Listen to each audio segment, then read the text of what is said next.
another Savior. Holy, holy, holy, holy, Adimebujuku, another Savior. Another Savior. Holy, holy, holy, holy, Adimebujuku, another Savior. Well, this is Mobien. This is dedicated to the gallant heroes of the Nigerian Biafra War and IPOB families all over the world. I remember the Nigerian Biafran War, in the thickness of the Biafra genocide. Hey, one man revived the vanishing hope to life. Let the great Biafran army to fight, and they were singing out, holy, holy, holy, holy, Olumewojuku is another Savior. They were singing out, holy, holy, holy, holy, Olumewojuku is another Savior. Holy, holy, holy, holy, Olumewojuku is another Savior. Many years after the genocide, whoa, yet another great leader has risen up now. Oh, and he's leading the Biafrans to victory. In your madika, yabika kokwa namno wow. Hey, ano mekele mazuche mefo. Manemo, it's an honor having you on board. When I'm singing along, holy, holy, holy, holy, NNAMDI Kanu is another Savior. Just sing along, holy, holy, holy, holy, NNAMDI Kanu is another Savior. When I sing along, holy, holy, holy, holy, holy, holy, holy, holy, is another Savior. Getting moving right and getting moving faster now. Holy, holy, holy, holy, NNAMDI is another Savior. Holy, holy, getting moving right, moving faster, never freedom. Is another Savior. Yeah, for freedom. Holy, holy, holy, holy, NNAMDI Kanu is another Savior.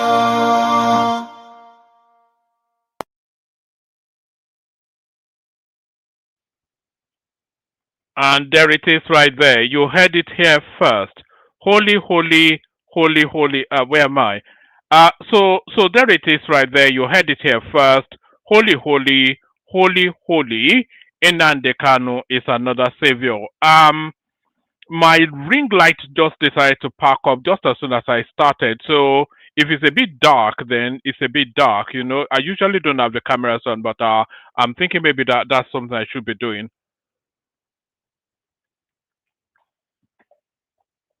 Good day to you. Good to be in your company. All that. Good day to you. Good to be in your company. And how are you? I hope you're having a gloriously wonderful day so far. Yet another session. Your friendly neighborhood. Your laughing man. So glory. Holy, holy, holy, holy. Malam NNAMDI Kanu, because he's a Malam now. Can you imagine suddenly NNAMDI Kanu now a Fulani man? Can you imagine that? You never thought the day would come. But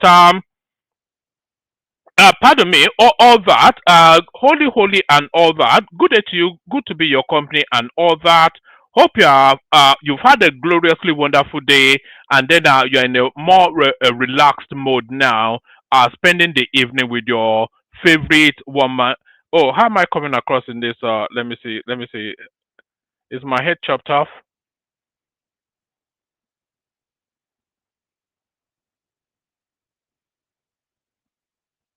It doesn't look especially. Well, you eat what you grow, according to Buhari. So you eat what you grow. So we're eating what we're growing. Somewhat in the course of this session. Good day to you all. That the protocol remains the same. Click on the like button just as soon as I invite you to do so. Do so. Click on like. If you are not already subscribed, please correct that as well. If you want to come and join me on the screen, there's a hyperlink that says StreamYard. I'll send it again. If you want to come and join me on the screen, just click on that hyperlink and then it will bring you into the studio. So pardon me, click on like, click on subscribe, click on the hyperlink that says StreamYard if you want to come and join me on the screen. Share the links. So click on copy and then share it on your social media spaces. So share the links to the stream in all your social media spaces. So share it just as widely as you can. Facebook, WhatsApp, any and everywhere, to the people you are friendly with, to the people you are unfriendly with. Just share it to everybody. Share the links as widely as possible. Like, share, subscribe, share the links as widely as possible. As I said, super chat towards the stream, and more importantly, the most important one, say hello. You know I have no friends, so you be my friend by saying hello to me. So say hello, and I'll say hello back. Let's see who said hello so far. So you say hello, and then in the course of the session, I'll acknowledge your presence and say hello back. That's Ufoma Michael right there, saying hello from Sydney. That would be in Australia. A lot of people think Sydney is the capital of Australia, but I think Melbourne, is it Melbourne? Is that how you pronounce it? I think Melbourne, correct me if I'm wrong, Ufoma, but I think Melbourne is actually the capital of Australia, isn't it? That's you're right there, of course, a stalwart of the platform. So so as you are coming in, keep saying hello so I can acknowledge your presence and say hello back. So just a whole myriad of everything going on. Trump, that's Abdul Mumin Dana right there, saying hello from Saudi Arabia. So, like I said, the whole expanse of the globe fully covered. So there's just a whole myriad of so many things going on. Trump is issuing even more additional threats. Canberra. So Canberra is actually. So I was even wrong. It wasn't. It wasn't Sydney. I was right on that. But it wasn't Melbourne, as I said, but it's actually Canberra. That is the capital. So you learn something new just there, just for reasons of being on the platform. So there's that.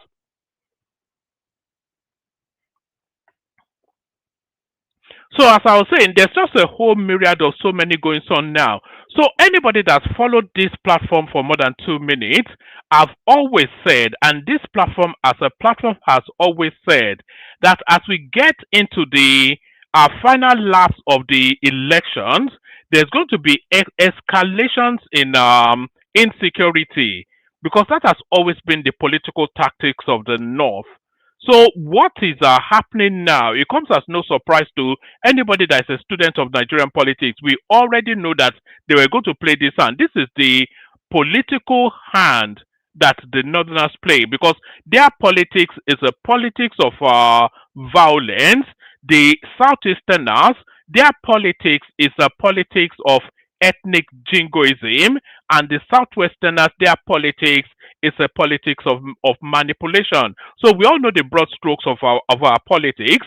The Northerners, they start to kill quite aggressively in a build up to an election to weaken the sitting government and show some of incompetence. We saw that with Goodluck Jonathan. We saw that with the Chibok girls.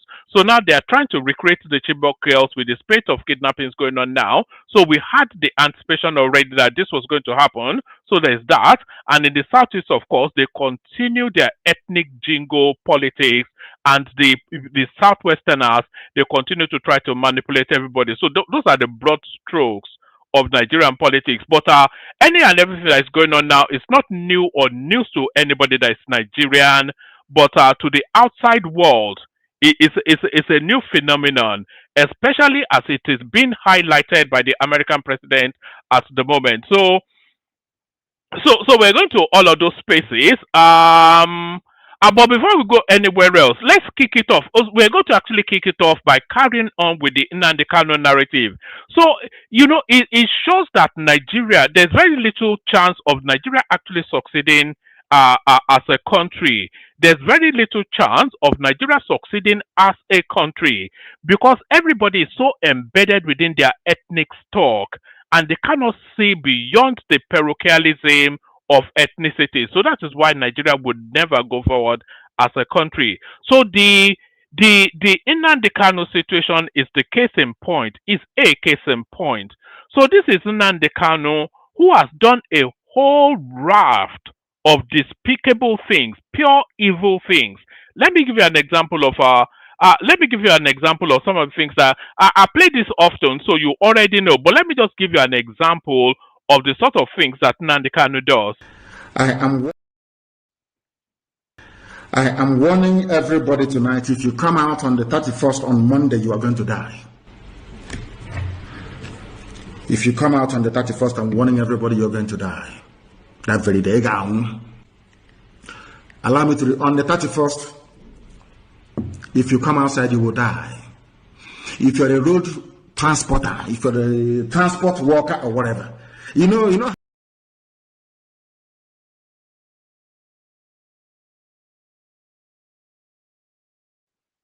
It goes on and on for a bit, but like I said, I've played this severally, but that's a sort of character that Nnamdi Kanu is. Just an abundance. You all know the NSAS clips as well, what he did during NSAS. Shooting where again? Shooting in Okota, they are shooting also in Okota. People must go to the bush, ambush them. Go to the bush, you need to cut them off from the back, ambush them, take their guns from them and kill them. These are animals.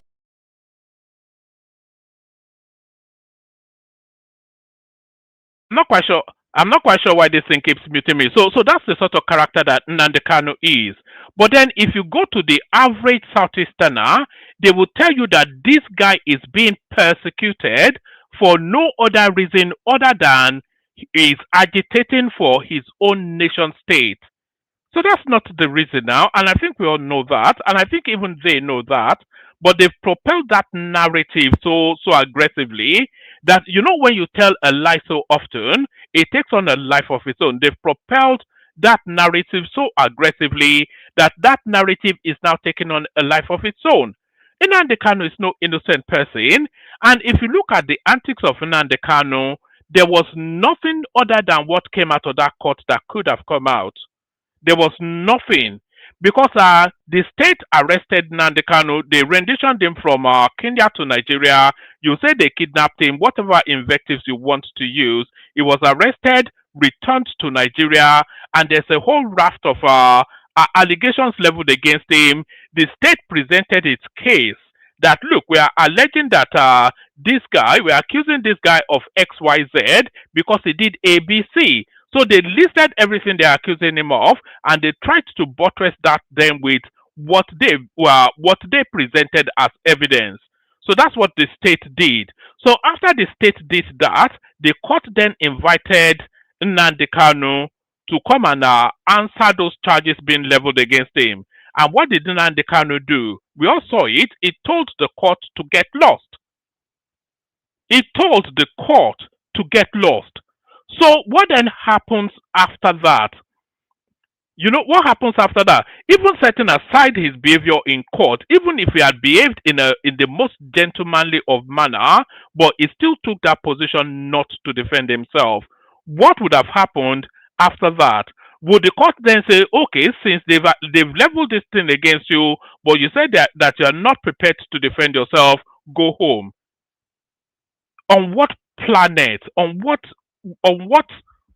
functioning of the brain concludes that is a possibility? So there was never any other outcome outside of the outcome that we got. There was no other outcome outside of the outcome that came out of that court.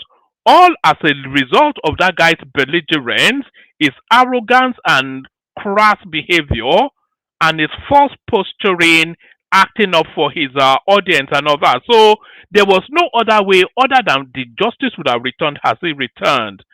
So what's the counter argument? What frees Nnamdi Kanu in that situation? If Justice Omostosho had said Nnamdi Kanu go home, what would he have predicated that statement on?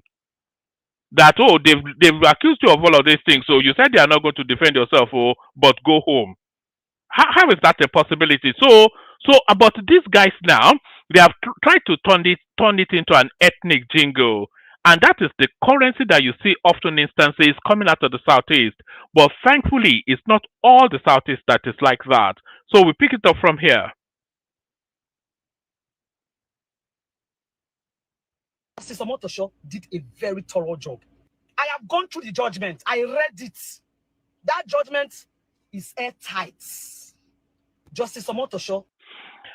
And by the way, I have a copy of the judgment as well. If you want it, actually, let me open it up as this lady is speaking. I have a copy of that judgment as well. So if you want to read it, then I can forward it to you. There was Justice Omotocho did not miss a beat in that. Where's that PDF file? Yes, I have it here. Let me see if I can download it and put it up. So I have hold on, it's just downloading now. I have a copy of that judgment, so I'm going to put it up in a minute. Let's carry on listening to this lady. Did a very thorough job. Now let us even look at it. He had his lawyers along the line. His choice of lawyers were even very okay. KANU'S saying, I love that man to stupor. Good, brilliant, one of the best lawyers in Nigeria. He had them along the line. He debriefed them that I want to do his case himself. They gave him time to do his case himself. He started dribbling everybody. Okay, look at his attitude in court. How do you even start to beg for such a person? I was just asking. How do you if you even want to beg for such a person, how? Get a hold on your emotions. Because the international community is watching. Now they want to, if they even want to beg for you, how did they start? You that insult a judge, call the judge by the name and tell him he doesn't know anything. You that push people, don't touch me. You are pushing. Why the gra? To what end? And nobody's looking.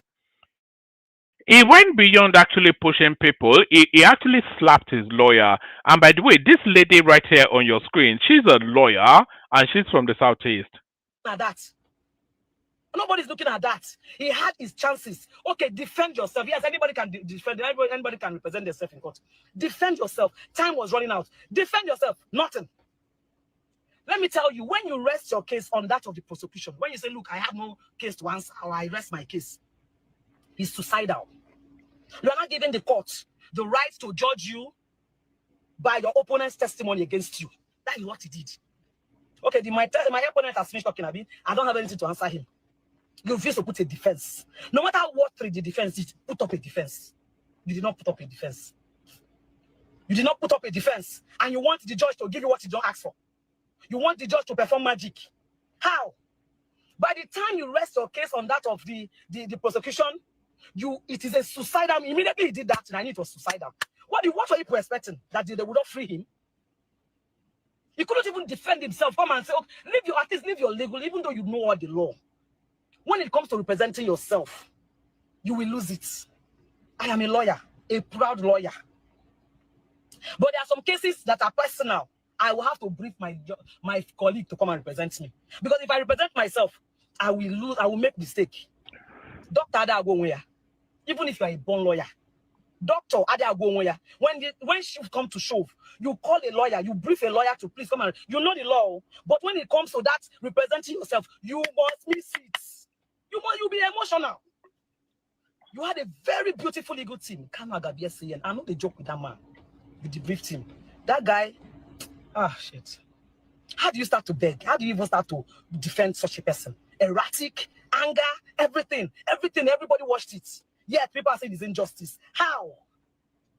How is it injustice? Those who lost their life on hip-hop and all this demand, what happened? And people were not listening to his radio communication. People were not listening to everything he was saying. People were not listening to, what about the military guys, the military couple that were killed in Olu? The video was that the woman was beheaded, her vagina was cut off. When I not see the video, how do you see white and call it? You know, I've seen that video. Unfortunately, that video. Yeah, no, don't worry. We'll get to Nigeria being on fire in a moment. That video. Let me see. Yes. That video of that military couple with the woman's private parts being chopped off, I saw it. One of the most gruesome things I've seen in my life. But there it is, all coming out of the NNAMDI space. Black. How is it injustice? Who will give those ones justice? Whose command were they carrying out? Igbos in military, waste them, kill them. Whose command were they carrying out? Whose command were they carrying out? You incite people into war, you incite people into fighting themselves and say it's not your fault because you are not the one in the forefront that did it. As long as you are an influence that incited these people, my dear, you are going down with them. So at what point did they do injustice? Let me understand. You are calling it injustice. What is injustice? He was given a right to represent himself. He was given a right to counsel. He was given I was even shocked that Justice Omotosho gave his people right for allocutus. I called one or two of my friends. I was following up yesterday, but I was too busy. So once I will just call Victor. Alpha, I definitely delivering the judgment. Okay. What about allocutus? This one, he doesn't have a lawyer. Who will do allocutus for him? Allocutus means plea for mercy. I was so happy when Justice Omotosho gave them the microphone. I said, since you're a legal consultant and you have been coming to court for him, please, I will not shut him out from allocutus. Say he's allocutus or say something about allocutus. That's plea for mercy. And this Mr. Obi used to be my friend. Mr. Obi took the microphone and said talking. I listened to his speech. I listened to his legal counsel's speech. He was given all the rights for fair hearing, up to allocutus. He was given all. There was no comma, no mistake. That's why I said that judgment is airtight. It will stand any appeal, even before God and man. That judgment will stand any appeal. And my only fear is that if he stands appeal, I pray they don't give him the maximum punishment. Maximum punishment is death. Death sentence immediately. So now, I'm even surprised that the judge was mindful enough to reduce it to just life imprisonment. At least life imprisonment. At least being alive and serving a life imprisonment, there is hope that one day something. So now, the NNAMDI KANU'S legal team told us that they are going to be appealing that judgment as early as tomorrow, which will be Monday. So that might well prove to be a grave mistake, because if they are taking the case to the Court of Appeal, then they are asking the Court of Appeal to review the whole case. So that is to review where the case may have erred against them, and also where errors may have been made in favor of them. So a lot of people feel that the life imprisonment was a soft landing, and a lot of people feel that capital punishment should have been the punishment. So in the course of that review, the appeal court may well transmute that that life imprisonment to capital punishment. So of course they will go and start attacking the judges then, because there's a lot of, it's a cross bench, isn't it? Is it about 3 judges that sit in on the appeal court, and about 5 or 7, if you're a lawyer, correct me, especially practicing in Nigeria, there are about 3 lawyers that sit on the appeal court, on the Court of Appeal, and there are about 7 lawyers that sit at the Supreme Court. So it'll be a cross bench of lawyers, of judges rather, not lawyers but judges. It'll be a cross bench of judges adjudicating that matter. And a lot of them, some of them will come from the north. So we'll go back to calling people Jamjawits again. And almost certainly one will come from the southeast. Then they will call that one a Sabo and go and burn down his house. And all of this sort of shenanigans will happen. But what about death sentence? He did not even pronounce the maximum that was required by law. He gave him life, which is fair. But you people don't understand. That's why you are emotional. What if it was death sentence? What one I would talk? The death sentence they give him before Friday, they don't buy him. Which one I would talk? Like, what are the reason? Yes, the court of first instance have given his judgment. That doesn't mean that his right to appeal has been closed or foreclosed. No, he has a right to appeal his judgment. He has a right to appeal that judgment. Then even when the appeal comes out, the judgment in the Court of Appeal comes out, he also has a right to the Supreme Court. It is not yet the end. So why the cry? Why all the emotional things? Why the insult on people? Must everybody support IPOP? I'm an Igbo woman, but I'm not IPOP. I'm not in support of them. Now we say justice is everybody's business. What about those who died? What about those who were killed by these IPOP people? I've been asking that question all the way through this whole episode. And we've not even heard sufficient enough from the victims of NNAMDI KANU'S atrocities, by the way. What about those who lost lives and properties to the excesses of NNAMDI KANU and his cohorts? What about them? What constitutes justice to those sort of people? Under his command. What about them? Dora Kuyeli's husband is an example. What about the unknown gunmen? Yes, I agree. He has every right to seek what he wanted. Everybody has a right to agitate for change. Everybody has a right to agitate for change. You guys know me. I'm stubborn when I believe in something. So at a point, I liked this young man. I loved NNAMDI Kanu. At a point, because I could see a young man vibrating, wanting for change, calling for change, just like our late Ojukwu. Everybody loved the movement. Everybody loved the idea. Everybody loved the way it was going. But immediately bloodshed entered. I cut myself off. Immediately they started the command and everything. And by the way, there was nobody opposed to the idea of Biafra. In fact, there still is nobody really opposed to the idea of Biafra. Nobody objects to the Southeasterners having their own country. Maybe if we get Biafra, then everybody gets to escape that country. Then maybe we can have Oduduwa country, and the Northerners can go and do their own funk up in the north. So nobody objects to Biafra. But everybody, you cannot be a human being and not object to what Nnamdi Kanu has been doing over the last however many years. Just the wanton slaughtering of people, that's what people object to. Started bloodshed. It became another thing. I said, no, I'm not part of this. Because my duty first, my love first is to humanity. Nobody's life should be cut short because I'm agitating for something I don't even know if I will get.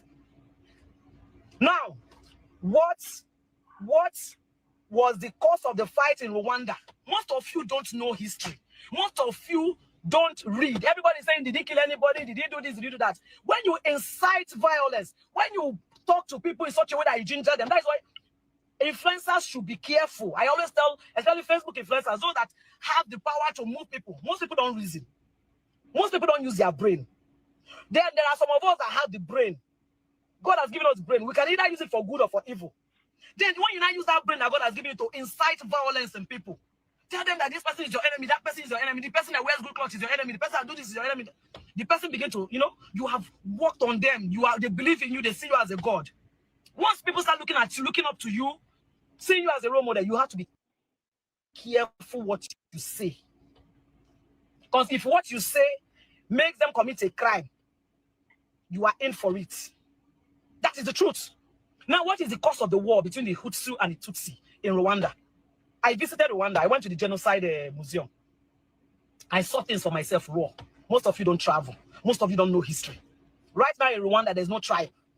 Ask anybody, where are you from? I'm from Rwanda. They don't have, I am from Igbo, or I'm from Yoruba, or I'm from Hausa. I think Nigeria too should imbibe that.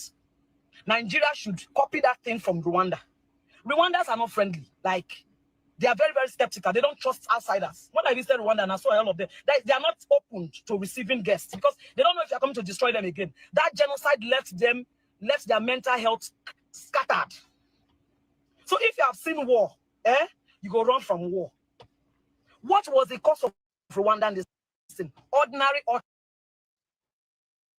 trans that was made on a radio station, calling a particular tribe cockroaches. If you don't know about the history, watch this movie sometime in April, or you watch Hotel Rwanda. Watch it. Our own Stephanie Kwenedo acted it, a Nigerian lady. She was one of the major characters in that Hotel Rwanda. Then Idris Elba acted sometime in April. Go and watch that movie so you understand how the Rwandan war started. All right. I think that's enough of that. I think we get the point that lady is making right there. It's just you cannot have a sane, functioning mind and argue against what Justice Omotosho did, because Justice Omotosho was given no room to maneuver other than to return the verdict as a return date. So that's a voice from the Southeast right here, but right there. But let's go to the voice then that we've been waiting to come out of the Southeast on this matter ever since the judgment came in. He should never have been arrested. Peter Obi speaks on Nnamdi Kanu's life imprisonment. So that tells you all you need to know. Just the ethnic jingoism of Peter Obi's politics. He should never have been arrested. Peter Obi speaks on Nnamdi Kanu's life imprisonment. So how does he justify that statement? The leader of the Labour Party 2023 presidential candidate, Peter Obi, has broken silence on the life imprisonment handed to the leader of the indigenous people of Biafra, IPOB, Nnamdi Kanu. Correspondents recall that Kanu on Thursday was sentenced to life imprisonment by the Federal High Court in Abuja after Justice James Omotosho found him guilty on all 7 counts of terrorism and related charges. Whilst delivering his judgment, Justice Omotosho ruled that Kanu must be kept in a protected custodial center and declared the Kuje Correctional Center unsuitable due to previous prison breaks and heightened security risk. In a statement via his X handle on Saturday, Peter Obi stated that Kanu's conviction is coming at a time when Nigeria is facing severe economic hardship, insecurity, and the consequences of poor governance. So what does this mean? It says in a statement via his X handle on Saturday, Peter Obi stated that Kanu's conviction is coming at a time when Nigeria is facing severe economic hardship. So what has the severe economic hardship got to do with Nnamdi Kanu or his crimes? So should the country be experiencing abundance before a criminal can be convicted? Should the economy be the size of the United States before a criminal can become okay? By that logic, should every armed robber in prison be freed because they are also being tried under the same circumstances? There's just no rationale behind it.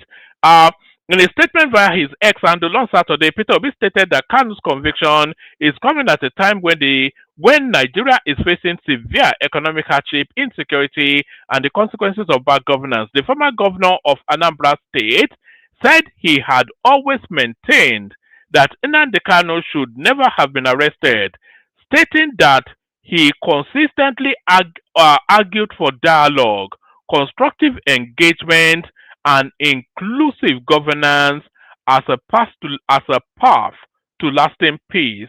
According to Peter Obi, Nnamdi Kanu's arrest, detention, and now conviction represents a failure of leadership and a misunderstanding of the issues at stake. The statement reads, pardon me, pardon me. Hold on, I need water. The statement reads, I have always maintained that so he's now calling him Mazi as well. I have always maintained that Mazi Nnamdi Kanu should never have been arrested. For years, I have consistently argued that dialogue, constructive engagement, and inclusive governance offers the path to lasting peace. Coercion becomes necessary only when reason has been exhausted. In this case, I submit that the reason was not only that the reason was not only exhausted, but was probably not explored at all, or not fully explored. The concerns Kanu raised were not unheard of. The issues for which he demands solutions are not insoluble. So, if the issues that Nnamdi Kanu, so this is a very interesting statement by Peter Obi right there. It says, in this case, I submit that the reasons was not exhausted, but probably not explored at all, or not fully explored. I don't know what that means. But listen to what Peter Obi said. It says that the concerns Kanu raised were not unheard of. So the concerns that Kanu raised was one, Southeastern marginalization, and two, the desire, the demand for a Biafran state. So Nnamdi Kanu demanded for a Biafran state, and Peter Obi tells us that the concerns raised were not unheard of. The issues which he demanded solutions for were not insoluble. So if it's not an insoluble, because they always say that Nigeria is an indivisible country. So if it's not insoluble, that is to tell us then that Peter Obi sympathizes somewhat with the agitation for Biafra. It only required wisdom, empathy, and a willingness to listen. In any functional society, such grievances are met with dialogue and reforms aimed at strengthening unity. The government's approach has only deepened mistrust and created an avoidable distraction at a time when citizens are overwhelmed by harsh economic realities and insecurity. While some may insist that the law has taken its course, leadership often demands more than a strict mechanical application of the law.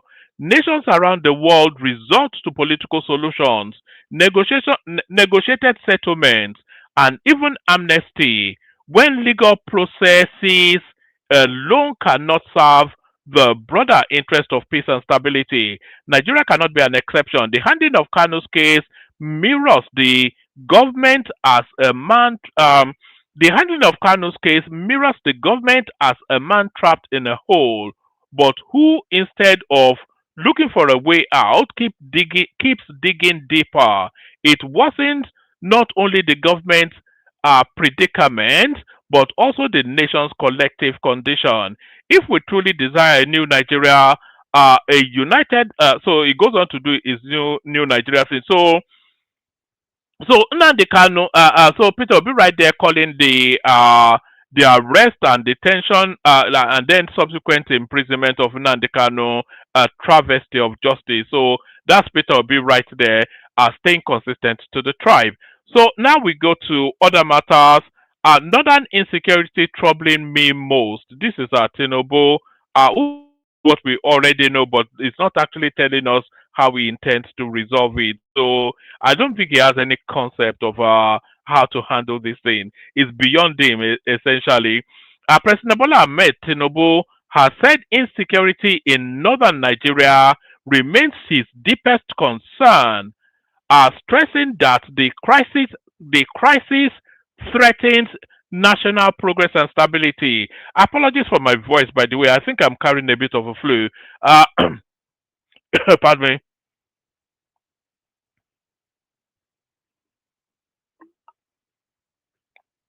He warned that unless trust is rebuilt, security challenges will persist, economic stagnation will deepen, and educational deficits will widen. The president, represented by the Speaker of the House of Representatives, Right Honorable Abbas Tajuddin, stated this on Sunday in Kaduna during the 25th anniversary of the Arewa Consultative Forum and the launch of the forum's endowment fund. In his address titled A Generation Summoned by a Crisis, President Tinubu acknowledged that his administration inherited a multi-layered security challenges, but is now addressing them with renewed urgency. Uh, Nothing troubles me more gravely than the security crisis bedeviling Nigeria, especially northern Nigeria. Affliction in any part of the country is a setback to every part. We cannot prosper when one limb of the country of the national body is paralyzed. The layers and sophistication of the security challenges we inherited are daunting, but what should inspire confidence is the urgency with which my administration is pursuing solutions. So what is the urgency and what is the impact of it is what we want to know. According to him, there has never been a time when the North more urgently needed honest, courageous voices than now. Yes, there have been. So this conversation, actually, this speech is being made to the Arewa Forum. So of course, he's speaking directly to the North. He says, yes, there have been missteps. Yes, there have been moments of drift, but we cannot say the North has failed unless we abandon our responsibility to be our brother's keeper. We fail the day we sleep comfortably, whilst millions sleep with empty bellies. The day fear becomes a permanent companion for travelers moving from one village to another. But let no one believe that hope is lost. The dysfunction inherited over decades, the dysfunction inherited over decades fractured bonds and strained unity. Yet the ethnic and religious diversity gathered here today is a declaration of the collective resolve to overcome polarization and resist any agenda designed to divide. So I'm not quite sure if that has any meaning. That, in fact, it would have been better off being silent. So the only thing we're getting out of that is that it's agitated somewhat by what's going on in the north, but being agitated. And by the way, there's no one in the studio. If anybody wants to come in, come in. The link is in the comment section.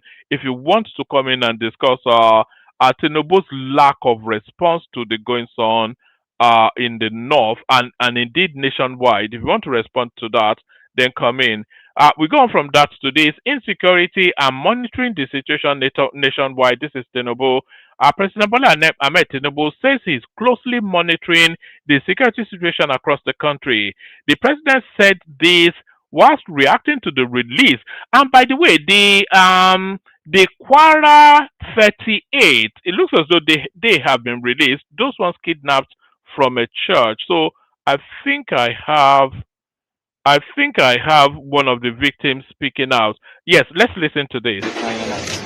Because that evening, after like 30 minutes of the program, we started the program by around 30 minutes of the program. After all the police just gunshot. Even to my own perspective, I didn't know it was gunshot. I think it was just starting of some wire. But by the time we get, they surrounded the whole church.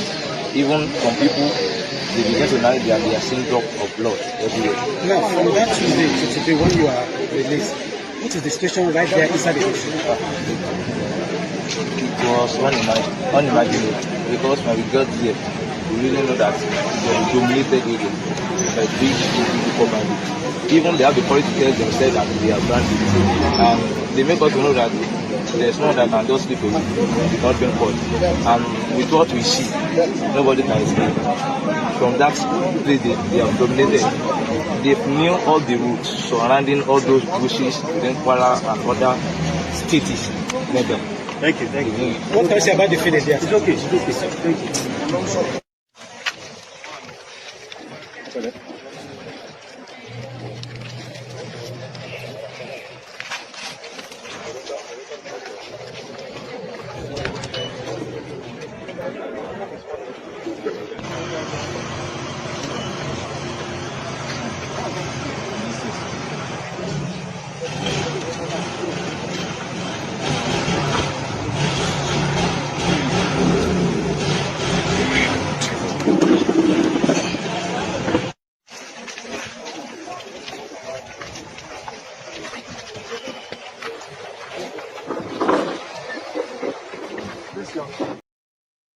Right, so that's one of the victims of the Kwara incident narrating its experience right there. Insecurity, I am monitoring the situation nationwide. That's Tinubu. President Bola Ahmed Tinubu says he's closely monitoring the situation across the country. The president said this whilst reacting to the release of the 38 worshippers abducted in Kwara State. And then he goes on, in a post on his X handle, Tinubu recalled his cancelled trip to the G20 rather summit in South Africa to enable him coordinate the security efforts at home, vowing that under my watch we will secure this nation and protect our people. He shouldn't be saying things like that if he's not actioning it.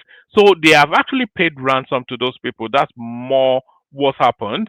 The president commended the effort of the security service over the last few days, saying all the 38 worshippers abducted in Kwara State have been rescued. It's not a rescue. They paid the ransom and they were released. So, because if they were rescued, then there would have been a shootout. They would have been able to. If they were rescued, then they would have arrested some of the kidnappers. He also broke his silence on the mass abduction in Niger State. Neither Tinubu nor the presidency had made any comment on the incident, but there were reactions as the federal government shut down 41 unity colleges while at least 5 states closed down schools. The PDP kicked against the development and asked Tinubu to resign if he's overwhelmed. Clearly, he is overwhelmed. In his post on Sunday, the president vowed not to relent in his bid to secure the nation. I am closely monitoring the security situation nationwide and receiving continuous updates from the front line. Let me be clear, I will not relent. Every Nigerian in every state has the right to safety, and under my watch, we will secure this nation and protect our people. My fellow Nigerians, you will recall that I cancelled my trip to the G20 summit in South Africa to enable me coordinate the security efforts at home. Thanks to the efforts of our security forces, over the last few days, all the 38 worshippers abducted in Kwara State have been rescued. I am equally happy that 51 out of the missing students of Catholic school in Niger State have been recovered. I am closely monitoring the security situation nationwide and receiving continuous updates from the front line. Let me be clear, I will not relent. Every Nigerian in every state has a right to safety, and under my watch, we will secure this nation and protect our people, he wrote. So it shouldn't be saying things like that because Nigeria shows no capacity to secure its country or protect its people. So there it is right there. Tinubu celebrates release of abducted 38 Kwara worshippers, 50 Niger pupils. So there's that. What else do we have? Oh, here is Trump issuing threats still to Tinubu. I think this is the pressure that is making him somewhat nervous. Nigeria is a disgrace. The whole thing is a disgrace. They're killing people by the thousands. It's a genocide. And I'm really angry about it. And we pay, we give a lot of subsidy to Nigeria. We're going to end up stopping. The government's done nothing. They're very ineffective. They're killing Christians at will. And, until I got involved in it 2 weeks ago, nobody even talked about it. Well, President Trump is reacting today to what we've been covering for a couple of weeks now, but really leaned in with my panel that I hosted at the UN at the request of Ambassador Michael Waltz. And he also invited superstar rapper Nicki Minaj, because she has a pastor who's Nigerian and has jumped into this as an advocate for those under attack. Horrific violence in Nigeria against mostly Christians. And a third mass. So that's where the real pressure is coming from the international space. There was one other one that I wanted to. Oh, here is the judgment from the Omotosho case. By the way, if anybody wants a copy, just let me know. I'll forward it to you. In the Federal High Court of Nigeria, in the Abuja Judicial Division, etc., holding at Abuja on Thursday, the 20th of November 2025, before His Lordship, Honorable Justice Omotosho. I'm going to have to read this actually, the full charges, and then so there it is, the state versus Nnamdi Kanu, between the Federal Republic of Nigeria complainant and Nnamdi Kanu defendant. So these are all the guilty, something. So there it is. I'm going to have to read this actually. How many pages is it? God, 144. I'm not reading the 144 pages just because of Kanu. So we can forget that one. There was one Ghanaian Adams clip that I wanted to bring you as well. Have I got it? Where he was telling us that Yoruba land is surrounded. There was a Ghanaian Adams clip that I had lined up. Maybe when I find it, I'll bring it. Where is it? All right. So that's that. Let me play you the clips that we have gathered. Let me play. Oh yes, here is the Ghanaian Adams clip. What is going on within Nigeria's southwest? Well, we are in a situation that our country is in a serious security threat. What is happening in most of the states now call for concern. We got an information on a very serious authority that we have been highly infiltrated in the southwest. There is already an infiltration. Infiltration. By who? By these terrorists in most of the communities in Yoruba land. You know, Kogi and Kwara, just like a buffer zones to southwest. And what they are doing in Kogi and Kwara is just a test of ground to start the major attacks in the southwest. The information in our disposal is that they want to attack Oyo, Ekiti, Ondo, and Lagos State. Oyo, Ekiti, Ondo, and Lagos State. You have it on good authority. Yeah, Ondo, Ekiti, and Lagos State. Who are these people? Well, those are the people that you are seeing that are attacking various places in Nigeria. Are they of any particular, tribal extraction? Well, in some cases you call them bandits. In some cases you call them Fulani headmen. But when you are talking of international terrorist organization, we have ISIS and ISWAP in Nigeria. We have Boko Haram too. And the three name was just a popular name, but different pocket of groups break from those organizations. And I can tell you authoritatively that this thing is being coordinated by some foreigners. It goes beyond Nigerians. And one of the reasons behind this attack is three issues. It's religion motivated, it's economic motivated, and ethnicity is there. And different groups have their own way of target on the basis of their own ideology. When you see the crisis is flowing from the northeast to the northwest, north centers. And I was surprised when I heard the governor of Benue State that there was now Christian genocide in the state yesterday. I was shocked. And the governor was a religion leader before he became a governor of the state. Even we that was not living in Middle Belt, we are being worried, seriously concerned about the incident that is happening in Benue State and Plateau State.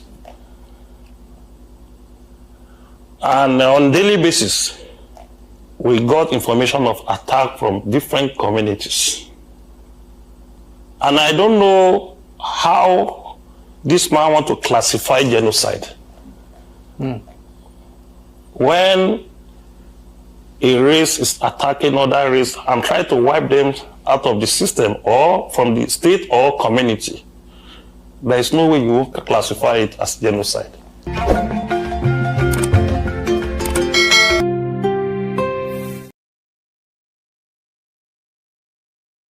Painting a rather, am I being here? Yes, so that's Gani Adams right there, painting a rather gloomy picture that the whole of the Southwest are more or less totally surrendered, are surrounded, not surrendered though, you might well say they are even surrendered as well. That's Gani Adams right there, painting a rather gloomy picture of the total surrounding of the Southwest by bandits. And there is no lie in that. They've been embedding all the way through the 8 years of Buhari. So they were just waiting for Buhari to leave so that they can unleash. Buhari has left both the presidency and this planet. So now they're just unleashing at free will. But he said there are foreign influences to what is going on. And this now next clip that I'm about to play you might well buttress that.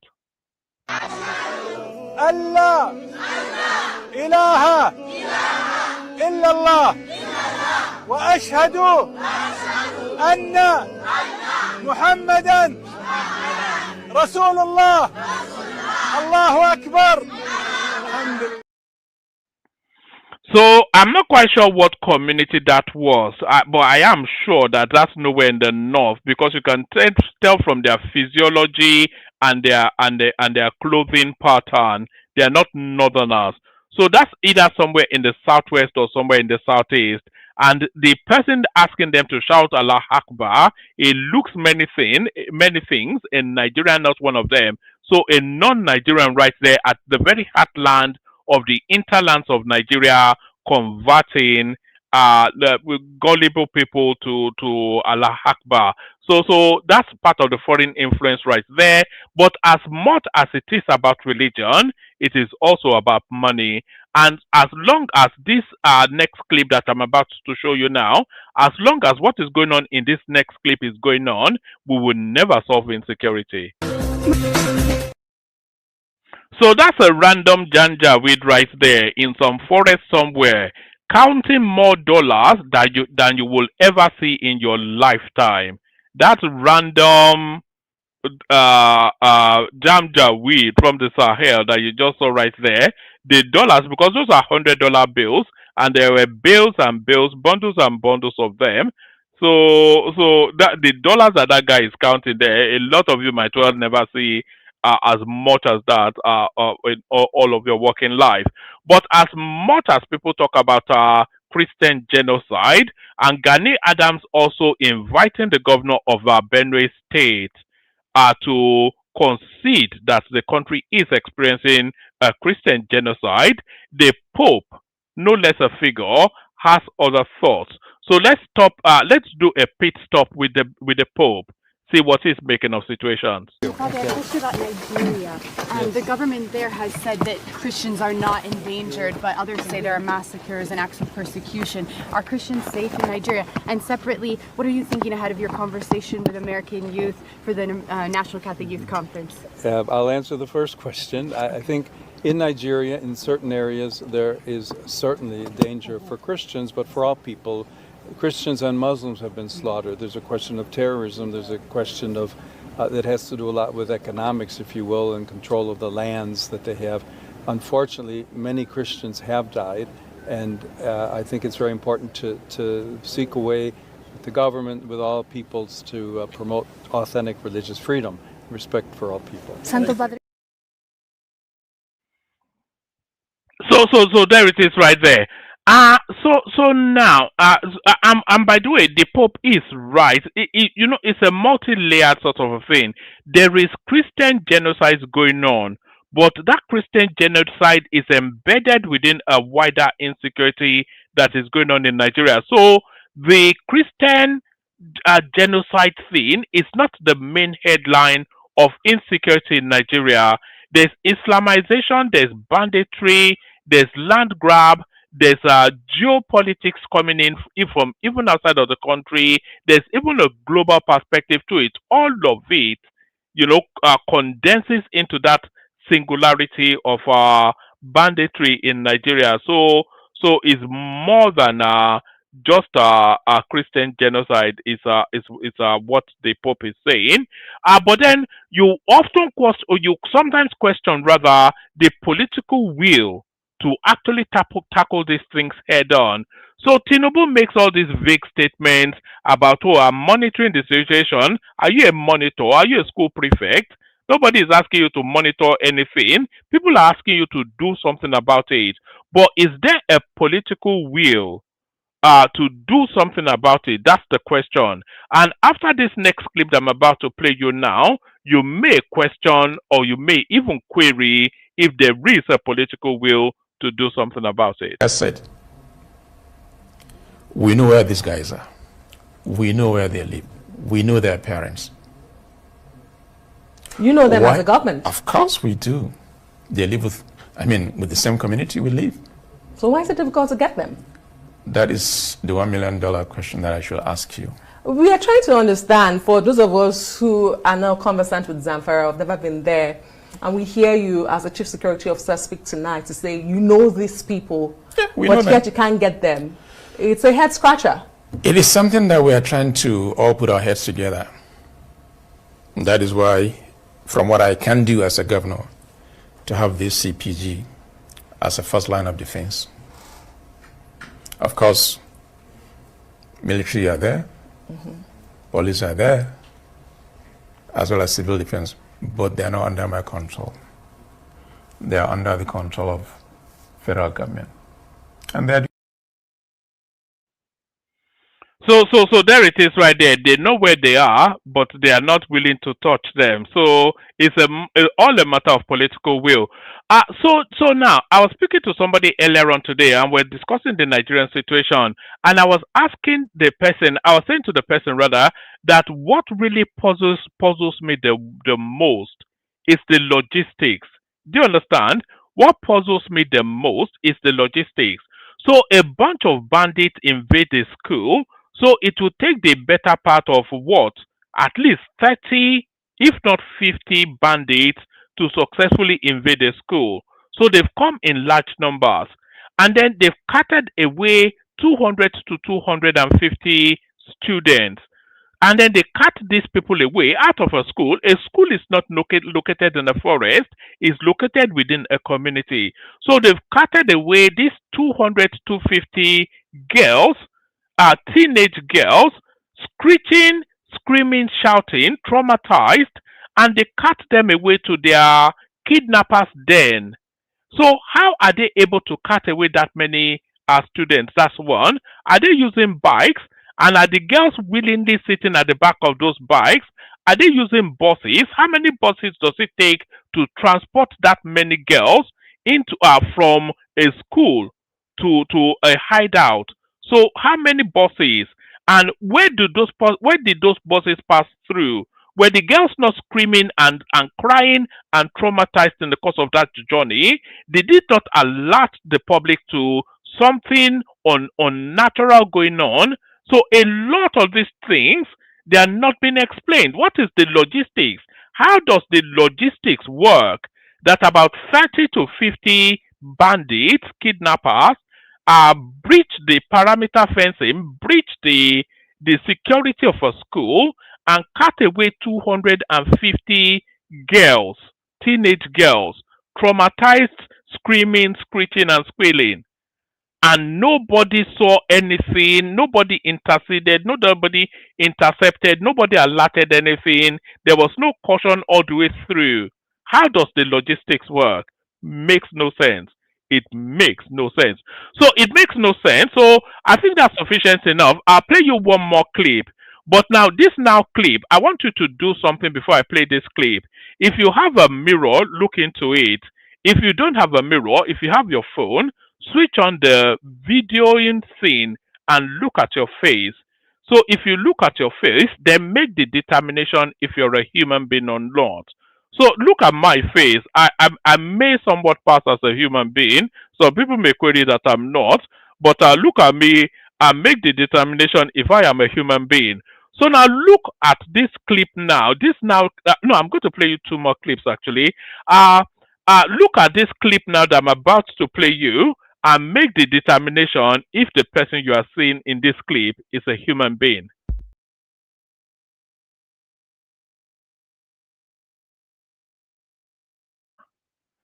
So now, if you ever wondered what a criminal, I don't even know the guy personally. I don't know his backstory. There's no storyline that goes with him other than that clip. I don't know what he is in whichever society. But if you ever want to know what a criminal looks like, if they asked you to describe a criminal, I doubt if you describe beyond this guy. You don't look more criminal than this one has lived a life and a half.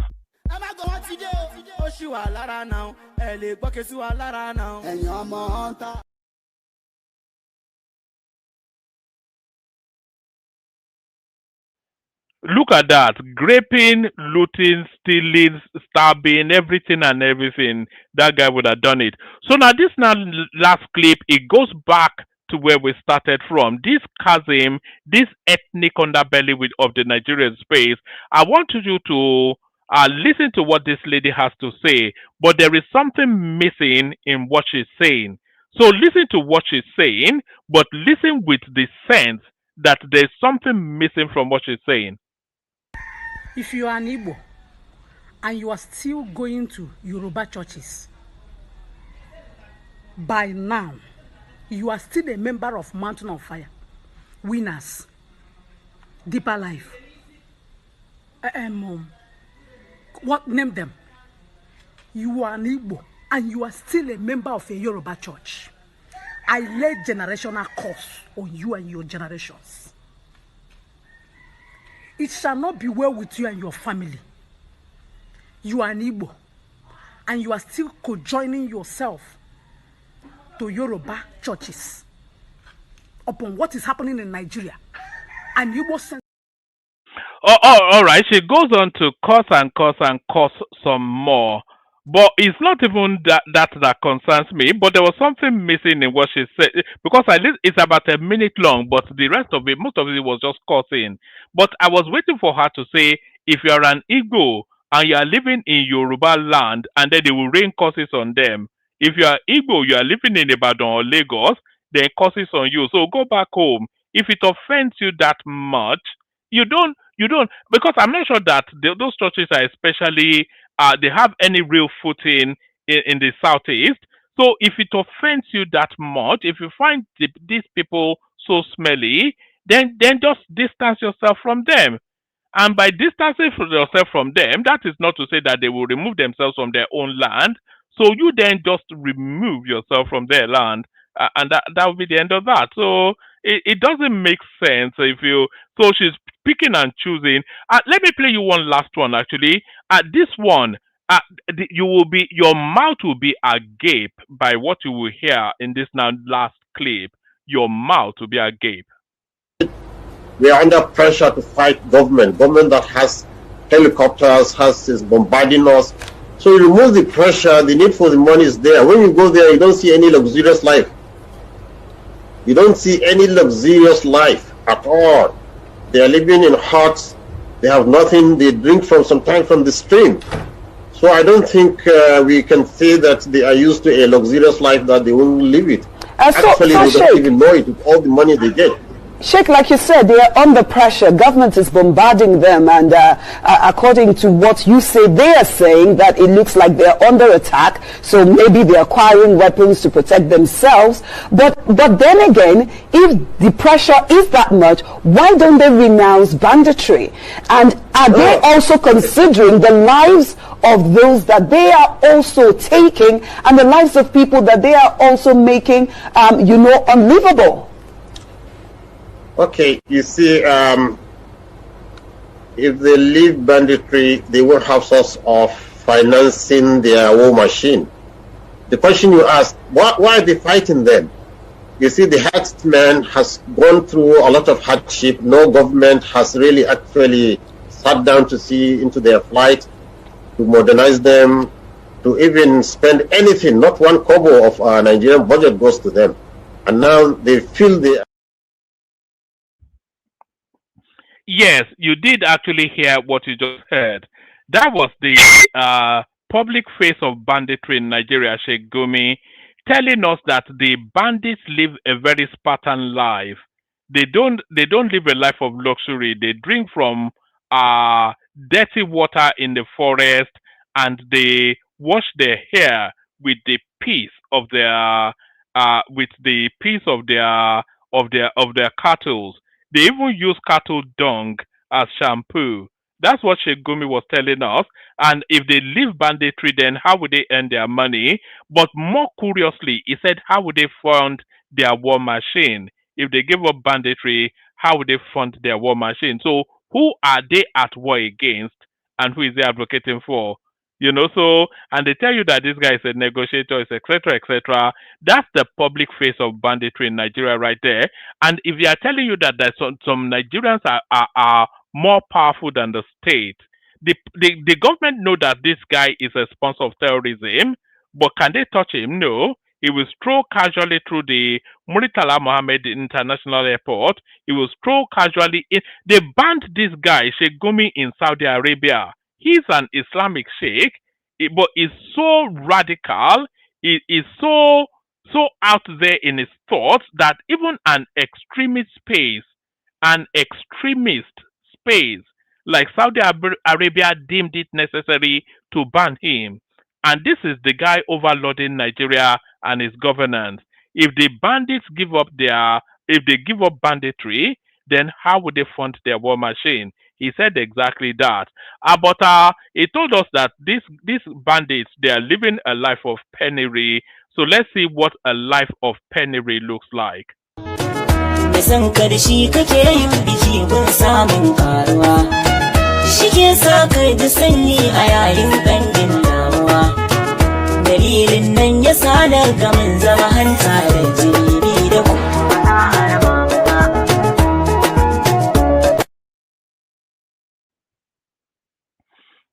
in the last 3 seconds of that, I spotted a Rolex. So there it is right there. That's the life of penury, gold wristwatches, and bills of money. So that's what it looks like. Nigeria, a basket case, a den of iniquity, a banana, a disgraced country, according to. How can you argue with Donald Trump with all that country is and what's going on? How can you argue with him that it's a disgraced country? It's enough to send you to drink. Water, only water, where they see ma. Water, only water, where they see ma.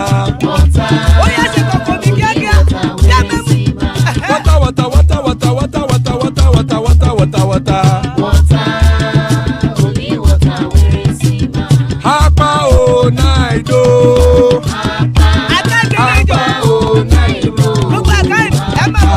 Hapa you don't come o.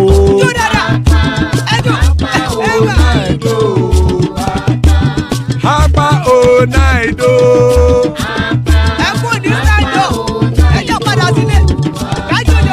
Oro keke elemuye o. Ide shodi ya kekere elemure o. Bobby master kekere elemure o. Chief Latif kekere elemure o. Erukulele elemude. Erukulele egbe elemudodo jare o. Erukulele Ghana ti de egbe body o. Ọmọ ẹlẹ́yẹ ẹ̀yẹ o ó dilé o. Olúyẹ̀lá ẹ̀yẹ o ó dilé o. Petrosoname ẹ̀yẹ o ó dilé o. Petrosodunke ẹ̀yẹ rẹ̀ ó dilé o. Ẹlẹ́kọ̀ ọ̀run mú ìní o.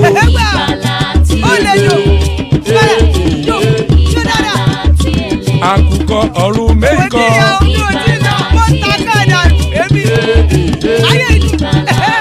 Ikú kò ní ríwà gbéṣe o.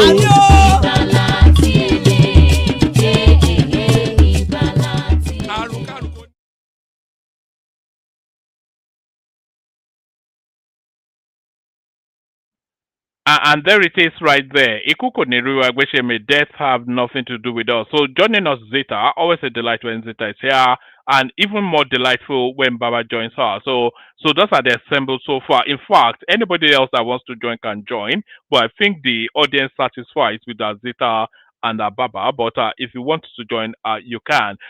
So now it's a gift. And by the way, guys, there were a couple of headlines that I didn't actually even flash up. Tinubu ordering the withdrawal of policemen from VIPs.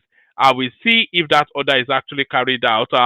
Because the Nigerian police now, they are to all intents and purposes bagmen for Yahoo boys. And Oji Uzo Kalu telling us that over 30,000 people have been pied due to Nnamdi Kanu's agitation. So we just leave those at the headlines as we kick off the conversation. We kick it off, start it off with you, Baba. So Baba, floor is yours. Good to have you. VIPs, police withdrawn from VIPs. Oh, Woman, how are you? I hope you had a nice weekend. I did, thank you. Yeah. Hey, are you there? Okay. So Baba. Do I go ahead or you want to go ahead? No, go ahead. Okay, I thank you. I want to listen. I was just about to accuse you of being in the fridge having brandy again, but yeah, Baba, carry on. Okay, my people in the comment area is a full house. We have the duo of Ayo and Oga, the formidable tag team. They are back in force. AB, of course, is there. Ufoma and Adano and Adewale and the rest I can't recall their names now. I welcome all of you. So let's have a good time today. And our esteemed viewers, I welcome you formally too. I hope you've clicked the like button most importantly. And whilst at it, please share the stream. And don't forget to subscribe if you haven't done so. Yes, my main object of coming today actually is because of the Southwest. Because I've always said that that's my neck of the wood, and that's both my principal and secondary and all concern. Any other thing, I'm not interested. And I come with warning for the president, actually. I stand by him even unto tomorrow. And I think he's enjoying the support of the majority in the Southwest. But he should not take that support for granted. It's not absolute. Where lives are concerned and our lives are threatened, he should not be surprised to see the Southwesterners go against him in full force. I've seen the fury of the Yoruba people during the period of Wild West. That is where tear. At least I saw that one. If I didn't see a Jai war, I didn't see other wars in Yoruba land and things like that. I didn't see Kiriji. I didn't see Adubi war and all the rest. At least I saw Wetie, and I know what the Yorubas can do. Now, these people, these terrorists, it's not today. It is not this year. It's not last year. They've infiltrated the Southwest. They are there in numbers. I used the word sleeper agents about 2 years ago on this platform. That the Okada riders we see today all over the Southwest, they are sleeper agents. They know all the nooks and crannies of Yoruba land. It has even become a popular thing. A Yoruba man will tell you, tó bá ti ń bọ̀, tó bá dé bus stop yẹn, ṣáà ti gbé ọ̀kadà. Sọ pé ibi báyìí ló ń lọ, á gbé ẹ débẹ̀.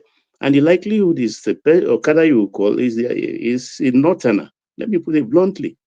And once you mention the place, you mount, it takes you there. It takes you there, so they know.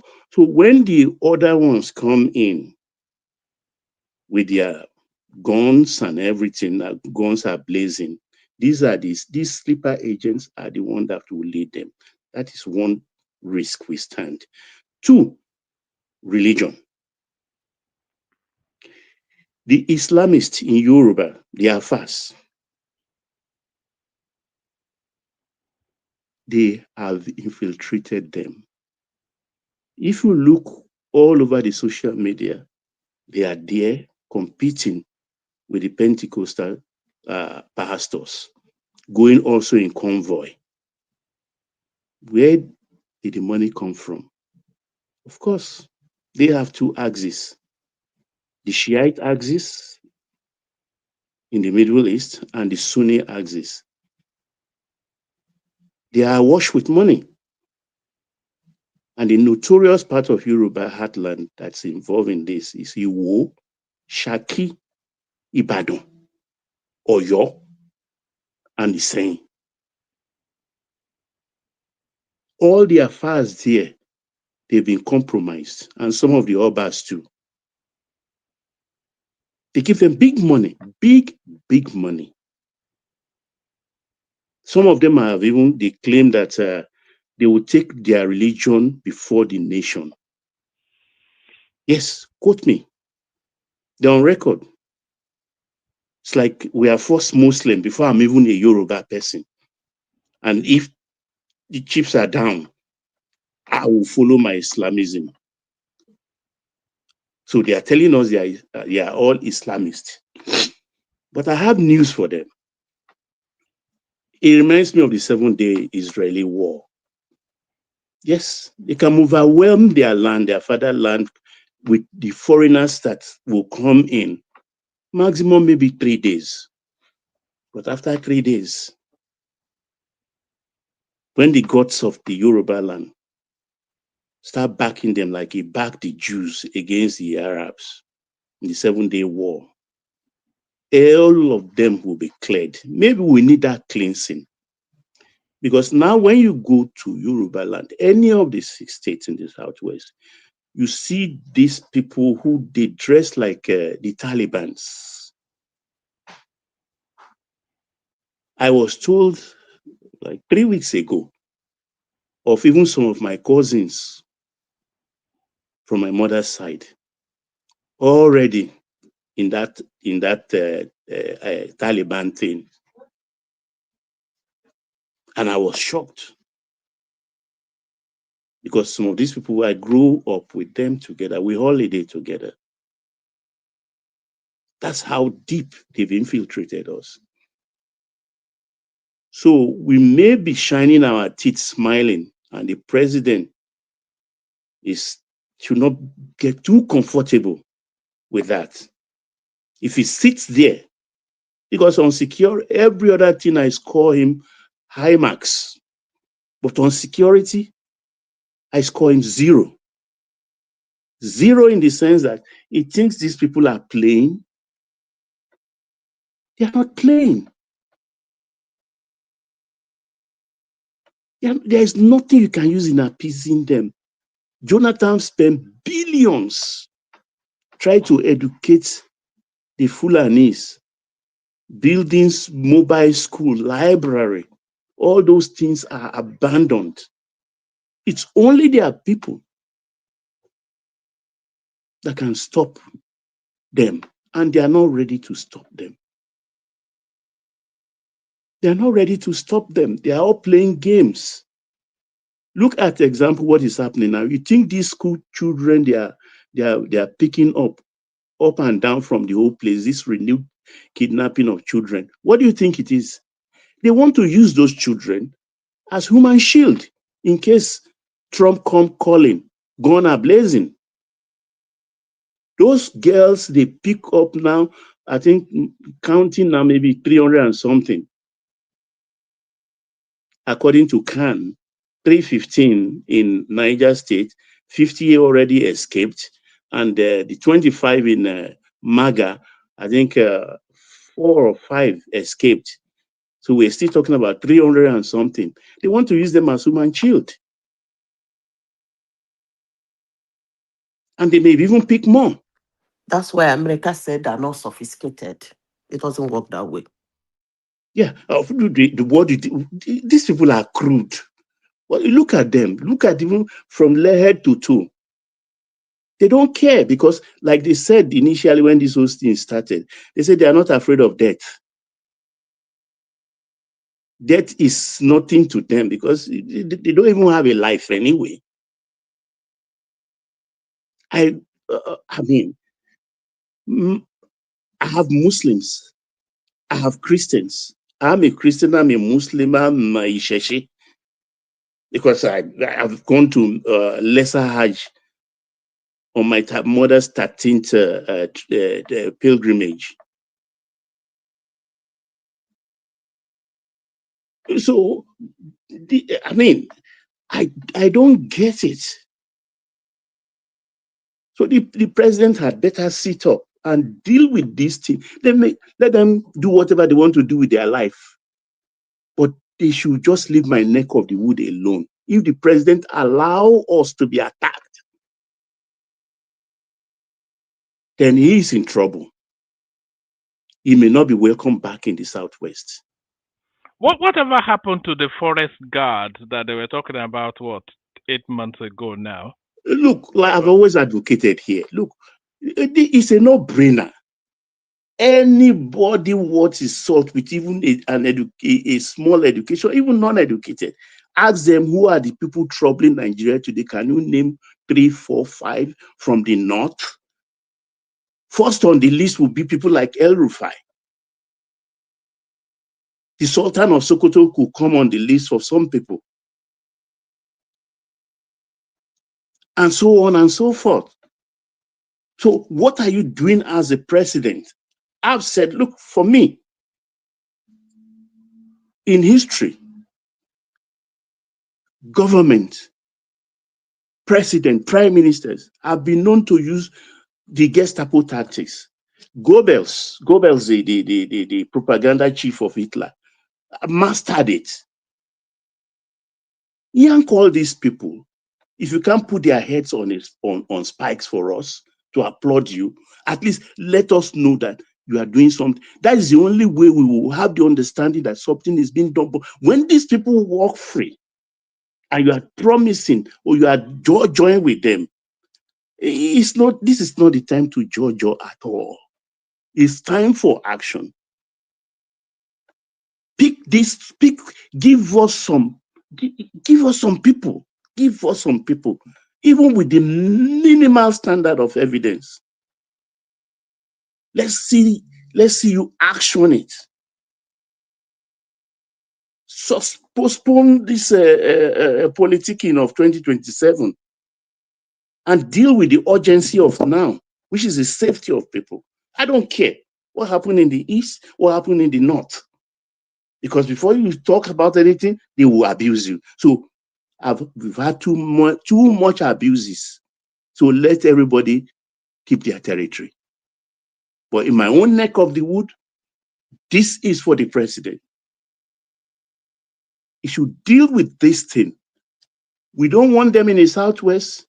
That infiltration, those that are enjoying the largesse of the Middle East Shiites and the Sunni people, let them enjoy that money. But we are monitoring them.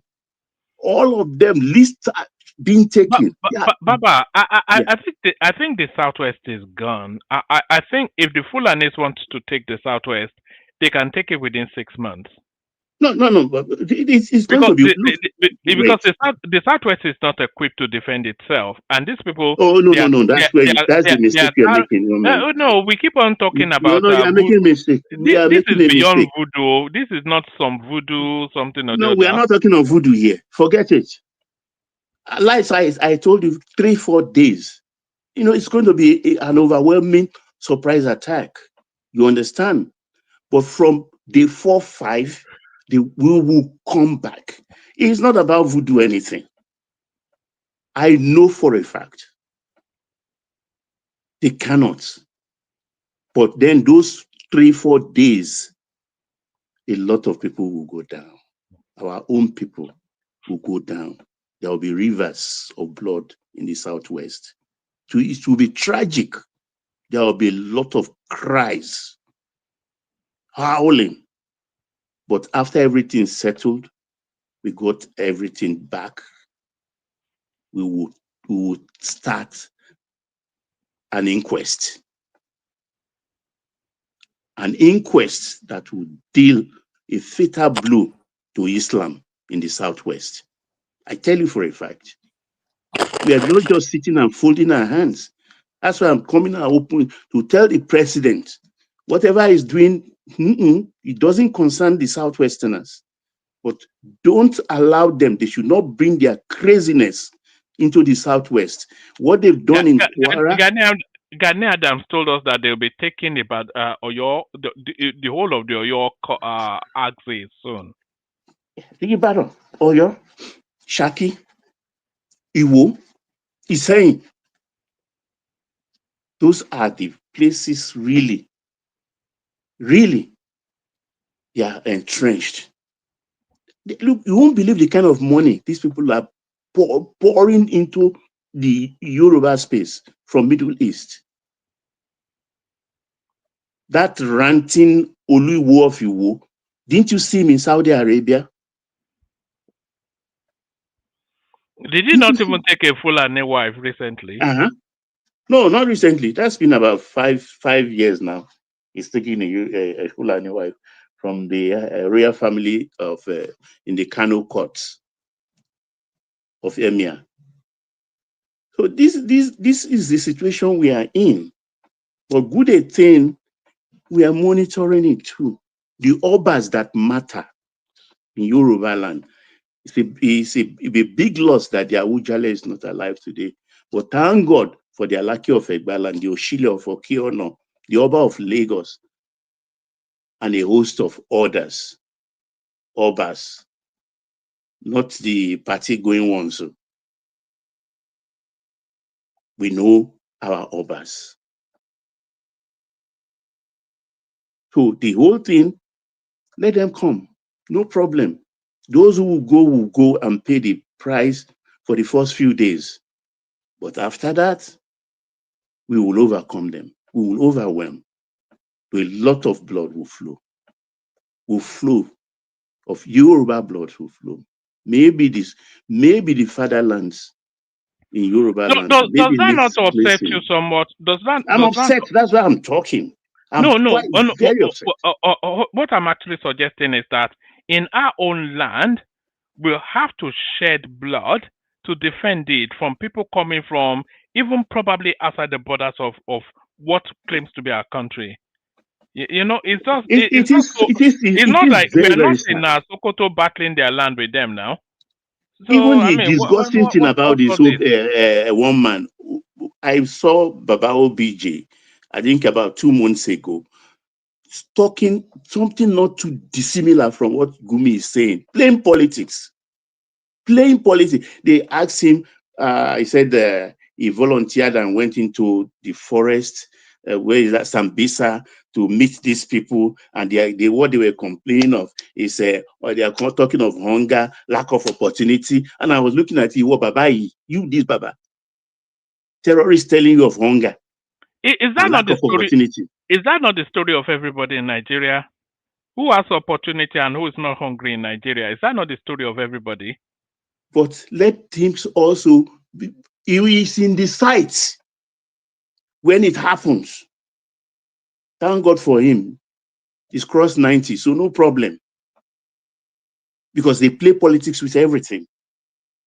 These people in the north, these terrorists, you don't play with them. That's why I say Tinubu has this unique opportunity to act the way he wants to. Now, if he didn't seize it and he continues dilly-dallying, thinking, talking with them, join with them will solve the problem, these people don't have ears to hear word. They don't have ears. So what is getting to them? No problem. 2 weeks ago, even Zita, I think, interrogated me on that about when I suggested policemen should be withdrawn, even soldiers. I think Zita asked me 1 or 2 questions about. I'm happy he has said it, but Egbetokun is incompetent. This IG is incompetent. Will he be able to carry out that instruction? Because to recruit policemen now and train them will take nothing less than about 6 months. But then there is the urgency of now. We don't need, even tomorrow, we need these policemen. You should gather them. What I want them evidence, even gather all of them, fund them, carry them all to Abuja. Let's count them. 100,000 or 200,000 or 80,000, and then distribute them around within 1 week. Where Betogun is incompetent as an IGP because he was also in this business of working for VIP. Well, I don't count him as a policeman, but let's see. Because I saw him with the president taking that instruction. But I want them also to extend it to the soldiers guiding the generals and the senior military officers. They should leave them with their batsman and 2 guidesmen. Every other person to be withdrawn from them. It's temporary. Let them know it's just for 6 months. It could extend to 1 year until the country returns to normalcy. We are in an emergency period now. And I want him also to take a state. I wanted him to do the Kwara state of emergency in Kwara. Because that's one of the ways he can save the Southwest. Because Kogi and Kwara are the buffer zone. for the heartland of Yoruba land. So if he declares state of emergency there, he will be able to do lots of things, both good and bad, that will help his government. But he missed the opportunity also. He missed that opportunity also.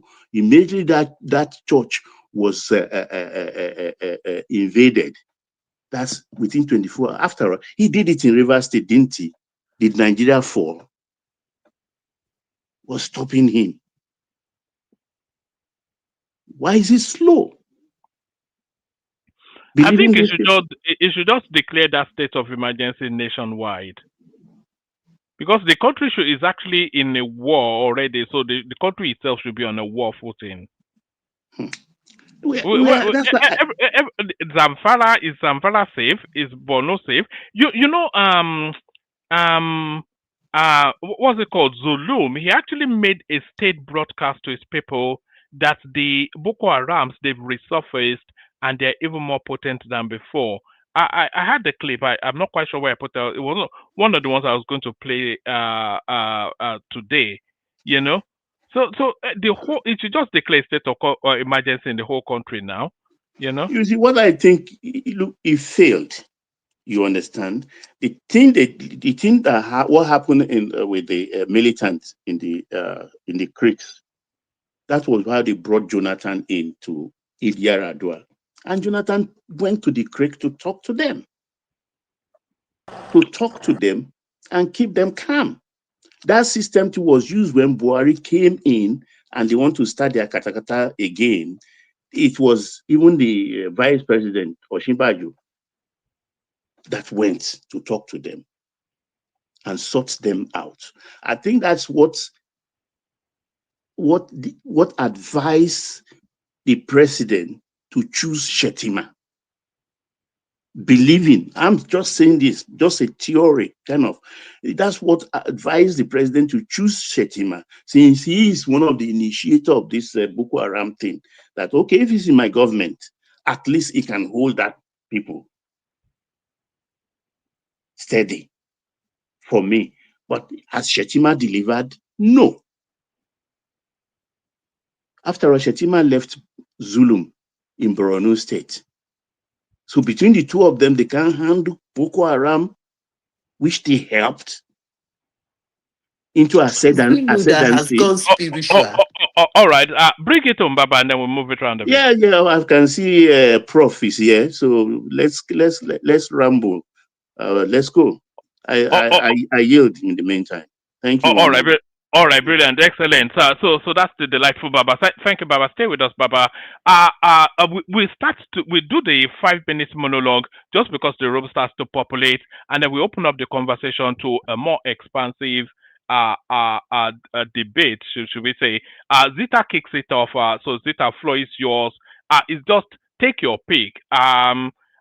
Trump issuing additional threats, although they are now talking about partnership. You know, I was actually reading a piece earlier on that the defense space in Nigeria, they were. Let me actually show you it. Actually, they are actually putting the defense space in the United States. They are putting conditionality to helping Nigeria with insurgency. So the language is changing from coming to smash Nigeria up to supporting them to fight insurgency. It says, U.S. demands immediate release of Sunday Jackson as part of conditions to begin military partnership. So we are now transmuting from that aggressive tonality to somewhat partnering, which will be a real boon for the Tinubu space if that's the way it works. But Zita, floor is yours. Who is Sunday Jackson? Oh, it was a character a couple of years ago. It was on his farm. A Fulani guy came to be ripping up the farm. He challenged them. They got into a fight. That guy. Yeah, the guy stabbed him, and then he managed to outmuscle him and pied the Fulani guy. And then they are giving him capital punishment. So that's that guy. Yes. Okay, I remember him now. Anyway, one man, the problem of insecurity in Nigeria, as I said before, did not start with Tinubu. And if care is not taken, it won't end with him. The insecurity in Nigeria doesn't have, there is nothing surprising about it. And insecurity, you know, the terrain is easy to be quashed. But the problem of insecurity in Nigeria is that anybody who is the president of Nigeria cannot handle it. I'll keep saying this. Hate me, like me, I don't care. Why? Because it has become a business. To us that are not part of it, to us that are suffering from it, to us that are Nigerians that is being impacted, we call it insecurity. But for those who are the military, the villagers, and those boys, those ragtags, it's a business. So stopping insecurity in Nigeria, just like that Gumi said, it's like stopping a business. So you cannot use a businessman to stop his business. It doesn't work. It doesn't work. Tinubu should allow United States, maybe he will do it after he has resumed office his second time, to come and take them out. That is the only answer to it. But if you think that anybody, including the United States, can come and work with Nigerian government and Nigeria's security apparatus in order to achieve anything concerning insecurity in Nigeria, that will not happen and that will not work. Because you cannot tell a businessman to shut down his business. As I said before, top military officers and top governmental officers are Boko Haram. You ask here, say, how did they do the logistics of taking those girls? I was smiling when you were asking that question, one man. It's actually funny because why is it funny to me? You do not have a picture of what happened. I can tell you that those villagers were actually hailing them. If I say it, somebody will say this woman is mad. But I am not mad. That's why I said I'm not interested in whatever happened there. The only problem I have now is that they felt we kept quiet and are trying to encroach into our side. That's the problem I'm having. Look, woman, if they want to wipe themselves out there, I don't really do care.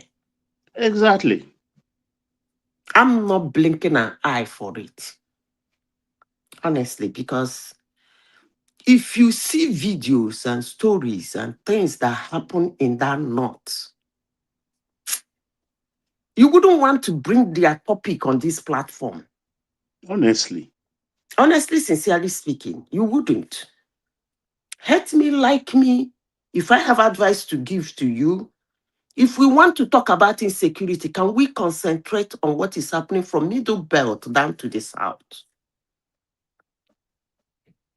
You know my beef with the Middle Belt. Why are they not running over in Sokoto? Have you bothered to ask yourself that question? Sokoto, is it not a border town, a border state? I don't want to say things I don't want to say here. But what I have to begin to say it, all of us should start opening up because this is really nonsense. The only thing I have to say is that the insecurity in Nigeria cannot be handled in cooperation with Nigeria. Period. Anybody that wants to handle that insecurity, all he needs is consulting with the president of the nation, blink your eye and leave the rest for us. He doesn't even need to discuss it with anybody. After all, he is the chief security officer. If there is a nuclear weapon in Nigeria, he doesn't need anybody's authority or approval to denote it. So that is the exact way he should handle insecurity in Nigeria. He should handle it as if he wants to press a nuclear button. And until he do that, you see all this charade, you people are talking 200 girls, use as body shade, blah, blah, blah. They are running here, they are running here. It is not going to work. It is a business. You can never tell a businessman to lock up his shop and stop his business. It is a charade.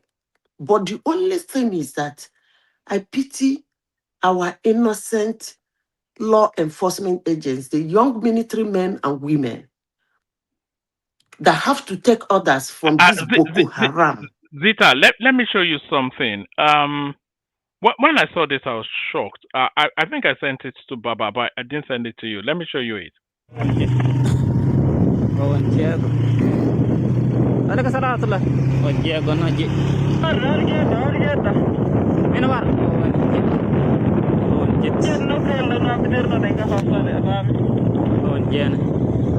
I'm fine.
So those were petrol tankers taking petrol to the neighboring countries. That's why Kiari was telling us we are using 65 liters every day, while they are taking it across to Niger, Mali, Burkina Faso. We don't know if those were. That's Mali. Yes, we don't know. Yeah, no, those were Nigerian tankers. That's what you may well be right. Actually, tankers. Yes. I'm not sure if they were smugglers or Dangote trucks or whatever. I'm not sure if they are legitimate or illegitimate. That's what they do. You can see the fleecing they put this country to. Fire or what? No, they caught fire. That's about 40-50 now. They're making bad money, yet they can't take care of their people. You know, that was being blown up by the bandits. Blown up by the bandits. Yeah. The drivers were plied, the conductors slaughtered. All of them. That's how they take them every day. But the so-called bandits now they don't want settlement again. So they burn all these things. In Nigeria, in the border towns, ferrying fuel from Nigeria to Mali and other neighboring countries to the north. Maybe they didn't settle them. No. They are turning. You don't know what is happening in Mali. Who is saying that? These people. Mali is under siege now. See the kind of money they are making every day. And they're smelling and looking like poo. They're making money. Those guys look like poo. Tell us we use 60 million liters every day. You see, woman, I don't know why people are... All right, carry on, Zita, and then we're going to Larry. I don't know why Granny. People are being political and sentimental about it. The only thing I will tell the South, from Middle Belt down to the South, I will tell them to get ready to fight back. I think those are the discussions we should be having. But as for the North, as long as they are killing themselves, I'm okay with that. That's the same thing I said when the Igbos were slaughtering themselves. As long as you're slaughtering yourself, I think I'm okay with that. Don't carry your problem and enter another person's territory. That's where I have issues. If they decide to, woman, let me say this before I hand over. You see, for those who want to move it politically, there is one thing that the Northerners has been enjoying since the inception of Nigeria, more especially when we go to democracy. Even when we were in the military regime, they've been enjoying that. That thing is the goodwill, political goodwill from every presidential candidate. Every presidential candidate want to align. When I mean the North, please, people should understand me. I'm not talking about the Middle Belt. I'm talking about Northeast and Northwest. They've been enjoying that political goodwill. Every presidential candidate in Nigeria has to go and do homage for them. Beg them, romance them, speak with them, sit down on the floor with them to get their vote. Let me sound this warning. You know, I talk rubbish a lot of times. If they do not take their time, you see 2027, they will lose that political will. You know what? Somebody might win election without them. And that will be the end.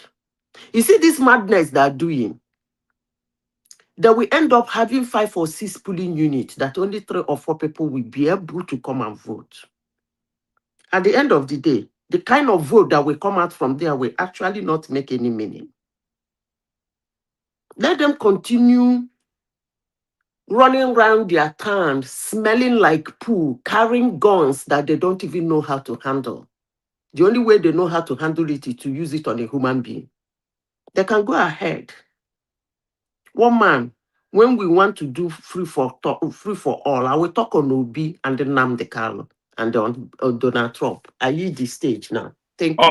All right, brilliant. Thank you, Zita. So that's Zita documenting our initial thoughts. So from Zita, we go to Larry. So Larry, we're just doing a quick 5-minute whip round so that everybody has a position, and then we open up the conversation. Larry, you're up next. Okay. Good evening, woman. Good evening, everybody. Good. Yeah. So I think most of the thing I want to say, I think Baba actually said a whole lot of things, and everything still lies on the table of the president. I think he needs to sit tight. He needs to sit up. He should leave politics. Politics is not going to solve anything. He needs to be bold. He needs to make some decisions. Let him start with police. At least Egbetokun should go. I don't really see Egbetokun in that light, facing this problem. Egbetokun also, they said he's going to take away the VIPs, the police with the VIP. He has always said that, and he never did anything. So I really do not understand how they really want to tackle this thing. And it's just the beginning. One reality that we should just know that it's just the beginning. More spaces will be infiltrated. More spaces, more kidnapping will happen. It's just the beginning. And just like Baba said, right, they need a lot of people to use our shield. But it's just for the president. I think what he's been doing is been talking and talking with these people. He doesn't need to talk. He doesn't need to talk at this point. I think what he just needs to do is just to do things. Yeah, there's limit to what the army can actually do. We need more of the Air Force. They need to coordinate and work together, bomb the shit out of these guys. Because I do not even know, they've gone to the They can't do it.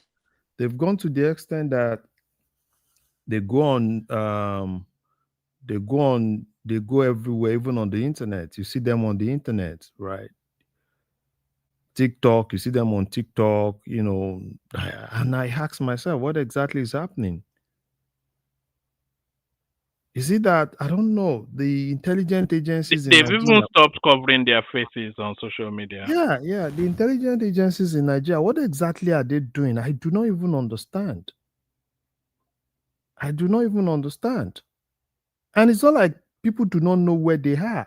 People know where they are. Look at Castina. They said they were doing meetings and stuff, and government agencies, Castina state government agencies, local government chairmen were there with those guys. So basically, there's no way the presidency would not know the hideout of all those guys. But when you think the president should carry gun and go there and kill them.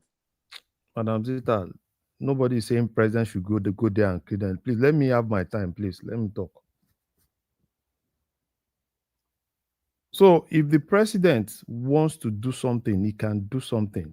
He can actually do something. All he needs to do is to coordinate with these guys and let them, know where they are. Every military, Nigeria has the capacity to take these guys out. Nigeria military has the capacity to take them out, no matter how many they have. But basically, the military itself has actually been infiltrated. Things are being leaked. Intelligence are being leaked. And a lot of things actually happen within the military itself. And even the military, they do not even, the people in the military do not even trust themselves. Because you don't trust the next person. And that's the problem. And until we want to do something. So for me, Trump coming and all those things, no, that's not the problem. That's not the solution. The solution is that we have to do something as a country. And the president should, it's not all about sitting in Aso Rock, doing some pictures, you have Egbetoko, I'm doing security briefing. No, that's not it. It needs people. If Egbetoko is not competent, probably the head of operation, look for one mad guy, put him in head of operation and let them do this job. Because it's not all about loyalty. Fine, you can have people that are loyal to you. You think you want to put them in position. If you think they are incompetent, let them just focus on administration. Go into there and bring somebody to head operation that will do the job. You have, and another thing, you have two ministers, minister for defense and minister for state. The two of them from the same place. Number one, change those guys. Let's okay, even if you want to keep Matawale, let the other guy go. Bring someone else. Look for someone else. Probably if you don't want someone else, probably someone else in Southeast, South.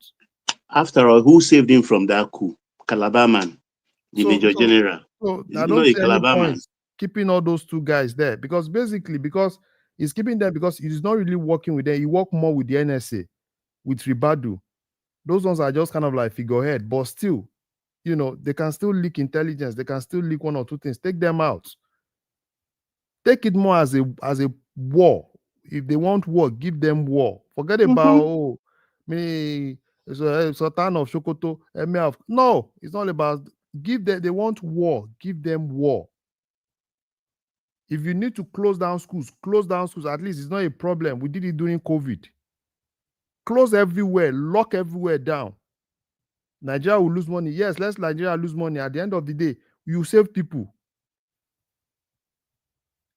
Most of the things that are happening now is because these guys just seem as a weak president. He's more of a politician than him coming as a commander in chief. And he needs to wear that hat of commander in chief now and do this thing. If it's all about election, forget about election. He will win. You just need to help us crush all these guys. They are everywhere. From Kwara. What's from Kwara to Oyo? From Oyo to Ogun. So what exactly? Everywhere Nigeria is conquered. So as far as me I'm concerned, whatever they are doing, and they said, oh, fine, negotiate, bring those people out. If you can bring those people out, after that, I want to start seeing bomb those guys, bomb the shit out of them. They've done it before. They will just cry, oh, it's innocent people they are bombing. Bomb them.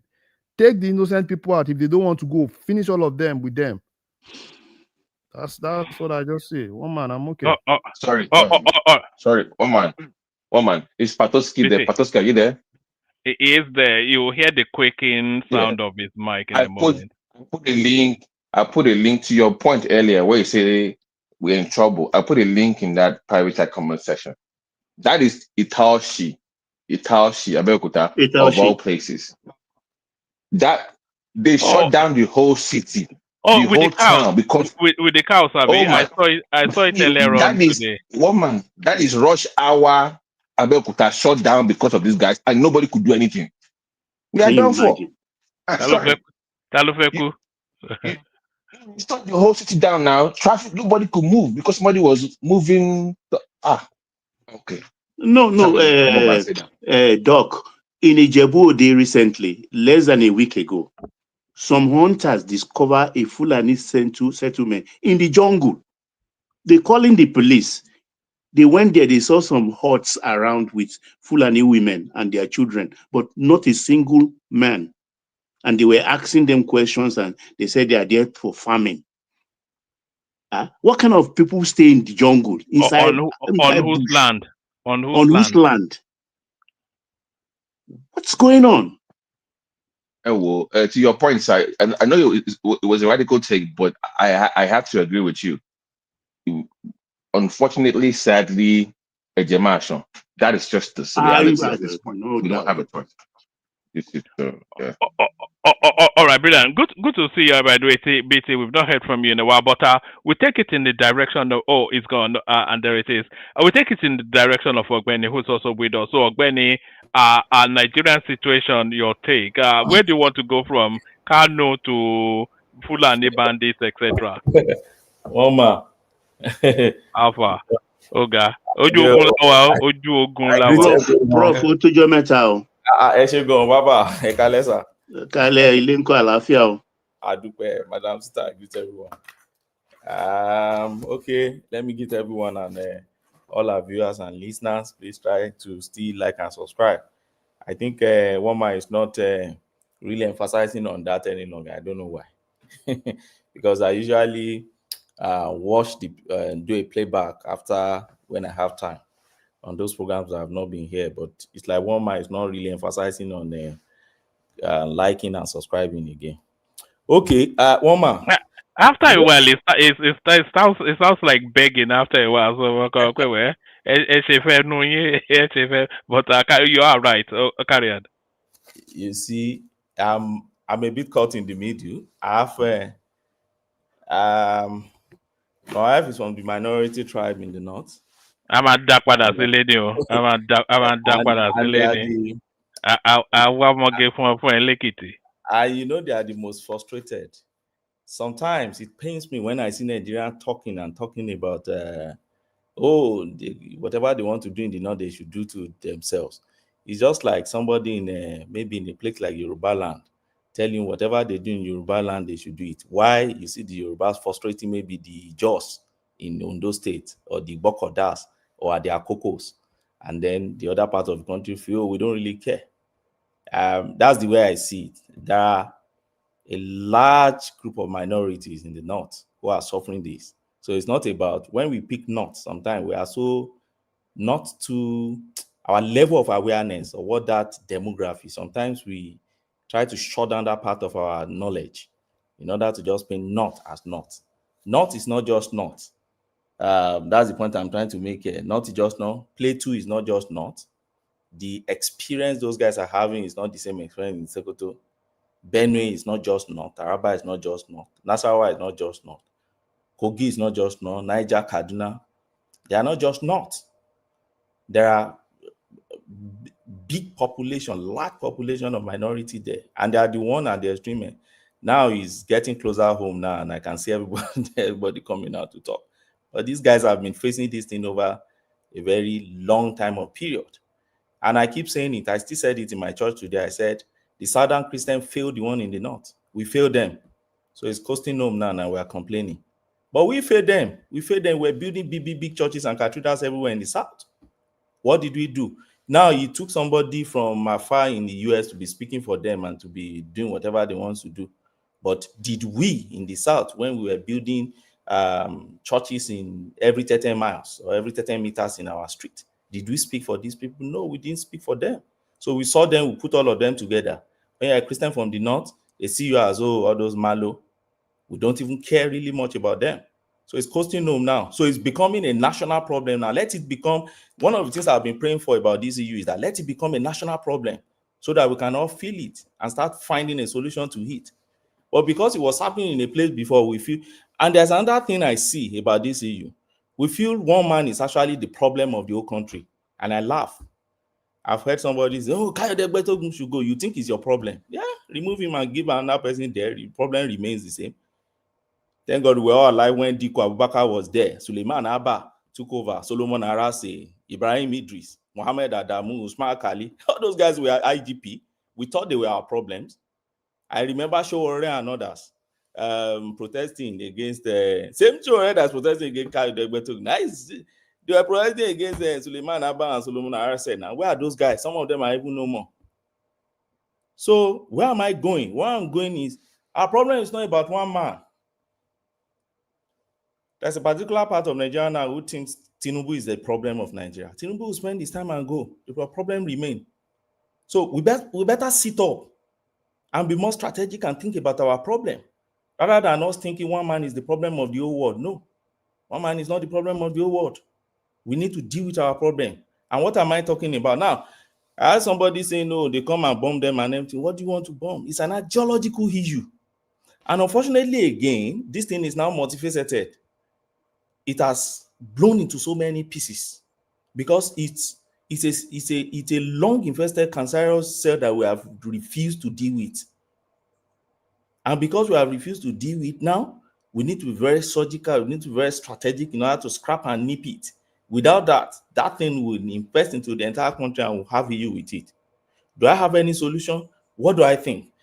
I think first and foremost, instead of going after these guys, Tinubu need to sit tight and think about how had they been financed to start with. Their financing, well, what are we doing about their financing? The CBN is there, Wale Alaka and all that, they are just going about. Let's declare state of emergency on security. And where we should start from is the terrorism financing. That's what they do in all countries. They look at their financing. In the developed country where we live here, every coins that drop into your account, there's, even if they don't put high on it immediately, but there's a way they flag when they suspect it. But do we really do that in Nigeria, particularly for the politicians, those big politicians? Because I so much believe that all these things is the major chunk of it, particularly the present one we have now, has to do a lot with the politicians. Election is getting, this is another Jonathan card I'm seeing. I was in Abuja throughout Jonathan days too. Close to 2015 election, we saw all this. United Nations House blown up, IGP House blown up, that way to airport blown up, Yaya Bridge blown up, St. Teresa in the space of how many months? Chibok get followed, and at the end of the day, say, oh, Jonathan is the sinner, should take the sin of the whole world. But your problem remains. Jonathan is enjoying in Yenagoa, wherever he is now in Utoke. But our problem is Utoke. But our problem is still there. So one man is not our problem. The IGP is not our problem. Our problem is more than that. And where do I see our problem, woman? For me, there are so many faces to it. Let's start with the jihadists. There are some jihadists. I was talking with some of my Muslim friends today. I said, look, you can't deny it. This thing is not undeniable. There are some extremists, some jihadists in Nigeria that just feel that and when you want to understand the kind of life they live and the kind of thing they want for Nigeria, just go and look at Iran, look at Yemen, look at Afghanistan, look at Syria. At the heart of the war, look at the kind of life they were living. They wanted to take girls as slaves, sex slaves. They wanted to have sex slaves because that's what gives them joy. They want a place where there will be insecurity so much that people will fear for their life and people cannot really do anything without seeing them like Lord. They want to impose tax on people and they want to undermine government. And they think they want to establish the Islamic empire, whatever. These jihadists were not only from Nigeria. That's another issue we should learn from them. They are from other places come. Mali is in trouble, Niger is in trouble, Chad is in trouble, Central African Republic is in trouble, Congo is in trouble, Sudan is in trouble. And you think Nigeria will not be in trouble? Burkina Faso is in trouble. You see all those Traore. Have you noticed that all those military guys that took over in all those Sahel, they were all Muslims? Have you noticed it? And not just Muslims, because I don't have any problem against Muslims. Go and look at their sect. Go and look at their sect. You will understand the reason why we are. So if we keep thinking our problem is domestic, good luck to us. Good luck to us. As far as I'm concerned, our problem is not domestic. Our problem is we are fighting war as a nation. Before, we used to think it's the northern part. I remember we used to think it will only confine itself to Yobe. When they first started Babakura, it was Yobe, Mediguri. Later, it traveled down a bit into Gombe. And then when they decimate them a little while under Njerica, and Jonathan Stark in Njerica, some of them moved to northwest. And then they rechristened their name from Boko Haram to another thing that they call it bandit. It's the same set of guys there. I don't believe there's any new anything. No. The weapons they were able to take from this side, they took it to the other side, and they start troubling them there. And then they moved to the Benue, using Mietiala and others. All those Mietiala are still there to date. Those ones that were hunting autumn. Have you asked yourself, where have they gone to? They are still there. They only rechristen and crystallize to think something else. Instead of going after political this thing that would be so invisible, they were doing something else, and we call them names. That is one, those jihadists. Another one is the one that is politically motivated. I don't trust people like Rufai. Even Atiku, I don't trust all those guys. And why do I say I don't trust them? I was telling somebody recently, anything insecurity happened, in less than 5 minutes, Atiku tweets. And I said, was he waiting to get that news? Or why exactly? What's the problem here? Is it coincidence? Or were they giving him? I can't get. And even those ones that they will later reverse and say, it did not happen, he will not tweet. But the genuine one, he will tweet. Is it that he has informant in all these spaces, or what is happening? I can't understand it. So I believe a lot of them are actually involved in all these issues, are politicians. And so Jonathan's card is coming to play again. I agree with Madam Sita that if they are not careful with all these issues, the way they are pushing it, they will eventually realize how irrelevant they could be. How irrelevant they could be. I only hope that Nigeria can see beyond Tinubu, and you don't see Tinubu. Tinubu is such an unpopular president. That's another problem we have here. He is unpopular in terms of when you look at his election, what took him to the office. You realize that his two enemies now, because the way we play politics in Nigeria, we are not even political opposition, they are enemies. That's the way they see themselves now in Nigeria. So those two enemies had more votes if you put it together. So they have more supporters if you put it together. That's voting population now than him. So Tinubu is not that popular president that you can really say, okay, unlike somebody like Buhari. Buhari had it. So another thing I see is media focus. Media focus, you see, these are media. They have this way of playing their things. And sometimes they are politically motivated too. They focus on things they want to focus on. Okay, well, just watch it. Till next year now, down to election. They will focus more on security because they know it will have impact on election. Just watch it. Even if one dog bites somebody in Ado Ekiti, they will still tell you it's this Boko Haram that is doing it. Just watch out. I'm not saying the insecurity has not increased. Yes, it did. Now, look at another set so that I can exhaust my 5 minutes very well. There's a foreign dimension to this thing. And I keep telling people, say there's a foreign dimension. You see that our natural resources, apart from the religious one, ISIS, Hamas, all those guys, ISWAP and others, they are afflicted to all these guys. They are associating with all these guys. And we know it, and research report has shown it that they are being sponsored by all these guys, ISIS, and all those guys are sponsoring them. So we should know they carry the same objective and they operate the same way. And that is what we're having in Nigeria. And I don't think it's something that our police can settle. But I'll touch on that later. Now, another issue I see is this foreign dimension to it. There is foreign dimension to it. I told somebody, I said, we're just analyzing, because he did his PhD in terrorism financing and anti-terrorism in the Sahel and the Central Africa from my uni. So I called him and we were brainstorming on this issue. And I asked him, so all these foreigners that are in our space, he now told me, he said, have you noticed that Chinese are so many in the northern part of Nigeria, particularly where we have all these solid minerals? I said, yes. Because I remember back then, if you are flying to either Gombe or Sokoto, if you enter Arik, it will be full of Chinese, and you'll be wondering where are they going? Blacks will be minority among them. It's Chinese everywhere. I'm saying, where are these people going? It's just the solid minerals we have in that north. And the guy asked me, he said, have you noticed that in all this insecurity, you never see that they killed any Chinese person? In the heart of, and they were in the bush, in the desert, digging things out. But none of this, you will never see that they have kidnapped any Chinese person. He said, can't you see there is something about it that needs some more research and explanation why they are not affected and why they don't feel they don't share the fear, they don't feel endangered. They enter those spaces and they still walk there and they are still getting natural resources. He said it's either one or two things. If you go and look at Iran and Yemen litmus test, he said it's one or two things. It's either they are the agents doing the supplies or they are paying their dues for those guys. So in one way or the other, they must have some connections with it. And because they have diplomatic immunity, the government will not actually hold them responsible for anything happening in that space. That's another food for thought I want you to think about, Woma. Now, another thing is there's nothing motivating our military. And that I love Ali Ndume on that aspect. He has been crying over years about our military. My disappointment about Tinubu is when he was coming to the office, he told us he's going to recruit them en masse.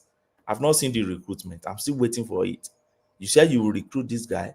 You even told us that the food they're going to consume is not a problem. Now, after all, that's why they turn everybody to corn now. Agbado, all with all this political thing. That was what he said. If it's corn, if it's cassava, whatever they want to eat, that they can produce themselves in military farm, and then they can be out there. But I've not seen them. So let's leave that. Now, the imbalance in our military formation is another problem, woman. You see, the person I said I had talk with today told me about, he said, the imbalance we have in our military formation. Many of our Southern brothers, they are not in what they call, what do you call them? Those ones that they are like what in the local palace we call recruits. The recruits, they are more of northerners. Our own, they are more of the commission officers that would go to school and then they are not in the war. They are doctors, they are lawyers, they are this. That is where most Southerners go to. So you have the recruit, the ones who are on grant, more from the north. And because of the less educational thing. Yeah, they're not combat. Yes, they're combat. And he said many of them are ideologically derailed and we have them in our ministry. So our military is compromised because the intellectual part of our military are the Southerners. But the combatant or the ones that are on the field that are fighting are ideologically compromised. The foot soldiers. The foot soldiers. So how do you win that war? It's going to be very difficult to win that war, man, where you have somebody who is sympathizing. And that's why I said, when Trump said, I want to come and blow, you can't blow. How many do you want to know? You want to know them? They're everywhere. They're in your kitchen nook and crannies. They are the driver driving you. They are the Okada man driving you. They are the one even giving signal to them and say they are coming or move. And somebody told me about vaccination program in Afghanistan. He said they were vaccinating in Afghanistan. Did you know that those Al-Qaeda and ISIS guys were part of the team that America recruited to put vaccine, and they never knew until when America withdrew from that place. That is when those guys, because the Al-Qaeda guy was able to take over. That was when those guys now showed their face for the first time. I said, what? See, the people will be dealing with all this. Why? So they were actually ideologically compromised, and they were the one carrying a vaccination box here and there for them. And they all thought that they were good and educated guys. That's the kind of problem I think we have in the North. And I think we have to be talking about it rather than dismissing it and think, oh, is there a problem in the North? I don't think it's their problem in the North. Now, if you're now asking me finally, what do I think is the solution? I've thought about it. I'm not a security expert, but from what that guy told me, that guy that I said did this thing in security financing, he told me, said he believed in counterforce and decentralization of our forces. He mentioned some countries like maybe Ireland, sometimes in Ukraine or something like that. He said it is to set up a counter force.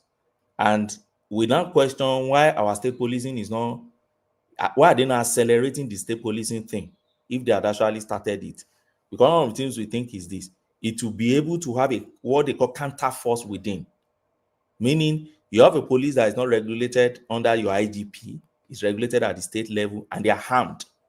So each state decide how many population of police will be okay for their state to be secured. So if you pick Ekiti, for instance, you are monitoring the security in Ekiti, both the forest and inland, and then you are 2 more minutes already. 2 more minutes. Okay. So, and you are at your border, and you are not taking direct control from your IGP. So if the neighboring state is compromised, or if the IGP is compromised, or the commissioner for the federal is compromised, your home state level will not be compromised. So if there is such a counter force, and he also said something about civil defense, he said as they are doing police state, they should also do civil defense local, not state now, local government civil defense. And he cited a good example for me, I think Poland. He said they were not really police, but they were like our civil defense, but they were at the local government level. That's so when you have different counter forces like that, there's no way you will be able to compromise all, because some they are ethnically driven, some are geographically driven, and some are national body. I don't know, I'm not an expert, but I don't know what Tinubu is thinking in that line. I think in one of the area Tinubu should think about, and also should give ultimatum for whoever is leading. If you have your IGP, give your IGP ultimatum. If you have military, give them ultimatum. And if they don't have anything, fire them and get another person there, so that we can know that you are working. Well, I have a lot to talk about, but let me just stop here. Thank you. All right, brilliant, excellent. Like I said, we'll still open it up for a wider conversation. Patoski is up next, and Patoski takes charge as well. Ladies and gentlemen, I've got an early start in the morning, so let me see how much sleep I can get in. Thank you to Ayo for the super chat. Still the Nnamdi Kanu situation, Peter Obi comes to speak on that. The Americans continue to breathe heavy down Tinubu's neck, so still a lot of topics. Thank you, everyone. See you tomorrow. Okay, thank you. Who has not spoken? Okay, I have not. Good evening, Ogbeni. Thank you very much. And AI Baba, thank you. I actually feel a bit. Speak a little louder, Patu. Okay, can you hear me? You can hear you, but a little bit louder. Yeah, I actually feel a bit on the same side with Baba, but at times it feels like giving up on Nigeria, but I don't know. But the ball is in Tinubu's court now. The only thing we can do for him is to support him because we believed in his capacity. But if he's not measuring up, we have to just speak up. But my concern is, if it's not Tinubu, then who? That's the challenge that we have as a country now, because if Tinubu is not there, I'm wondering who, you know. So Tinubu has to me, it's like a child that is born in season. He has to stand up to his destiny, you know. This could be God bringing him up in a time like this, you know. This is a tough time to be president of Nigeria. It looks like the country is breaking up. That's the way I see it. It looks like the country is breaking up.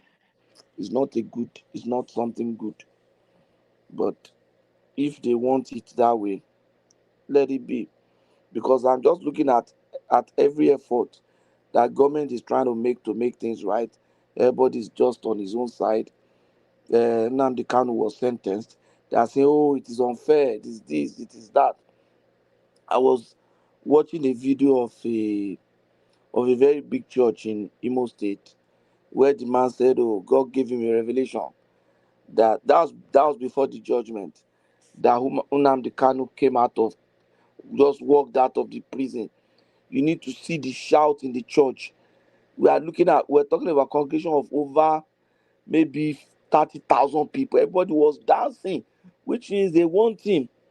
So if his people want him and they still want him, despite the fact that they are buying their own people, they should give them to him.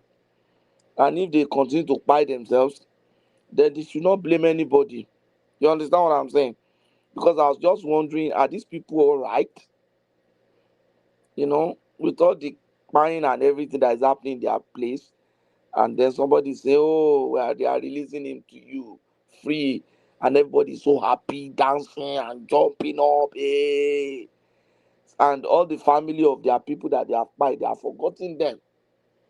You know, it's very sad. So if that's the issue, if that's what they want, give him to his people. Give him to his people. If the people in the other side of the north, if it's their bandit that they want, let them take their bandit. As long as their bandit is not crossing to our own neck of the stick, or Baba, how did you call it? As long as they are not crossing to Neck our own of the neck. wood. Now, because if, for example, That's my stand actually. yeah, if they're telling you Take your madness, go far. Restrict it to your area. exactly, Don't bring it to me. exactly. If we say, oh, this is your canon, blah blah blah blah blah, he has done this to you people. He has not done anything to Southwestern. Yeah, shops still open every Monday in Lagos, in Ibadan, in Benin, in Abeokuta, in Ilorin. Those are places that are very primary to me. Every other place is good to me too. But I mean, wọ́n ní pé kò sẹ́ni tó máa fún lọ́kọ́ tí ò ní roko sọ́dọ̀ tiẹ̀. So tèmi náà, if I want to cut the thing too, those are my own side. And we still go to work on Monday. We still have this, except this small issue now, and that's why it's gaining traction, because we are very very intolerant to this kind of nonsense, and that's why it looks like there's so much noise now, because the other people, it looks like they enjoy it, and we are not. We are intolerant to it, and we are saying no. If it comes to that, let everybody just carry their own load, you know. But so if what they want is Nnamdi Kanu, give them. If these people want Gumi and his bandits, give it to them. And once we give you your own, don't come here and sell your own ideology to us. Don't interfere. And the Southwestern, the Southern leaders have to come together and be very, very strong. Very, very strong in their positions. If we want our own internal security system, if the other states don't want, let it be their problem. I want to secure myself, you say no. I have to secure you when the federal government is not able to secure me. So don't I have rights to self-security? If, for example, you have failed me, if I have a house and the police is not securing me enough, will you blame me if I put security cameras, if I put me guard, if I put drones around my house monitoring? Even if I can't carry weapon, at least I can put drone gather information, gather intelligence around my house. So if the Southwest wants to find their own way of securing their people, you cannot deny them. You cannot. We say they are buying our people, and we want to do everything to make sure it doesn't happen. You say no, no. So what are you saying? Are you telling us they have to buy your people? So we need to start thinking. And one of the things that is really bothering me, and I don't know how true this is that the kidnapping in Niger, that the governor of Niger State already told the schools to close because of the experience he had because of the news he heard from Kebbi State. He told the school to close down, and I learned that the other schools have closed down. This Catholic school was closed down. Then after some time, they just opened. So they need to be questioned.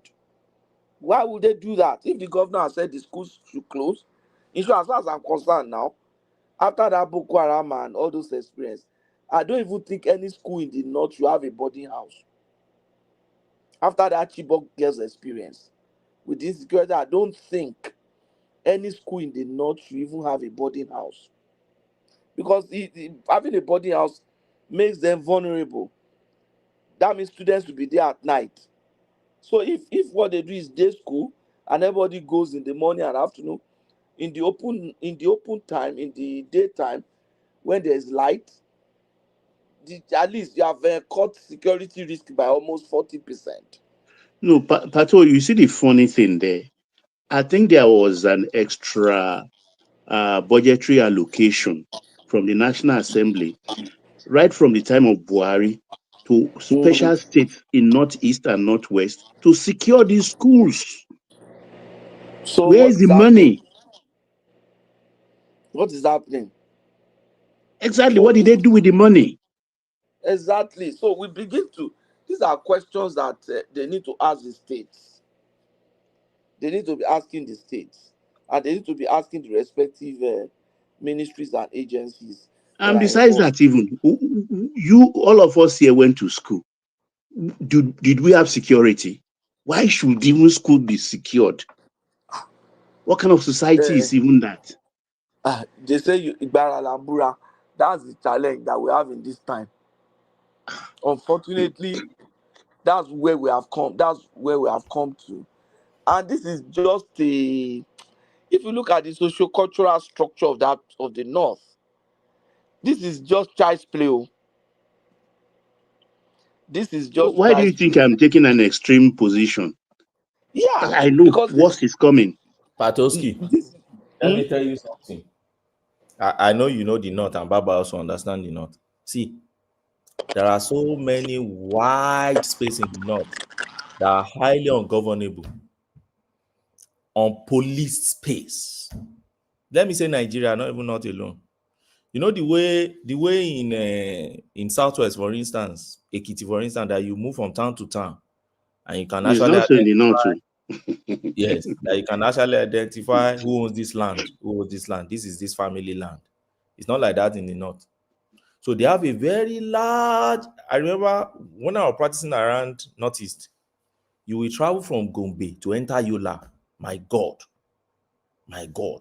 You narrow road in those hilly places. You won't see anything. And you ask the driver, where are the villages? Yeah. It's inside. All I hear is inside. They are inside. And you can't even locate. You can't tell somebody this is where I am. There's no benchmark, no landmark, nothing to, not, you know, when you can point to, you know, if it's in Southwest, you can point to something and say, we just let you fish in Ekiti. We are now on our way to Otun. We just let Otun. We are now going to Oye. That one, you don't see anything for hours, 5, 6 hours. You're just going. So on police space, and that is why I agree with somebody, with the person saying, this is just very little, tip of an iceberg when it comes to what's capable of being done in those spaces. And that's why we need to, that's why, you see, my major issue with this issue is somebody saying it as if this is Tinubu's problem or this is... No. I'm not seeing it as Tinubu's problem, but you see, there is what we call optics. Prof, you see, to deal with this issue. You see, what he should give us some meat. Let us hold that one. But we are not getting anything from him. So the body language is, we are even, Tabari Lamani body language. I agree. Okay, spiritual language from his side. Let me put it that way. in Ategu.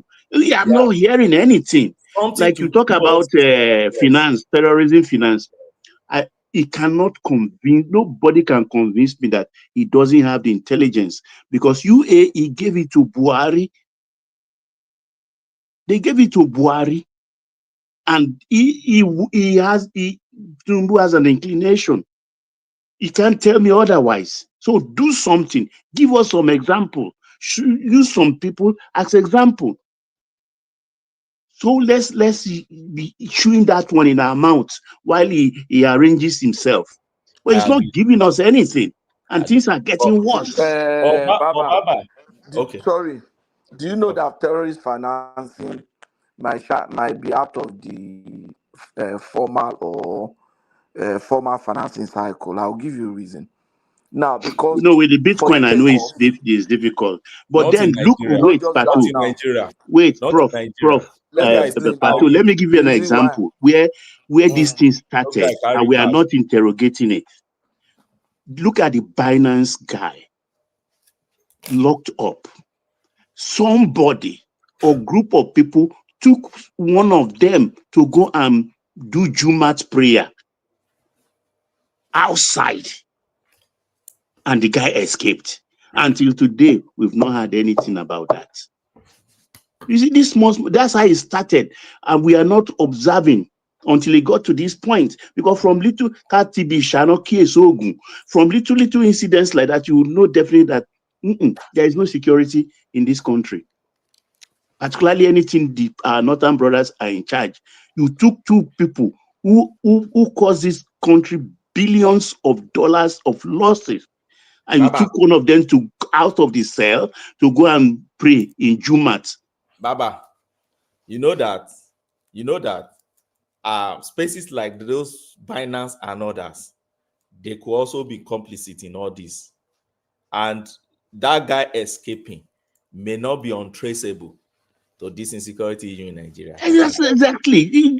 Do something. It may not be untraceable. But one thing I see is if they have to nip their finance, you see the way they could use bitcoins in other countries to do all those things. It is still very conventional and traditional in Nigeria. You see those guys carrying cash everywhere around. If you see, because I follow this Nigerian military on Twitter, and they roll out their gains they've been making, on a daily basis. You'll be seeing them. When they call those guys, when they kill someone, buy some of them and others, they meet them with cash. They always see cash with them. They have machine where they put their cash inside their safe and things like that. So they still go traditional and conventional, because of the kind of terrain and space where they are, where they are operating. So I just think Tinubu needs to think deep. We need to support him now. It's not the time for division. But I see many Nigerians, because of many our motives and different motives. Yes, God. There was one I met in church today. I just look at him and I said, "Why are you not deep? Are you a PhD holder? Why are you not deep in thinking? You think you've turned Nigeria to Telemundo? You think it's Telemundo we are playing on Mario? Do me, I do you." So they did the same thing to Jonathan. I said, "Yeah, do you think at all? Why do you have PhD? You can't even be analytical. Do me, I do you. That's what we are doing." So, those are the ones I have issues with. Don't see this is a national issue that we should all be debating. We should all be debating it, particularly the think tank that can think. Because you have a president today who will be there, he will go. Politicians are not affected. Nothing is affecting them. Look at that woman in that old woman in Kwara. I think the woman even had maybe arthritis or something. She's very old. Yeah, she couldn't walk. She was struggling. I was even expecting her to just sit somewhere and not run. Because she was just. No, say even somebody in a wheelchair. If they show him snake, he could jump waka. Sorry to cut you short, Baba. This thing you said 3 years ago in Chicago. Are you listening? 3 years ago in Chicago. In Chicago, they have their drug gang that are all over the streets. It's really like Afghanistan. So this gang group killed somebody. Okay. So the other group they buy each other.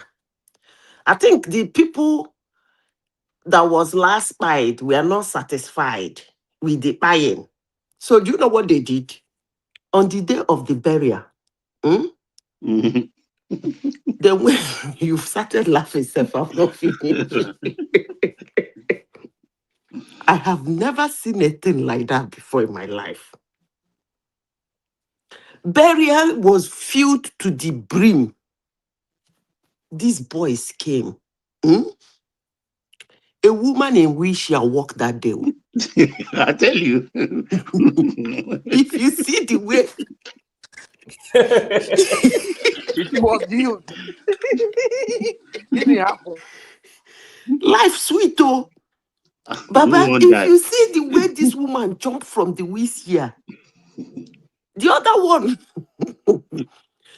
one that was using walking stick could barely walk. He ran threw too. away.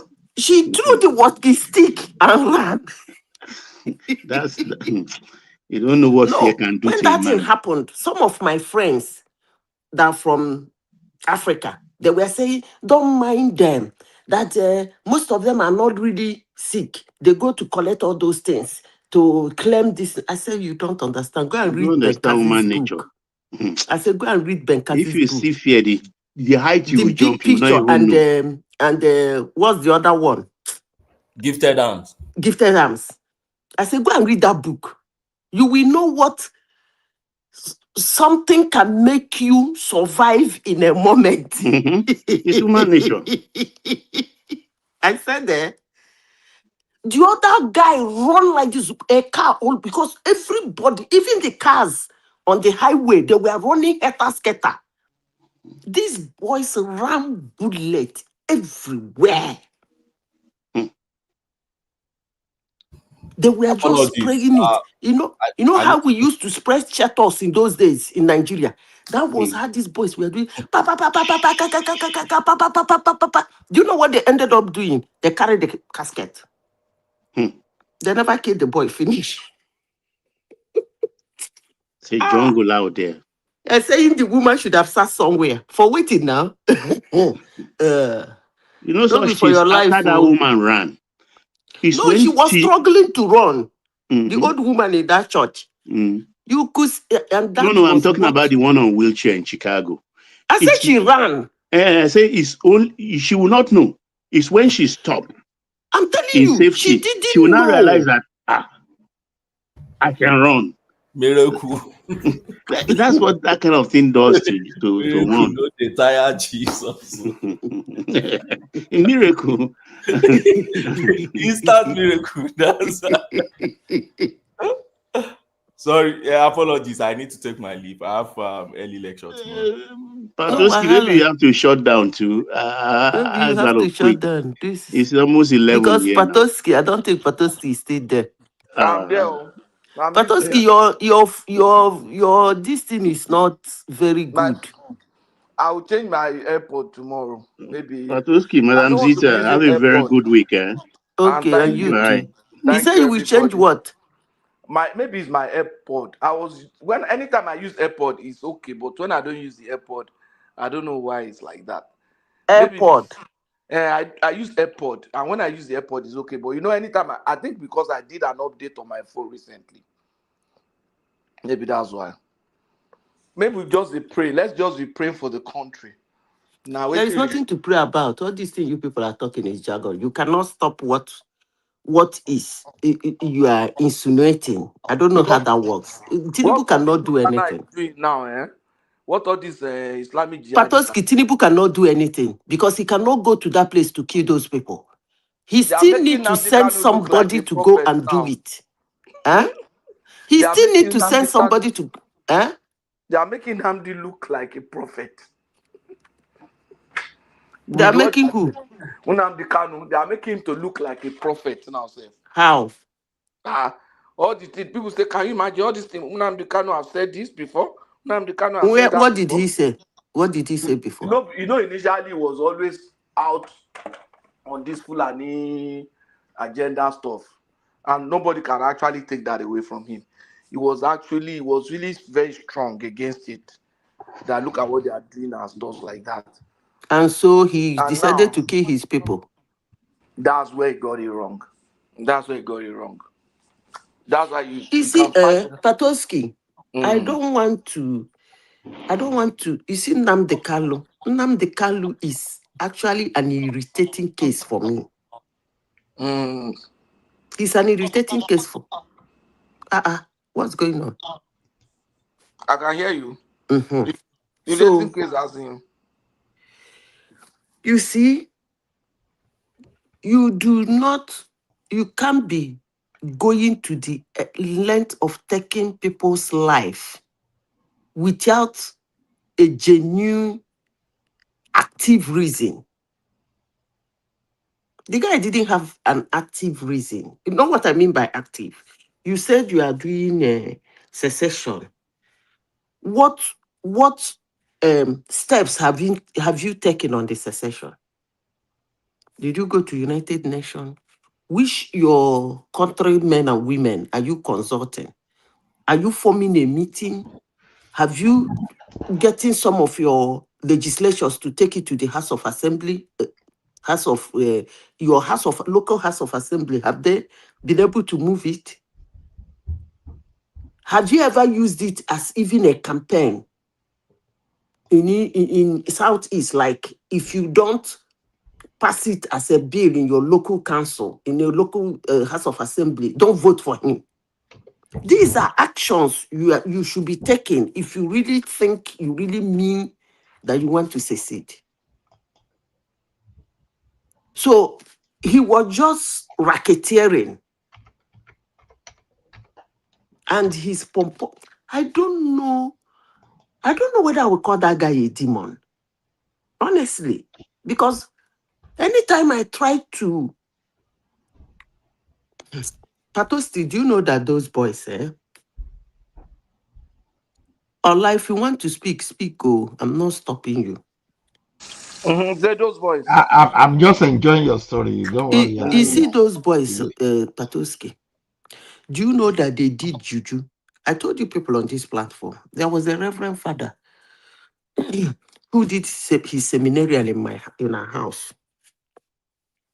He's from Mbise. He's now in one of these, the Belgium or one of these countries. He went to Nigeria one day to visit his mom. This man sat in the window of his father's compound, this reverend father, and sent me a video of what is happening at Eke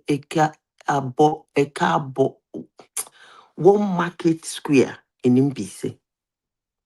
What I saw horrified me. He told me his iPod. These boys were stark naked. When I mean naked, like naked. About 30-something of them, naked, and was brandishing their guns, doing like a rushwa, broad daylight, hot afternoon. The Reverend Father said he has never seen this kind of a thing in his whole life. That's why when you pump on them, they enter. So if somebody can go to that extent in his mission without an action for the real mission he's professing, so what will you call that kind of a thing? Honestly, that NNAMDI is a demon. Look at what he was doing in the court. What was that? That he's above Nigeria? I thought you people said Tinubu will forgive him. Let's see now. Yeah, they play. Now they whine me. If Tinubu tried that, he no give him 3 months. No good 3 months. No good 3 months. You pardon NNAMDI. After killing Onyeka and Doni, it's not work now. Not go work. If you see the people, these people killed in Igbo land. I was telling this guy, hello, are you people still there? We are here. I they hear you. There is one story my brother told me. Anytime I remember it, goose people will run over my body. My brother said, let me send you the video. Sister, let me send. I said, please, don't send me that video. That thing happened in 2023. In 2023 or late 2022, when that madness was at its peak. What happened? These people came to a village near our own and buyed one man. Brought them because they do it like you know how they act home video. They will bring the person in the public and buy the person, butcher the person, pump bullet, buy. They celebrate and video themselves. So how did I know this boy? This boy, my brother was telling me about. When my brother was building his house in the village, the boy in that town beside our own, he was the only person that sells cement. Trailer brings cement to him. So what he does, he goes about to look for work now, people building house, whether he will supply them cement. So when my brother started the foundation of his house, he came to my brother and told my brother to give him the contract of supplying the cement. My brother said, okay, that he needs a trailer load. He said, no problem. That was how I started seeing that boy in our house. The only child of his parents. That boy, married with 3 kids. The only child of his parents. What wrong did he do that he videoed them? You know, when they're doing that, their drama, some idiots will come out to watch them kill by another person. So this boy videoed this thing and sat down in his store and was showing it to people. You know, it got to a point in that my area, in my senatorial zone, you wouldn't even know who is iPod and who is not. So my brother said, all those young boys in the village, at a point, you don't even talk to any of them. Hello, are you people stay there? Hello? We are hearing you. So that was the offense the boy committed, that he did his own personal video with his own phone. So he was showing it to somebody. This person went and told the iPod boys that somebody has a video of that and they did. Do you know what they did? They came to this boy's shop, brought her. I know the spot my brother was talking about, on the Cross Junction. This one was going to, this one is going to Ebuoma. The other one is going to Semoto, and the other one is going to Ihiala. They brought the boy there, used sledgehammer in front of his papa, in front of his wife, in front of his mama, in front of his 3 children.